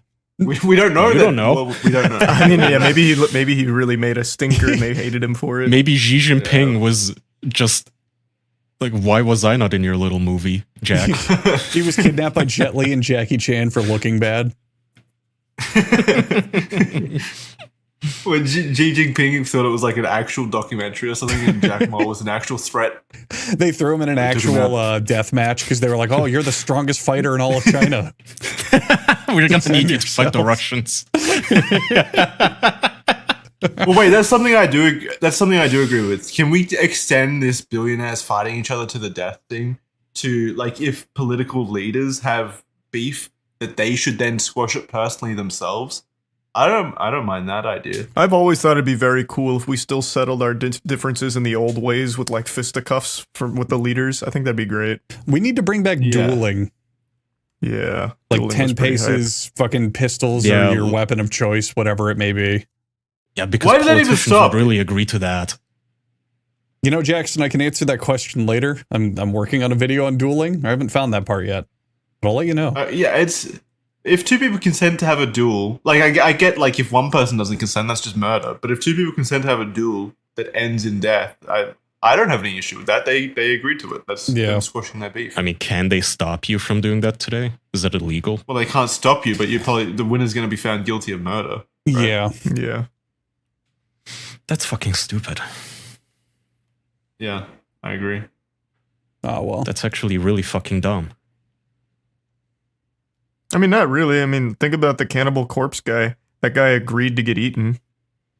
Yeah, but at least in that case, you could argue, like, they just hooked up on the internet randomly and the guy was kind of sort of mentally ill, maybe. You could make that argument. And because Germany doesn't have double jeopardy laws, they just came back after him, after they already said that it was okay. They came back to the case and said, actually, we changed our minds. It's not okay. You go to prison now, to a mental asylum. But with a duel, if you regulated it and both parties went through a mental health check beforehand and proved their competency, why not? I mean, I'm for it. I think there has to be, like, dedicated dueling grounds, though. Otherwise, people are just going to shoot each other out in the streets and stuff. And we need to construct a dome, and you can battle royale in it all you want. There's no consequences. We call it the Thunderdome. Yeah, the Thunderdome. Make the Thunderdome. And there has to be, like, contracts written up to clearly state that you both, like, consent to this and everything. So yeah, and you're not signing this under direct... I guess there's the whole issue of somebody could be holding your family hostage or something, forcing you to do it. Yeah, this is the plot of, like, 1,000 action movies where it's like, oh, you're in prison for life, but you can get out if you compete in the Thunderdome. In the death race. In the Ooh, that's what shit they should do. They should have a real life Mario Kart, Elon and Zuck. Ooh, that's a good one. I like that. They should reenact the Running Man and create a giant game show they have to run through and kill, like, ex-cons and soldiers and shit. That'd be cool. Yeah, I could see that being a feel-good story. I hope this happens. I also have zero hope, but I wish. That's my make-a-wish wish. Make Elon and Zuck fight. Yeah, I'm dying. It would be entertaining. It would be really good. It's something I would watch, yeah. Man, what? Imagine if Elon somehow just whipped out a Joker out of his sleeve and bodies Zuck. Elon has that weird mutant body. You guys remember? He looks like he swallowed a mini fridge. Yeah. Is he the cream cheese one, or is that Zuck? No, that's well, kind of both sometimes, but Elon is the one where he's just by nature white, whereas Zuckerberg was putting on white face. Right. Like a pantomime. They're both goofy people. Yeah. They are both just fucking amalgamations of things posing as human. They just do such wacky things. I would like to see them make a porno, potentially not together. I mean, I'd be down for that. Well, if you got all the money in the world, like, is there a billionaire that's released a porn video? I don't think so. Why do you want to see that?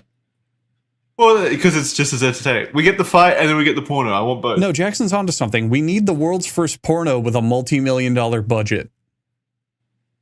I mean, yeah, $1 billion. Yeah, we need the porno that's shown in fucking theaters and everyone goes to it, like Endgame, clapping, like, this is fucking, yeah, crying in the fucking bleachers. Like, this is life-changing shit. I want to be able to put it on my letterbox with a smile. Muskenheimer. Yeah, both. They each make their own individual porno and then they premiere it together. I really don't know if I would ever want to see Elon Musk have sex, even accidentally, in my peripheral vision. Not even if it was like, if they spent like $1 billion on making this porno, I would want to see it out of sheer curiosity. Well, that's just a regular movie then. Is it just going to have a little sex scene in the middle? Or how is it going to be? No, it's all sex. That's the thing. It's all Where do you sex. even put the budget then? In the sex. Set. No, in the set design. In the set design. You could. There's so much you could do with like a really cool set. Yeah, like it lifts a little bit. It rotates. Well, no, I mean like the background. Like you could do it on like 0G stuff. Like there's a lot you could do. Holy That's just a green shit! screen. Do you guys want to guess the budget for the most expensive porn movie ever made? Sure, $1,000, $10 million, $35. Okay, all right, you're all pretty close. It's $8 million. Hey, I win. I was closest, I think. Yeah, Pirates 2: Stagnetti's Revenge, which is a great name, had a budget of $8 million, and it's a parody of Pirates of the Caribbean. Where did they get Johnny Depp? Like, where'd the budget go? Oh, that's a great question. I'm trying to find out. There's no way that like went to the cast, right? Is there a trailer? What was it called? Pirates Stagnetti's 2: Revenge. Stagnetti's Revenge. A follow-up to the hit series Pirates. It had Sasha Grey in it. It might have just gone to the actresses. What the fuck is this? Is this whole movie on YouTube? Oh, dude, they got first Evan result Stone? That guy's the man. Wait, there's a Blu-ray release of this? Yeah. Did it have a theatrical run? I think this did just go to the actresses because there's a lot of big porn names on this list. Yeah, but no, actually, watch the trailer.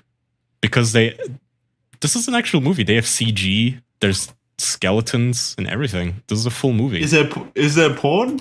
Yeah. I guess. I hope not. It says R-rated That'd ruin version. Well, wait, R isn't porn, right? Porn is X. Yeah, porn is X. This is a porn film. There's no porn. So is there just softcore porn? So the YouTube version's probably all the sex edited out. Yeah, that's what I'm guessing. Yeah. Because these are also porn actors. Like, unless a bunch of porn actors one day just decided to make an actual Pirates movie, which is pretty cool, I guess. That'd be very cool if that's the story. Why Pirates? Was Pirates that big of a like? Yes, Jackson. I know it was big, but this is like they made a full porn. This is 2008, like $8 million Jackson. parody. Pirates of the Caribbean was the biggest fucking franchise on the planet back then. Well, then why hasn't there been an Avengers Endgame porn parody where they? There has been. What do you mean? There has been, just not with this budget. What? Well, that's what I'm saying. Why this budget on Pirates 2? More conducive to good porn, I guess. Oh, okay. An edited R-rated version of this film is also Yeah, the one on YouTube probably has all the sex cut out of it. Yeah. Which is the worst part of it anyway. Yeah. Yeah, I'm there for the story, you know? Alright, yeah, I'll watch this. I'll add it to my list. I just did. I'm actually interested. I bet it's pretty cool. Yeah. Yeah. All right, Alrighty, we want to wrap? Yep. Thank you guys for hanging out. Patreon.com/theofficialpodcast. Head over there. Just check it out. Just do it. Patreon.com/theofficialpodcast. Go hang out with all of your fellow official podcast fans.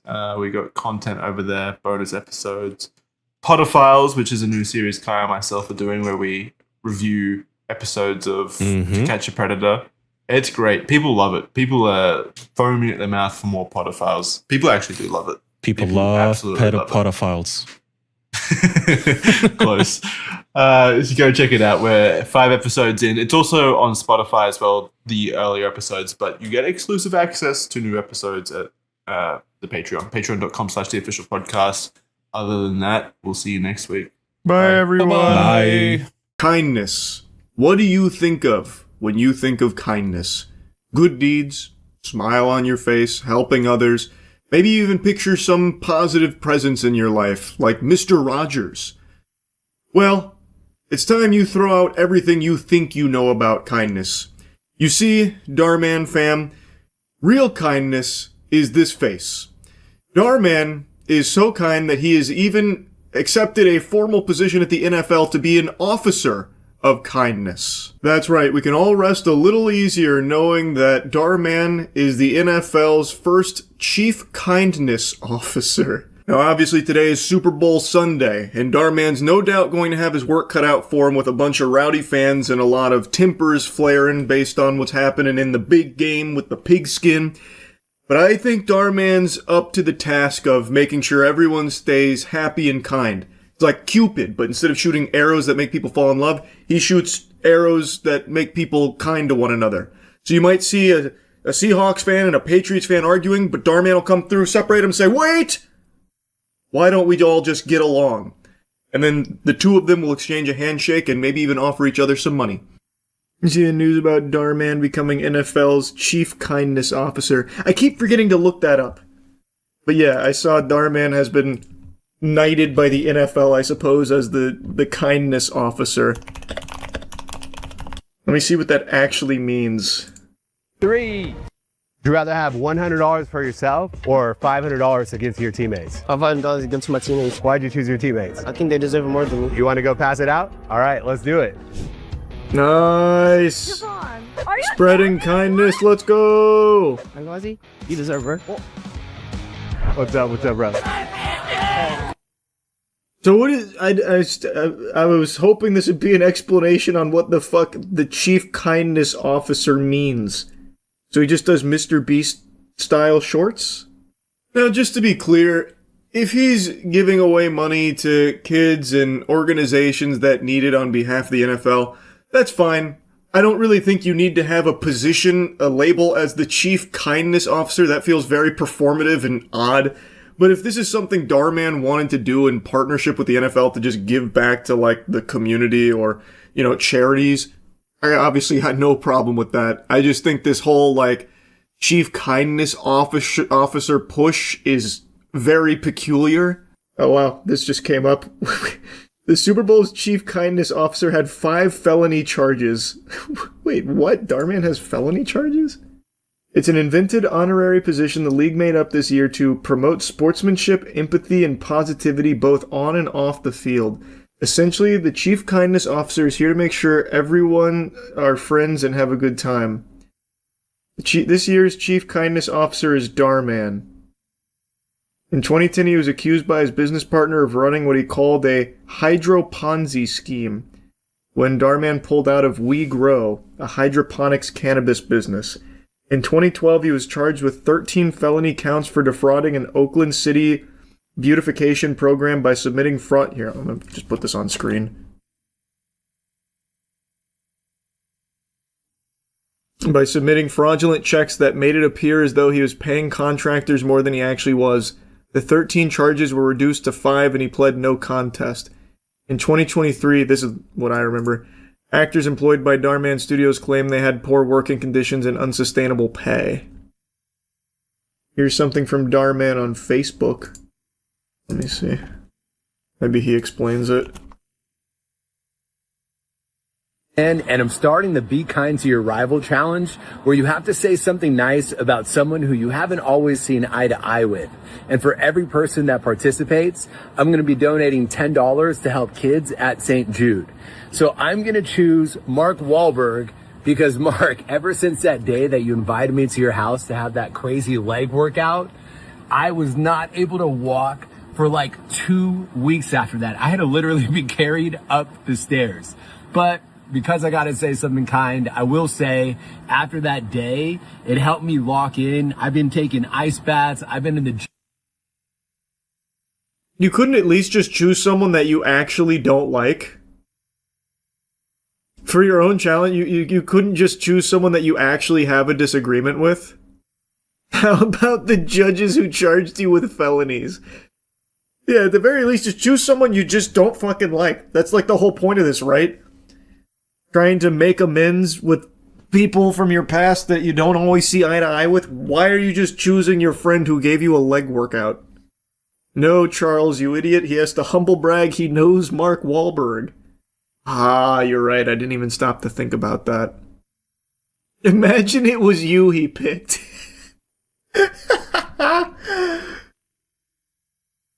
That'd go kind of hard, actually. But not me. It'd be Chinese Charles. There's this fucking asshole on Billy that keeps talking all kinds of shit on my productions.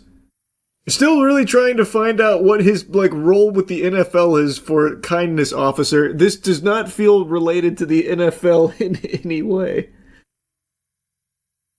Alright, everyone. Choose someone you don't like and say something nice. And then I'll be donating some money to St. Jude's. I mean, that's great. I mean, just donate 100,000. I think that's great. That's kind. You see, scientists created a universal kidney that can match any blood type. That's nothing. NFL's chief kindness officer Darman created a smile that can match any face. Now, honestly, the duties of this position still elude me. I don't know if he's going to be like fucking Commissioner Gordon here from, the Gotham City, where he's going to be out on the streets doing kind gestures. To me, it seems like this is purely just a PR thing to team up with Darman, who is massive and has a huge audience, to do little Mr. Beast style shorts and handshake with the NFL saying thanks for sponsoring NFL. It doesn't seem like this is a genuine thing to try and spread positivity or kindness. It seems like it's more just marketing mumbo jumbo here with Darman's face on it. But maybe he is, taking a real role here. And I think if that is the case, I would love to hear from the NFL's chief kindness officer about the latest scandal in the NFL with James Pierce Jr. James Pierce Jr., linebacker for the Falcons, just did something I think, pardon my French, is pretty fucking rude, actually. I think he's a bit of a jerk. To Falcons. And before that happened, police say Pierce Jr. was at the police station and allegedly involved in a domestic dispute. This video that you see here shows the first round pick of 2025 being brought to the ground by several police officers. Doral Police tonight telling us they first heard reports of Pierce Jr. and his girlfriend, WNBA star Rickea Jackson, having an argument at the police station. Investigators say Pierce left in his car, then crashed near Northwest 103rd Avenue and Northwest 66th Street. Pierce Jr. faces 6 charges tonight, 2 counts of aggravated battery with a deadly weapon, assault on an officer, stalking, fleeing, and misdemeanor resisting arrest. Not good. The Falcons put out a statement saying, "We are aware of an incident involving James Pierce Jr. in Miami. We are in the process of gathering more information and will not have any further comment on an open legal matter at this time." Now, I would like to hear from Darman here. I think this is not good. What you just saw on the news there with the officers on top of him like they're trying to recover a fumble, that's no Darman skit. This isn't one of those moments where Darman's bestowing some sage wisdom on us like, treat others the way you want to be treated.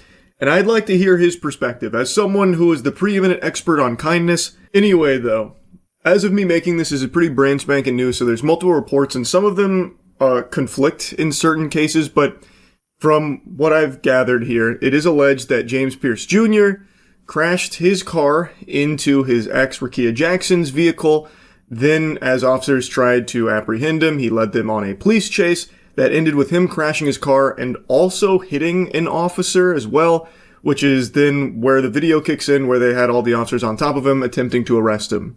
Not good at all. I imagine this is probably the end of his career as a football player and probably the end of his time as a free man for quite a while. Those are some hefty charges, and from what I've been seeing in the reports here. It seems like he was attempting to seriously harm, maybe even kill Rickea Jackson, ramming his car into hers. That can easily kill people. So, very serious shit, very bad stuff, and kind of just wanted to yap about the Darman Chief Kindness Officer because it's kind of silly, and then as I was doing that, this happened, so just decided to talk about all of it. That's really about it. So, yep. This is my home. Yet there is a multitude of questions I cannot answer about this vast, mysterious land. There is also many questions I cannot answer about myself. What makes me sentient? Doing? Oh, sorry about that, skunk. Pardon me. You did get in the way, though. That's your fault. Ooh, need a little breather here. Laying the wood on this stuffed animal is tiring. Oh, you want a piece of him? Nope. He's mine, bitch. Get the fuck out of here. Yeah, take this. He's all mine. I got him, skunk. Don't even worry about it. Just provide backup. And by backup, I mean touch my ass. Welcome to my house of catches. It's pretty cool, right, skunk? Thought that was pretty awesome, yeah?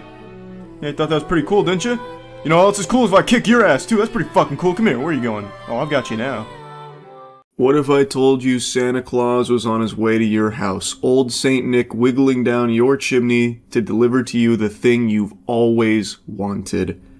But en route, on his way to your residence, he was gunned down, murdered in cold blood, and your dream gift stolen.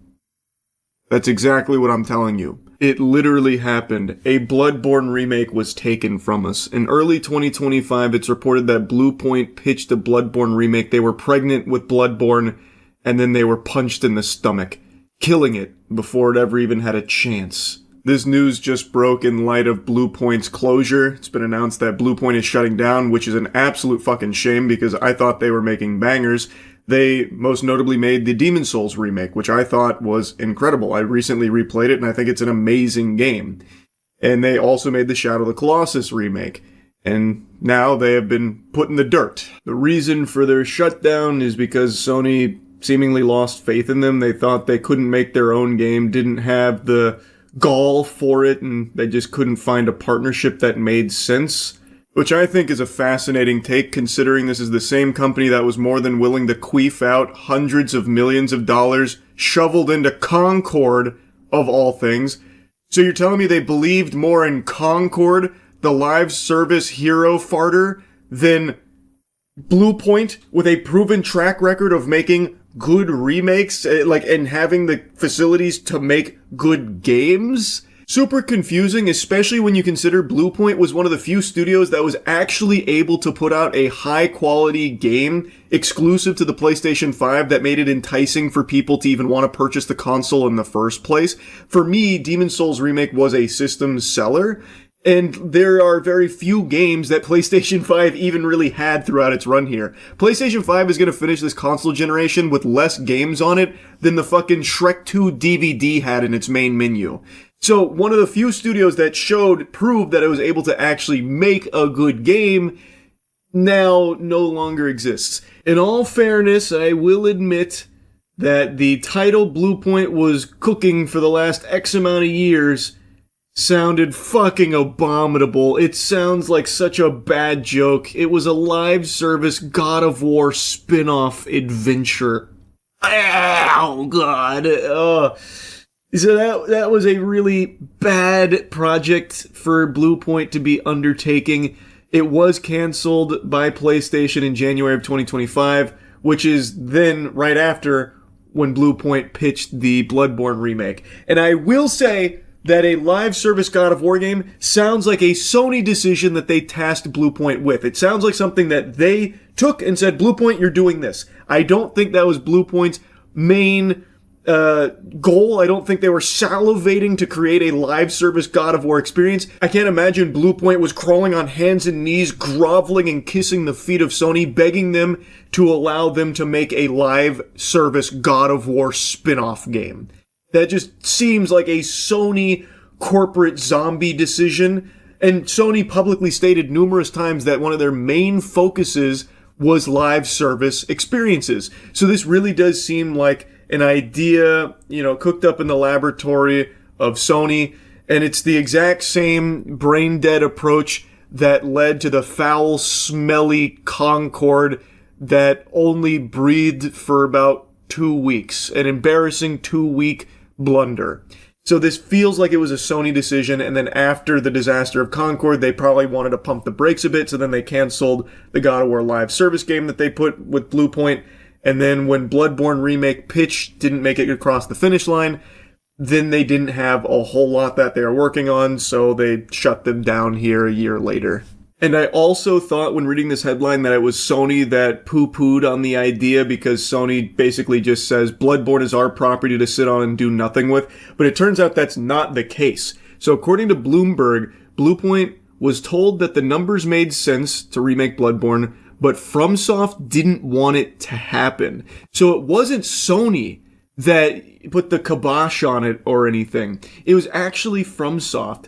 Former PlayStation executive Shuhei Yoshida theorized during a Kinda Funny interview last year that FromSoft president Miyazaki, who directed Bloodborne, was interested in remaking the 2015 action game himself, but was too busy to do so. Yoshida said he doesn't want anyone else to touch it.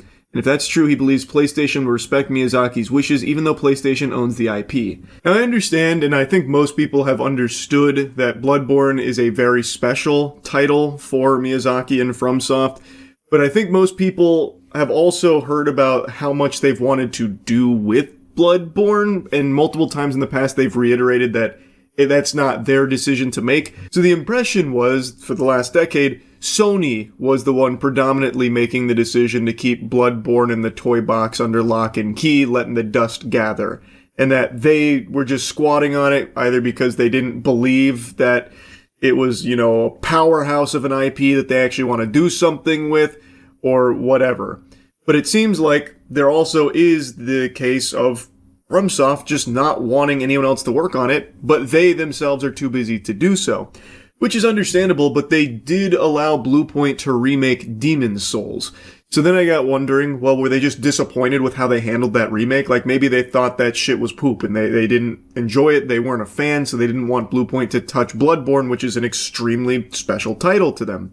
So I went looking for some old interviews, and the most I can find is this. It's an Edge magazine interview with Miyazaki talking about Demon's Souls remake, and one of the things that was a big topic was how impressive visually Demon's Souls remake looked, talking about the graphical fidelity, and Miyazaki even said that actually added pressure to them with Elden Ring, because Bluepoint's Demon's Souls remake looked so good. And when talking about the remake, it's mostly positive. Now, of course, obviously he's not going to come out and be like, oh man, that's the worst thing I've ever played in my life or anything. But what I read here sounds like someone that actually does appreciate the work that went into it. So he was asked about, what's it like to experience the re-release of a game you originally worked on over a decade ago but had no direct involvement in. And he said, point blank, I haven't played it, but it's because I don't enjoy playing games I've made in the past, brings up a lot of old emotions, memories, and gets a little bit overwhelming. So he hasn't played it, but then he says that he's very glad to see it get this fresh look, these brand new current gen graphics. He then goes on to praise some of the decisions they made, even outside of the visuals, in it, with their mechanics. He goes on to give a lot of flowers to how Bluepoint handled Demon's Souls remake. So it seems like he and FromSoft were pleased with how they approached that one, though there are also rumors out there that behind the scenes they were really disappointed. Trust me, bro, they were fucking fuming at the FromSoft headquarters with Bluepoint's Demon's Souls remake. It was insulting. They were actually about to march over there with sledgehammers and beat him to death because of how much they hated it. But I can't find any official sources that confirm that. That's all just rumors and speculation. What I can find, however, is them just openly saying yeah, it was actually really impressive what they did. It doesn't seem like there's any animosity. It doesn't seem like they hated that or anything. But when Bluepoint pitched the idea for a Bloodborne remake, I guess they weren't interested there because Bloodborne means too much to them, and it's something I guess they directly want to be involved with, which they wouldn't be if Bluepoint took it over, because with Demon's Souls remake, they weren't involved with that.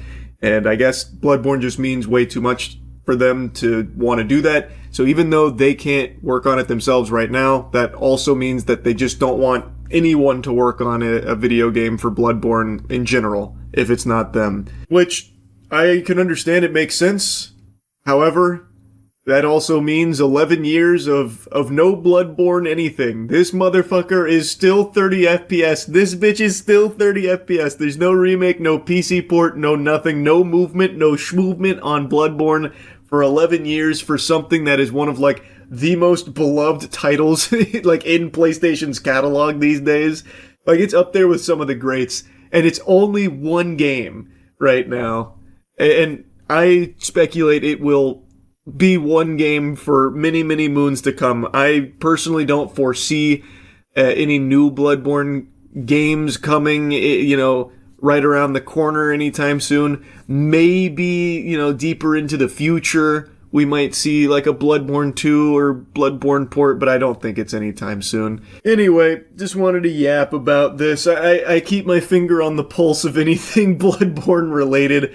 Fingers crossed that one day we'll see more from this. It's one of the best games ever made. It's such a fucking shame that we still don't have more from it. Anyway, though, that's really about it. So, yeah. Well, hello there. Yep, haven't slept again. How'd you know? How could you tell? Is it the grease? Is it the bags under my eyes? What gave it away? Huh? Yeah, no, I couldn't sleep again. What? Big whoop. Want to fight about it? Anyway, decided to use this insomnia as like a superpower here. To grow my brain here, get real big and smart, and look into something chat told me about that I kind of wrote off pretty quickly as being probably nonsense about NASA discovering potential evidence of ancient life on Mars. This is a headline I've seen regurgitated like once a year, every year for the last 31 years of my life. And it never actually leads to anything, it never goes anywhere, there's never any confirmation, and a lot of the evidence, in many of the cases, feels very flimsy, where it's like, well, using this rover, it drove over this grain of sand that reacted in a weird way. It made like a whoopee cushion sound, which means that was most likely probably some microbial life playing a prank on us. We knew it all along. Maybe. So I've kind of just instinctually started to write it off as most likely horseradish. So when chat was telling me, I kind of was very dismissive of it. But since I couldn't sleep, I decided, well, let's take a peek. Let's see what all the hoopla's about, huh? This very well could be the clearest sign of life that we've ever found on Mars. So last July, NASA's Perseverance rover found a leopard-spotted rock at Mars. And scientists immediately knew. It was interesting, we hadn't seen anything like that before. What we saw in this rock were these layers of very fine-grained, rusty red mudstone that had in them these incredible features, these things that we took to calling poppy seeds, which are the sort of dark black spots in the rock, and leopard spots, which are these kind of ring-shaped features that have dark rims around them. I'm not a geologist, so the significance of this rock kind of eludes me. I do think they do a good job of breaking down why it's a big deal and what it actually indicates. But in my sleep-deprived state, I unironically thought when they were showing the leopard spots, I thought it was going to be something like fucking eye-popping, having my eyes go out of my skull like a cartoon character. I thought they were going to say, like, and these leopard spots here, these dark rings, well, it turns out these are cigarette burns, indicating that we had tobacco-smoking doobie lord monsters on Mars at one point, or just something unhinged. I don't know why I was expecting that. I guess maybe with the way chat was talking about it, kind of just planted the idea in my head. But even still, the actual, like, real explanation is still cool, just not quite to that level. We've done the analysis on these leopard spots, and we think they are potentially made by some sort of ancient life. This finding by our incredible Perseverance rover is the closest we've actually come to discovering ancient life on Mars. The discovery of a potential biosignature or a feature or signature that could be consistent with biological processes, but that requires further work and study to confirm a biological origin. That's the quick and dirty of it. That's kind of the rock in a nutshell and its importance. Basically, they found this very peculiar geode here that they don't have a way of explaining how it could be like that without life being involved in some way. They have a null hypothesis where they attempted to prove that it's not life, but were unable to prove that. But I wanted more information than just that. I wanted more than just a surface level dive on it, so I went to a YouTuber named Anton Petrov, who covered it beautifully. I highly recommend you check out his full video. I'm going to play a couple clips for you here. For several years, this rover has been moving across the Jezero crater in order to collect several samples and in order to possibly find life. And here this crater was chosen specifically for one reason. Researchers believe that this used to be some kind of an ancient lake, and also very likely contained a river delta, both of which are environments considered to be prime targets in a search for extraterrestrial life. Now this is something I did know about, and I think a lot of people get confused about with like the mission of the Mars rovers. A lot of people are under the impression they're actively looking for water on Mars or life on Mars, like they're going to stumble into a fucking frat house or something up there. The goal is to put these rovers and explore areas where they believe water once was. So this area was chosen because they believed it could have been an ancient lake. So that was something I was aware of, but I wanted to put it here just in case people were still kind of confused about like, well, why are they looking at, a fucking rock? I thought they were up there trying to, get water samples and stuff. That is not exact. I mean, if they could do that, if they find that, that'd be huge. That would actually be like game changing, but that's not like the primary directive here. They're not expecting to somehow find that. And it actually stood out because of these somewhat bizarre markings. They were referred to as the leopard spots, with the initial scans revealing that it seemed to contain organic compounds that might have come from some kind of ancient life, or at least showed us that there were clear evidence of liquid water in the past, and so life did have conditions necessary to exist. And it also contained these flecks, or these unusual spots of iron and phosphates, from various chemical reactions that, though could have been just chemical in nature, could also have been produced by ancient microbes that possibly used this for energy. So that's how it ties into ancient life, why this rock would be potentially indicative of ancient life.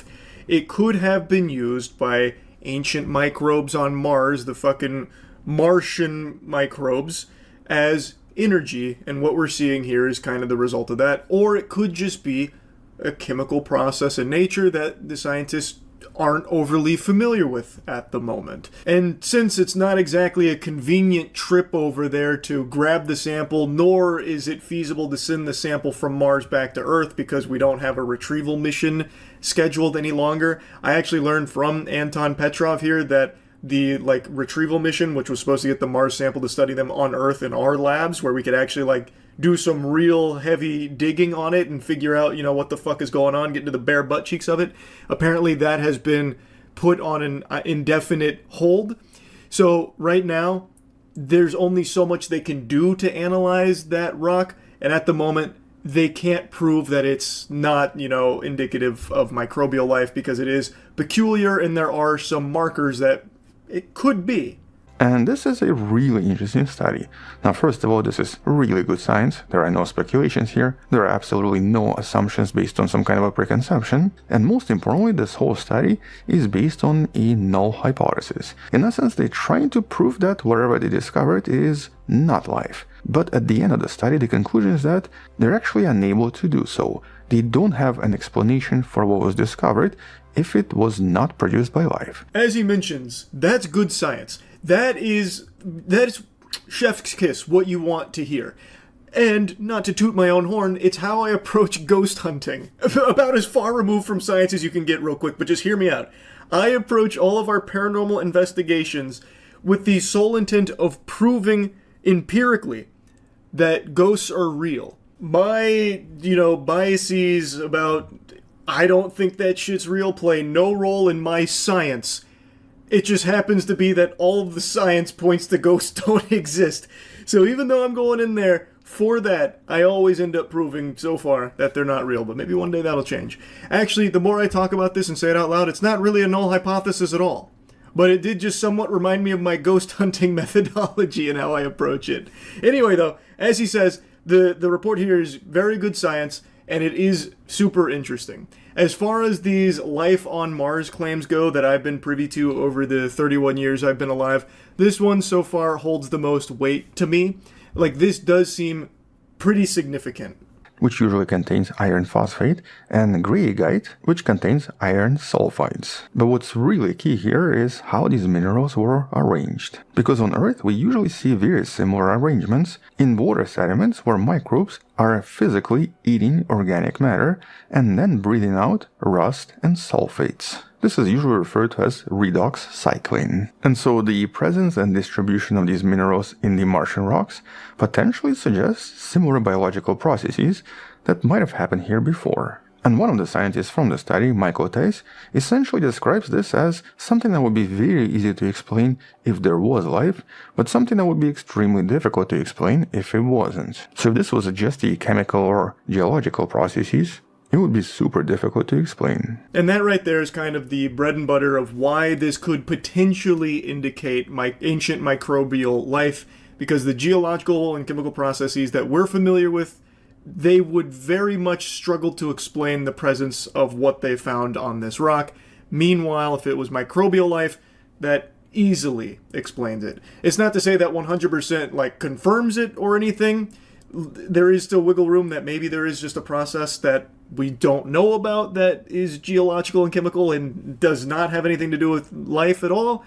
It is possible, but it is seeming more so, at least to me, that it is likely explained with ancient microbial life being responsible for that, which is pretty cool. And I was looking up people's reactions to this, and a lot of people are downplaying it as not a big deal, who cares, not a three-titted goth alien babe, why should I even bother giving a fuck? And I think that perspective is kind of dog shit. I want to go ahead and show you Anton kind of going over some of the implications if this truly is ancient microbial life. It would have profound implications on life existing elsewhere in the universe. It would basically suggest that developing life on different planets may not be as difficult after all. And so if life arose independently on two different planets in a single star system, it may suggest that life is not rare, but there's also this idea of panspermia. Maybe life started on Mars and then got transported to Earth, or I guess vice versa. And so maybe what we're seeing here are two different cousins that eventually ended up on two different planets. And finally, this idea also brings up the very important Great Filter hypothesis. And so if the simple microbial life is common, why don't we actually see intelligent complex life as well? And so is there some kind of a filter that's stopping everything? And is there something really major basically preventing life from becoming super advanced? And if so, what is it? Of course, this is just some of, I imagine, many discussions and questions and things that would arise should this actually be confirmed as ancient microbial life. I find it to just be really fascinating. Any kind of proof that we're not alone in the universe, I think, is a big fucking deal. Truly. The Great Filter in particular is always such an interesting thought, because if this is ancient microbial life, it would really then need to be, thought about deeply why we're not finding complex life. Because if we can prove that we're not alone, we're not the first and only civilization in the universe, here's proof of ancient microbial life on Mars, well, what happened, to prevent other civilizations from, sprouting up elsewhere that we would have probably at least seen inklings of by this point? What is stopping it, if there is anything at all stopping it? It's all just so big in scale. I don't know. I always find shit like this very cool when it is legitimately something worth getting excited about, which I do think this is. I really appreciate Anton's coverage of it. Again, I recommend the full video. It'll be in the description. And chat wasn't lying. They weren't overhyping this. I did think it was pretty huge. It seems to me like pretty strong evidence of ancient microbial life, but I guess we'll see as more tests get conducted on it. I guess as many tests as they possibly can do from this distance, since they can't get it into labs here or anything. There's only so much available to them, but for now, I'll just try and keep my finger on the pulse of it. That's really about it. So yeah. I'm not the most athletic man in the world. You could probably take one look at me and deduce that for yourself. I'm also not good at flips and shit. I've never been good at acrobatics, even on a trampoline. When I jump around on a trampoline, it's like watching the fucking Tin Man get around with a slight bounce. I just don't move around very well, and I can't adjust my body in the air to do cool flips and shit like that. But I saw Cirque du Soleil's newest show, Axel, and I got fucking inspired. Cirque du Soleil always puts on these crazy good performances. I'm not sponsored by Cirque du Soleil. but I really enjoy their work. And after seeing Axel, I thought to myself, what would my talent show routine look like? What would it focus on? What would it be about? If the Cirque du Soleil CEO put a gun to my head and said, perform for me, swine, what would I do? And then it clicked almost immediately. Onions. Onions aren't exactly the first thing most people probably think about when they think of talent, but for me it was, because I have a rare gift to be able to eat onions raw without feeling a goddamn thing in terms of pain, my eyes don't water or anything. So if I could combine acrobatics, juggling, and onions, I might have something very fucking unique. And I've spent the last probably week or so, consumed around 3,000 calories in onions, went through maybe $100 worth of fucking onions. Rest in peace all those onions that ended up on the floor and covered in dirt and shit. Just to perfect this routine, and I think I've got a goddamn banger. This truly is the only one of its kind in the world, so please enjoy my onion performance. I'm like the goddamn Avatar Last Airbender, but instead of bending air, I'm bending onions. Took me a long time with this. Hope you enjoy.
Yeah, the pathetic thing is that is a compilation of my best attempts with my onion choreography.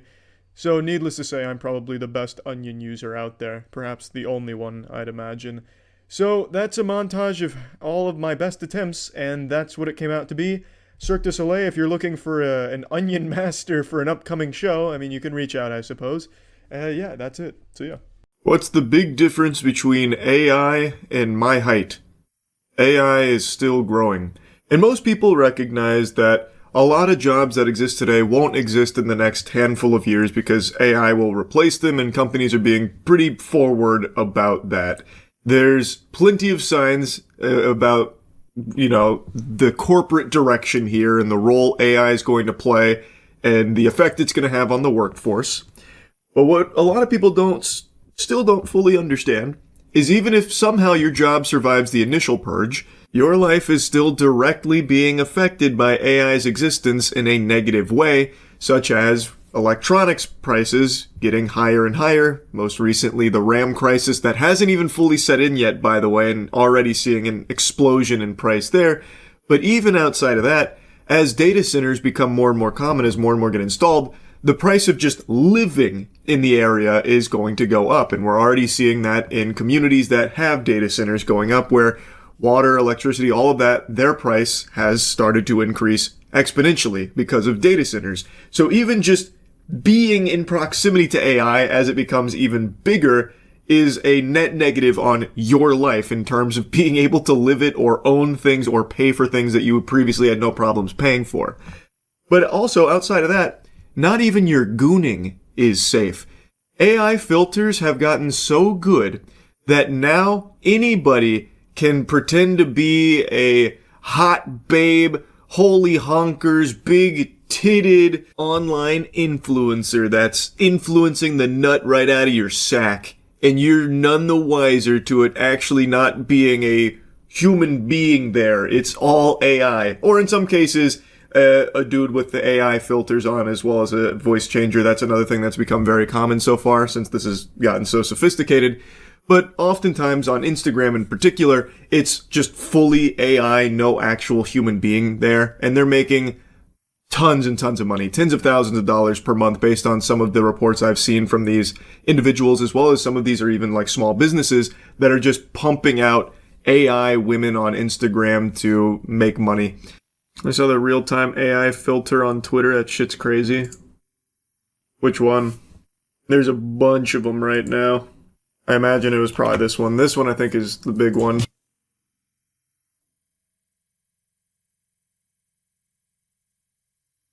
You're gonna be squeezing your hog to this pretty soon, and you'll never even know. Meanwhile, our boy here's gonna be raking in all the doubloons. But this is big now. I've seen quite a few of these. Still very easy to tell, though. Not really. Not at all, actually. Imagine just in a small face cam on stream, you would have no idea this would be an AI avatar. He will absolutely just be using an AI voice filter. You'd have no clue. You'd have to really, really, really be getting into the weeds of it to try and spot anything. It's very, very tough. My 50-year-old coworker subbed to like 6 OnlyFans girls. This will destroy him. I'm pretty sure it's bannable on OnlyFans to do AI creators there, but if you just shit out like 100 of them, it doesn't matter how many get banned as long as you can just have a few of them last long enough to get the money out of it. It's really big on Instagram right now. AI Instagram influencers are making tons of money. Like, here's one of them that has 550k, Emily Pellegrini. But this one is at least disclosing that it's an AI influencer. Some of the other really successful ones don't do that.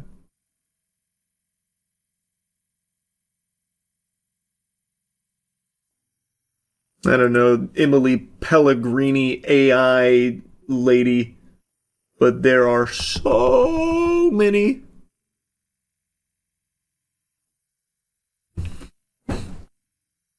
Kind of obvious that it's AI, right? To some people. And in some ways. But not all the time. This one will absolutely be hard for people to find out. And in some of the other videos I saw of this, the hair moves like 1-to-1. It's like really very difficult. Especially when you consider that the way this will be used is just on like normal streams or like TikTok lives where it's going to be much tougher. Dolan made a video on an AI music artist that signed a $3 million deal.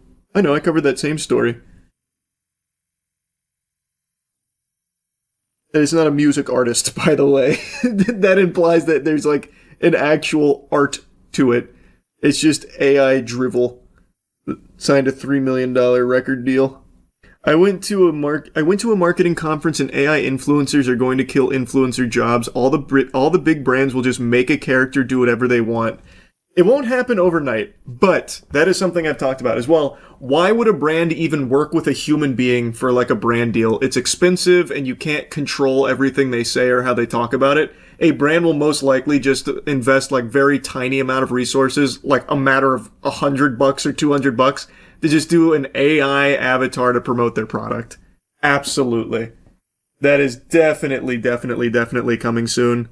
Yeah, they're already doing that. It's fucked. Who's doing that right now? Give me a brand. I want to check it out. I didn't know it had already started. The only ones I know are the TikTok AI influencer farms that I was just briefly mentioning, where they just have AI like this endlessly on loop shilling products.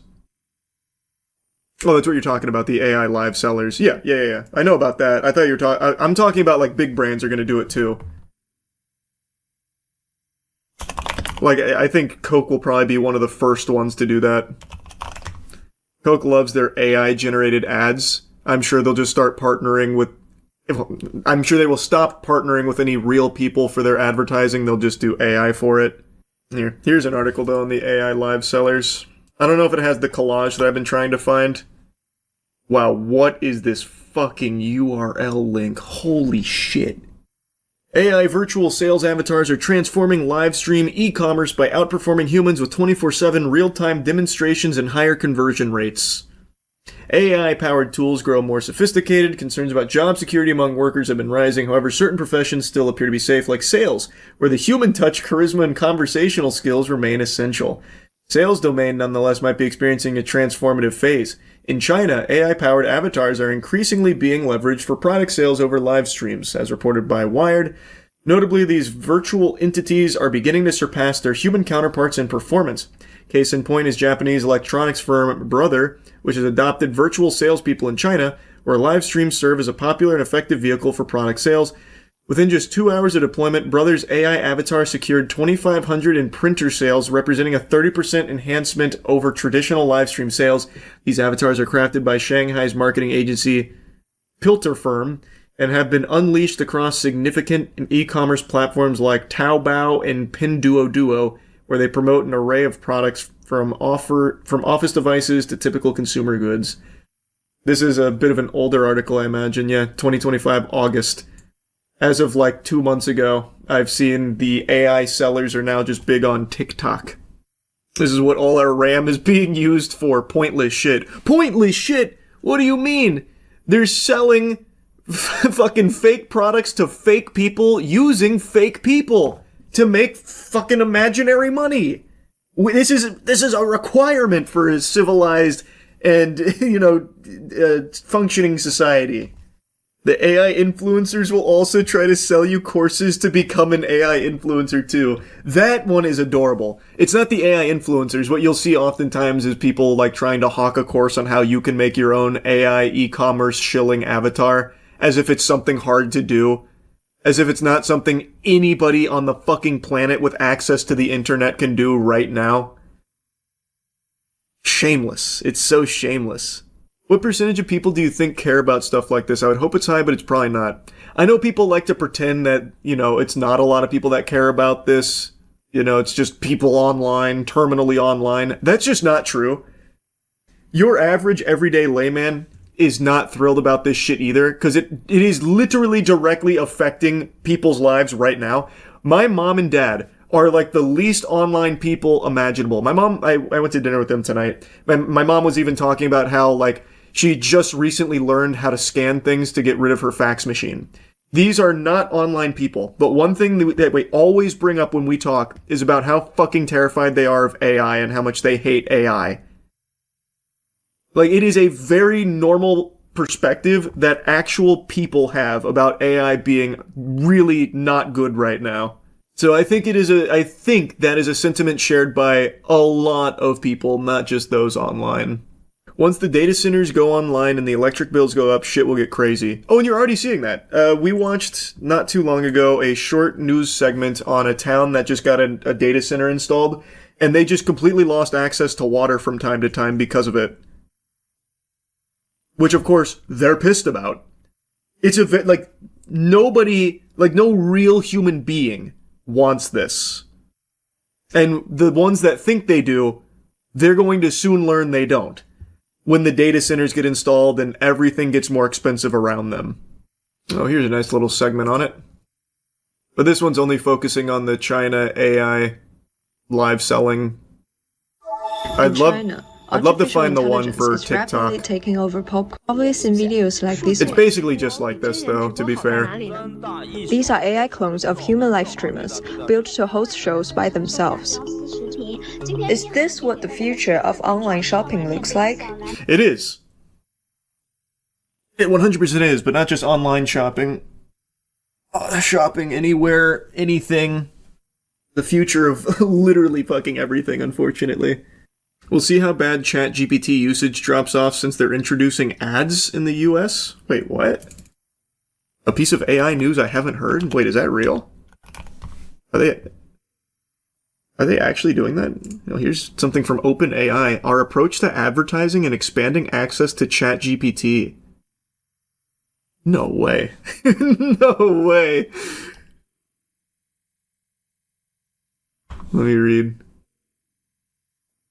Okay, what the fuck? Why is it? Did they just take the article down? Oh, there we go. AI is reaching a point where everyone can have a personal super assistant that helps them learn and do almost anything. Who gets access to that level of intelligence will shape whether AI expands opportunity or reinforces the same divides.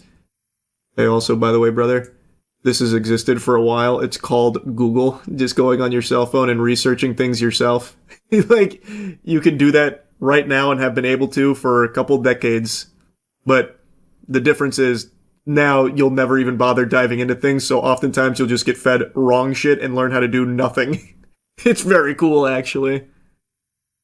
We've been working to make powerful AI accessible to everyone through our free product and low-cost subscription tier, ChatGPT Go, which is launched in 171 countries since August. Today we're bringing Go to the US and everywhere ChatGPT is available, giving people expanded access to messaging, image creation, file uploads, and memory for $8 a month. In the coming weeks, we're also planning to start testing ads in the US. Yeah! For the free and Go tiers, so more people can benefit from our tools with fewer usage limits or without having to pay. Plus, Pro, Business, and Enterprise subscriptions will not include ads. Wow, that's so sweet.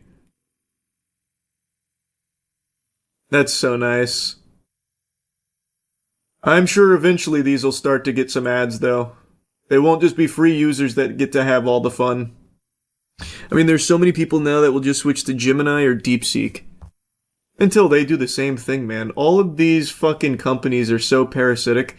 Once ChatGPT proves that people will just sit there and mindlessly watch ads like the good little drones they are, everyone else is going to follow suit. You see Jeff Bezos about renting computers. I forgot to look into that. Did he actually say that he wants people to be renting computers? Which, by the way, is nothing new. We're kind of going in that direction where you won't even own your fucking computer anymore. It'll all just be cloud computation and shit, and you're renting your devices. Let me see. I see a bunch of articles on it. That's not going to laugh. Jeff Bezos believes AI will force you to rent your PC from the cloud, and the RAM crisis is accelerating it. Yippee! Renting computers! You can't even own them now! NZXT already offers computers for rent. Oh, I know, that's why I said this is nothing new. Pitching local PCs for subscription-based cloud computing. In an interview with the New York Times, Bezos talks about how AI is the main focus at Amazon. Shocked! I'm shocked! That's hardly a surprise, seeing as every company is doubling down on incorporating artificial intelligence into their products, apps, services, and more these days. But the real kicker comes in when Bezos mentioned a brewery he visited, and this company had to build its own power station to improve the efficiency of their brewery with electricity. Since there was no power grid, they had to build their own form of electricity. At the time, that's what everyone did. If a hotel wanted electricity, they had their own electric generator. I looked at this and I thought, this is what computation is like today. Everyone has their own data center.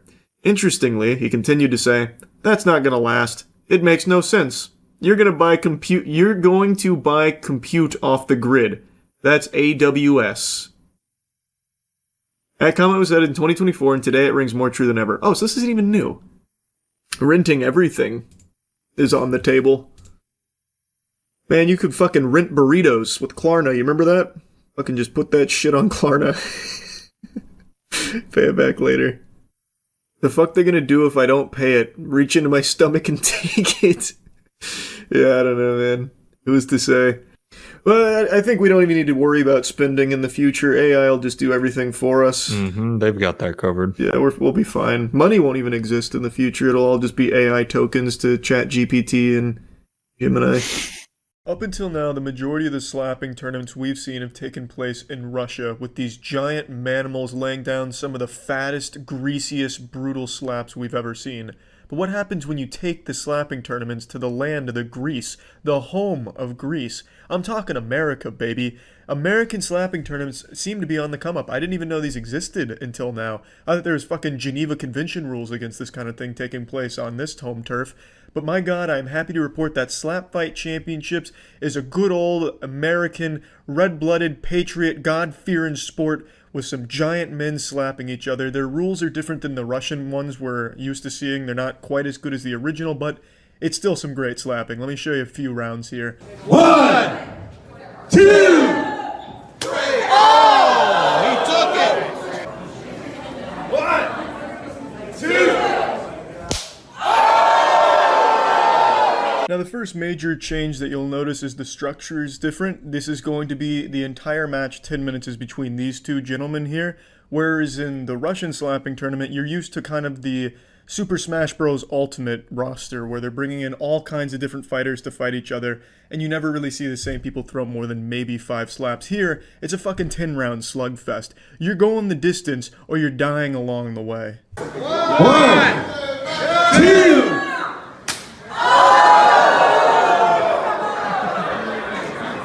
Definitely not a bad slap, and it was certainly powerful enough to have him turn to his coach immediately to ask him for advice as well as maybe some oxys for the pain. However, a big rule difference that I don't really like in this is that they have to do the same technique pretty much, where they count out 1, 2, 3, all straight-armed, stiff-armed, like they're having a fencing response after a concussion. So it just leads the slaps to kind of all looking the same, and the only difference, the only variance is in how much power they put behind it. 1,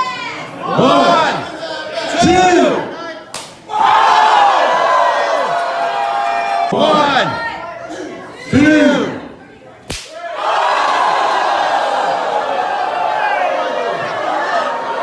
Slapped the fucking cotton ball out of his ear on that one, and the coach had to catch him and remind him where he was and what he was doing, as well as who he is. That was a big boy slap. And even the man who threw that's taking some damage of his own, because he's starting to bruise on his cheek pretty badly. It's becoming very noticeable. So the slaps are definitely powerful, and the boys are definitely big. I just don't like how the form has to remain exactly the same every time. 2, 3.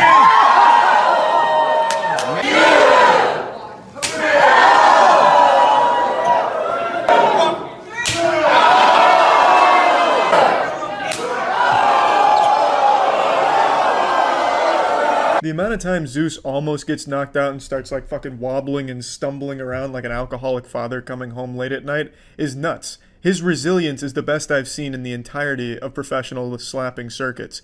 I mean, it's fucking crazy. Zeus is getting his ass fucking blasted, but he is still coming back and packing meat of his own. But I'm telling you, Zeus gets absolutely brutalized. It looks like the end of God of War 3.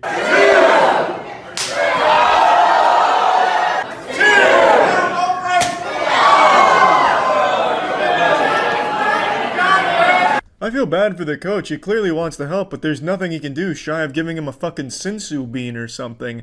It's just tough, man. Unless you got that Dragon Ball ace up your sleeve, you're not gonna help your boy Zeus right now. Right now, he's just locked into a battle of wills. But I bet if he tuned into my streams at twitch.tv/moistcritical, he'd have a stronger chin all around.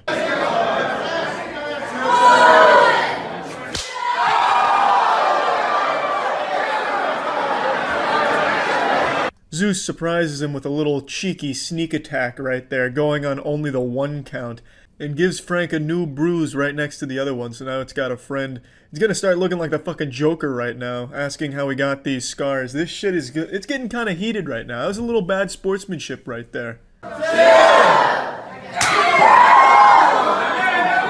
man. And that's the end of the first match. I believe Frank won.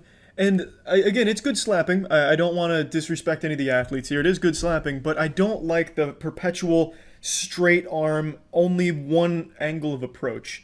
That leads to all techniques looking exactly the same. Whereas in Russia, the Russian slapping circuit, the original, it's a fucking free-for-all. It's a wild, wild west. You can use whatever form you see fit. You have people doing like, I mean, Papa, for one, brings it all the way back here and damn near does like a 360 no-scope slap. You can do pretty much anything. You can fucking go between the legs, behind the back slap.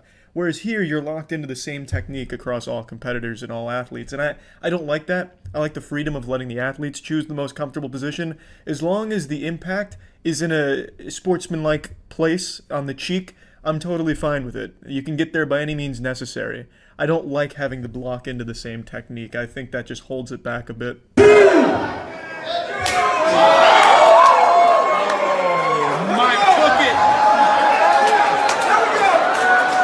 You can tell this is the first time Big Mike has been seriously slapped. He looks almost a bit offended, definitely caught off guard and he wasn't ready for it, but he is now adapted and he locks down on that chin for the rest of the match. He looks a little bit like if Call Me Kevin got fucked by Chris Farley. So definitely got a cool look going for him, and I'm sorry to say for the Destroyer, but he unleashed the demon inside of Mike because he comes back with some fucking fury.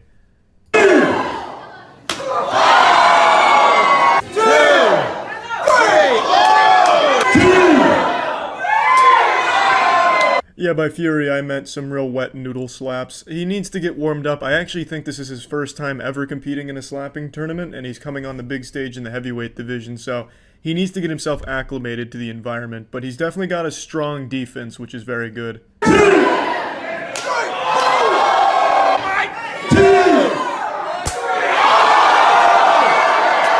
Yeah, you knew it was only a matter of time till that hat got fucking blasted off of his head. It's like Chekhov's gun in movies. If you're showing a hat, that shit's gotta get blasted off. We've seen it in every slapping tournament with every competitor. If they wear a hat, they're losing the hat.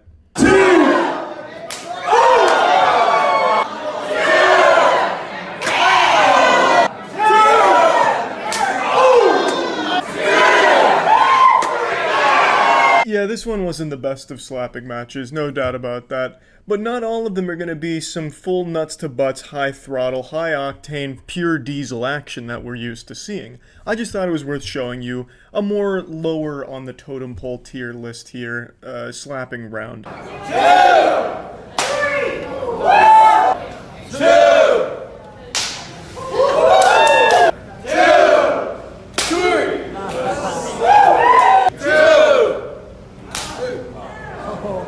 This was the last Slap Fight Championship round I was able to find, and while I don't think the slaps in it are anything special, the damage that the man on the right takes, I believe that one's Cody, the damage he takes is wild. You can really start seeing the wear and tear across his entire body. 2! 2! Smack! 2!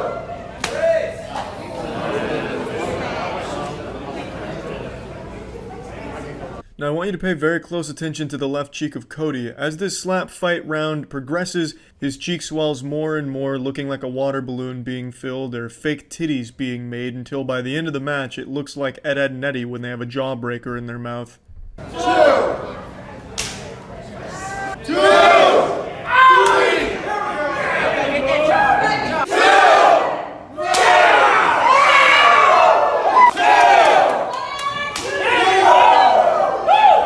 Just take a look at this after-action carnage here. He definitely put up a very noble fight against his opponent, but his cheeks were just not ready to rumble in this Thunderdome.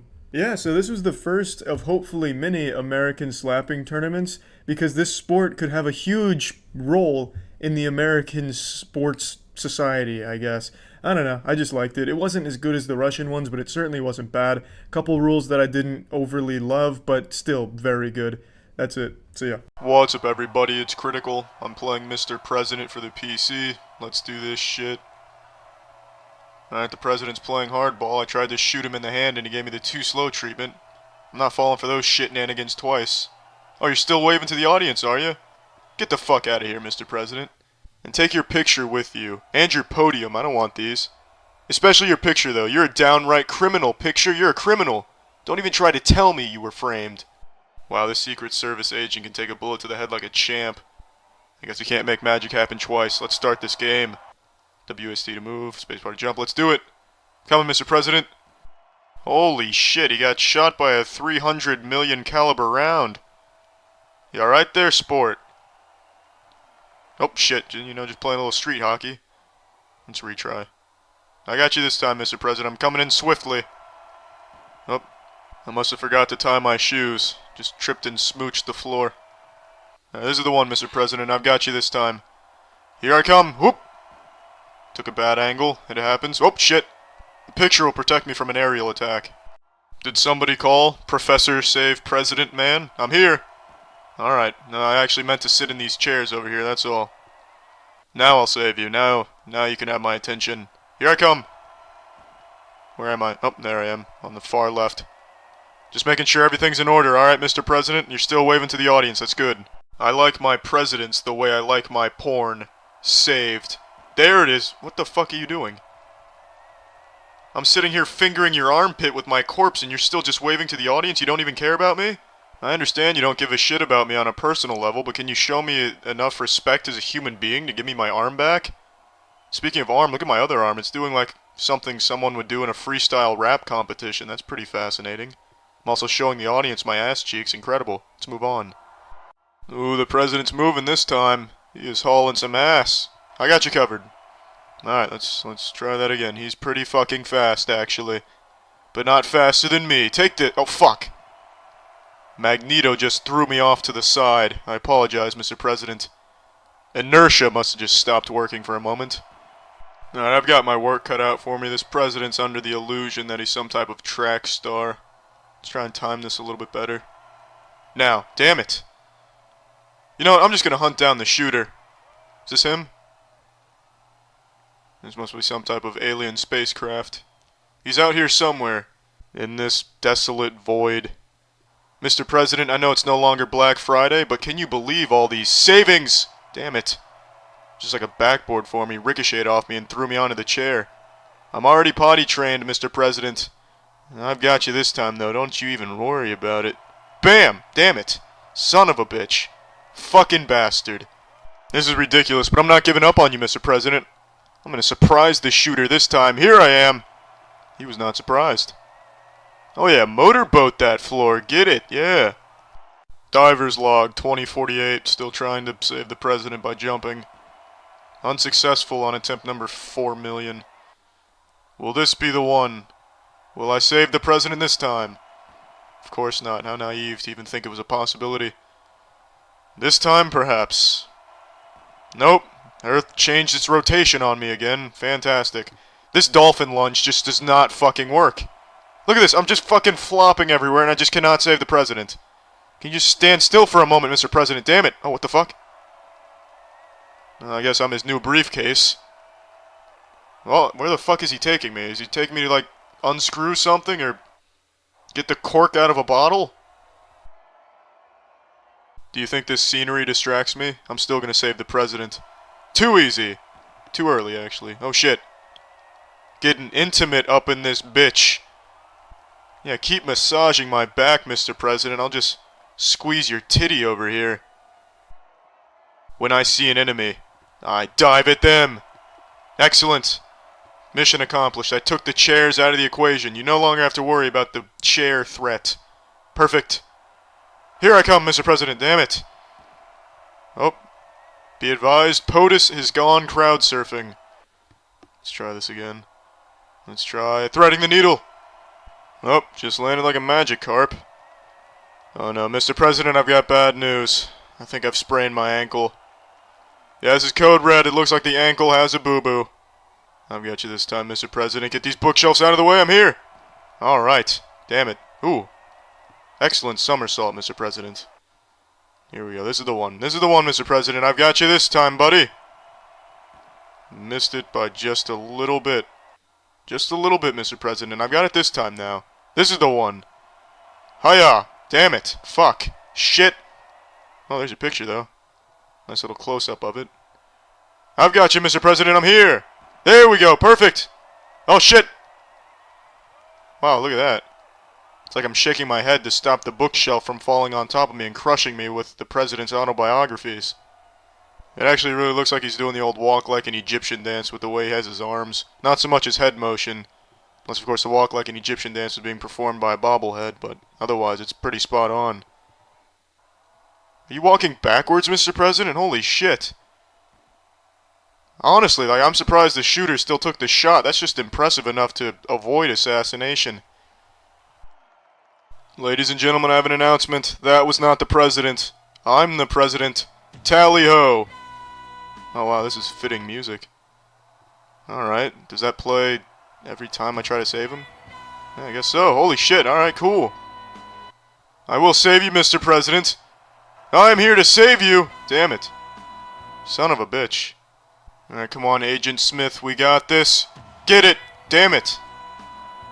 His backpedaling is just too groovy. I can't predict when he's gonna get hit. Oh, shit. Alright, well, I wasn't even close that time. Alright, this is it. This is it. Leaping grasshopper! Fucking shit. Mr. President, I have a new strategy in mind. How about you back that ass up into me? The fuck is this? You win and you lose are overlapping right now. I guess that's what I get for using the bump and grind technique. Let's just retry. I've got you, Mr. President. Here we go. Airborne. Oh shit, I actually got it. Holy fucking shit. Look at that. I'm even celebrating with a little patriotic eagle pose. Oh, is that the end of the game? What the fuck? Alright, well, I guess I beat the game. Alright, cool. Well, I'm done playing this. Well, that's the end of this video. Remember to rate the video, comment the video, and subscribe if you want to see videos similar to this one. See ya. There are few things as skin-crawlingly embarrassing as bad freestyle rap. It is this unmatchable cringe that I derive immense pleasure from experiencing. I love watching bad freestyle rap, and I'm sure you've noticed over the years because I've made probably like 20 videos now covering some terrible freestyles, and I just saw one from, I guess, like a corporate club get-together on like a rooftop. I mean, I'm imagining it's like a rooftop bar or something, for something called the Amador Club in San Francisco. San Francisco, it's like you're on a trip. You got the rip when you hanging out with the rune like you high on the mushrooms. What? Because this is what we do. It's the love. It's the gift straight up from the God above when you hanging with your friends at the Amador Club, right? And when you got this, it's a flash. It feels like you've got this blush. You're so hot, like it's the gold rush. Because when you're here, you got the AI. It's so fly. And what's AI? Runes, intelligence. That's what we come in. I was so sad that it cut off abruptly here. I want the director's cut. There's like 5 people filming on their phones. Someone has to have the full rap. Oh, it's so delightful. He's hitting this shit au natural, a cappella. This guy is dropping the stinkiest bars with his whole chest, full confidence, not even a single iota of a beat, very seldomly even hitting a rhyme. He can't even accidentally string together sentences that flow. It is perfection when it comes to shitty freestyle rapping. He even said, AI so fly. Come on, that is divine, god damn it. I love this shit. This guy's up here and he's like, I wonder how it even got to this point. He's probably like, guys, Amador Club, gather around. I want to show you something. I got some bars for you. I might just fuck around and fart some poop with it, dry rubbing my cock until it starts shooting glue. Like, how do you even get to this point? Everything about this just tickles me.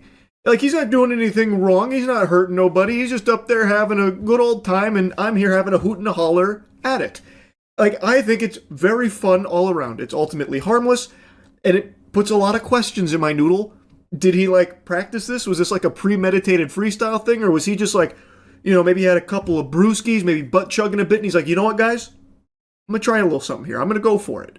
And, like, I just recently watched 8 Mile, and it's time. Clarence has some real good parents. Amador Club! Like, I just wonder how it gets there. And I'm just enjoying being able to watch him work his magic. That's all. And you know what's even more impressive, and I think adds a nice cherry on top of this cake? These people paid to be there. So I looked up the Amador Club, by the way. $50 a month, 50 clams a month. This is some of the socialization you get. This is part of the experience. At least I think they're all part of the Amador Club since he, like, addresses them as such, but I guess it's entirely possible they're just kind of patrons that happen to be there too. Like, maybe they were just sharing space with the Amador Club, because it looks like they're at, like, a rooftop bar or something. But no doubt, since he is directly saying Amador Club, there are some members here. I can't fully wrap my head around what it is. The concept eludes me, and the more that I read about it, the less I understand. This just sounds like some real, like, bougie California money-wasting type shit. A new club in downtown San Francisco might assume it to be a highly exclusive establishment given the ornate box beam ceilings, gleaming marble counters and walls, bespoke furniture, and elegantly arcing light fixtures. But membership in the new social club that opened this month at the base of the historic Bank of Italy building at the corner of Montgomery and Clay Streets is a relatively affordable $50 a month, and the general public is welcome for breakfast on weekdays from 7 to 10:30 a.m. $50 a month, and they're calling it relatively affordable. Oh my goodness, it makes me sick to my fucking stomach. Oh my god, that made my voice crack. Evan Crow, owner of the bank, says his goal is to create a non-elitist place for people of varied backgrounds to meet and do things with each other. If you don't want to do that, then this probably isn't the right space for you, he said. A key membership guideline is that people not be disagreeable. No assholes allowed, Crow said. I swear, this guy's more out of touch than Ubisoft. He wants a non-elitist club, yet is charging $50 a month for this privilege. Goofball, the only people that can afford to fork over 50 clams a month for the semblance of having friends is the elite. $50 a month is diabolical for like a friendship simulator get-together type thing where you go gather around and watch this guy freestyle rap, I suppose. That is a crazy price tag, and yet he's making it seem like he's just giving it away for free. Anyone's welcome. We don't want any assholes, and we don't want to be like an elitist organization. We just need $50 a month. That's all. Holy cannoli. The gall to confidently say that $50 a month is relatively affordable and to try and portray it as something like easily done by every ordinary Joe Schmo out there is just unhinged. Oh yeah, we don't want to be like an elitist club or anything. Yeah, there's like a $50 a month price tag, but that means it's like wide open to everybody that wants to come in here. All shapes and sizes. Come on, guys. $50 a month, it's nothing. Ooh, it makes your skin tingle. That's just so gross. $50 a month for friends and $50 a month for a freestyle rap performance at a rooftop bar. Man, I'm having to fight the urge real hard to keep my money in my wallet from just flying at the screen to join the Amador Club there. Oh, by the way, did I say the Amador Club costs $50 a month? Well, get pranked, nerd, because actually that membership was for something totally different. The Amador Club is apparently something a little bit different, which Crow also owns, and the membership cost for the Amador Club is $250 per month with a $2,500 initiation fee. Now, the good news is there's a lot of value you'll get there. The bang for your buck is almost incalculable. One benefit that members of the bank receive is entry to regular events hosted by Amador Club, while the latter's members also have access to the bank where they can consume oysters, caviar, and craft cocktails amid other dining options. Do they eat for free, you think? I bet they still have to pay for all of that food. That would be my hunch. But even, let's say it is all free. I mean, you get your money's worth by going to the Amador Club events. Just look at the guy who was freestyling for you up there. That's worth the $250 a month on its own. If he's there like at least once a month, I'm gonna tell you, I'm a happy camper at $250 a month getting to listen to that. $250 a month. That's bonkers right there. I've only seen a sneak peek at what the Amador Club events look like with this freestyle here, but I gotta tell you, there are few things on this planet that I would be able to justify spending $250 a month for to like go to their events. That is an absurd price tag. But this is not in the relatively affordable $50 price range. This is for the elites. So this is a totally different ballgame. This isn't for, every Tom, Dick, and Harry. This is strictly for those with a sophisticated palate. And when you go to their website, they really drive that point home about it being like the apotheosis of sophistication and luxury and opulence, that kind of thing. I just find that kind of shit so cringe. But anyway, I wanted to talk about this a little bit because that freestyle, that had me giggling. I really appreciated his fine wordsmithing up there, a lyrical mastermind on full display. And I'm excited to maybe catch some more glimpses of the Amador Club freestyle performances in the future. Hopefully we'll get to see a few more of those down the line. Really, that's about it. See ya.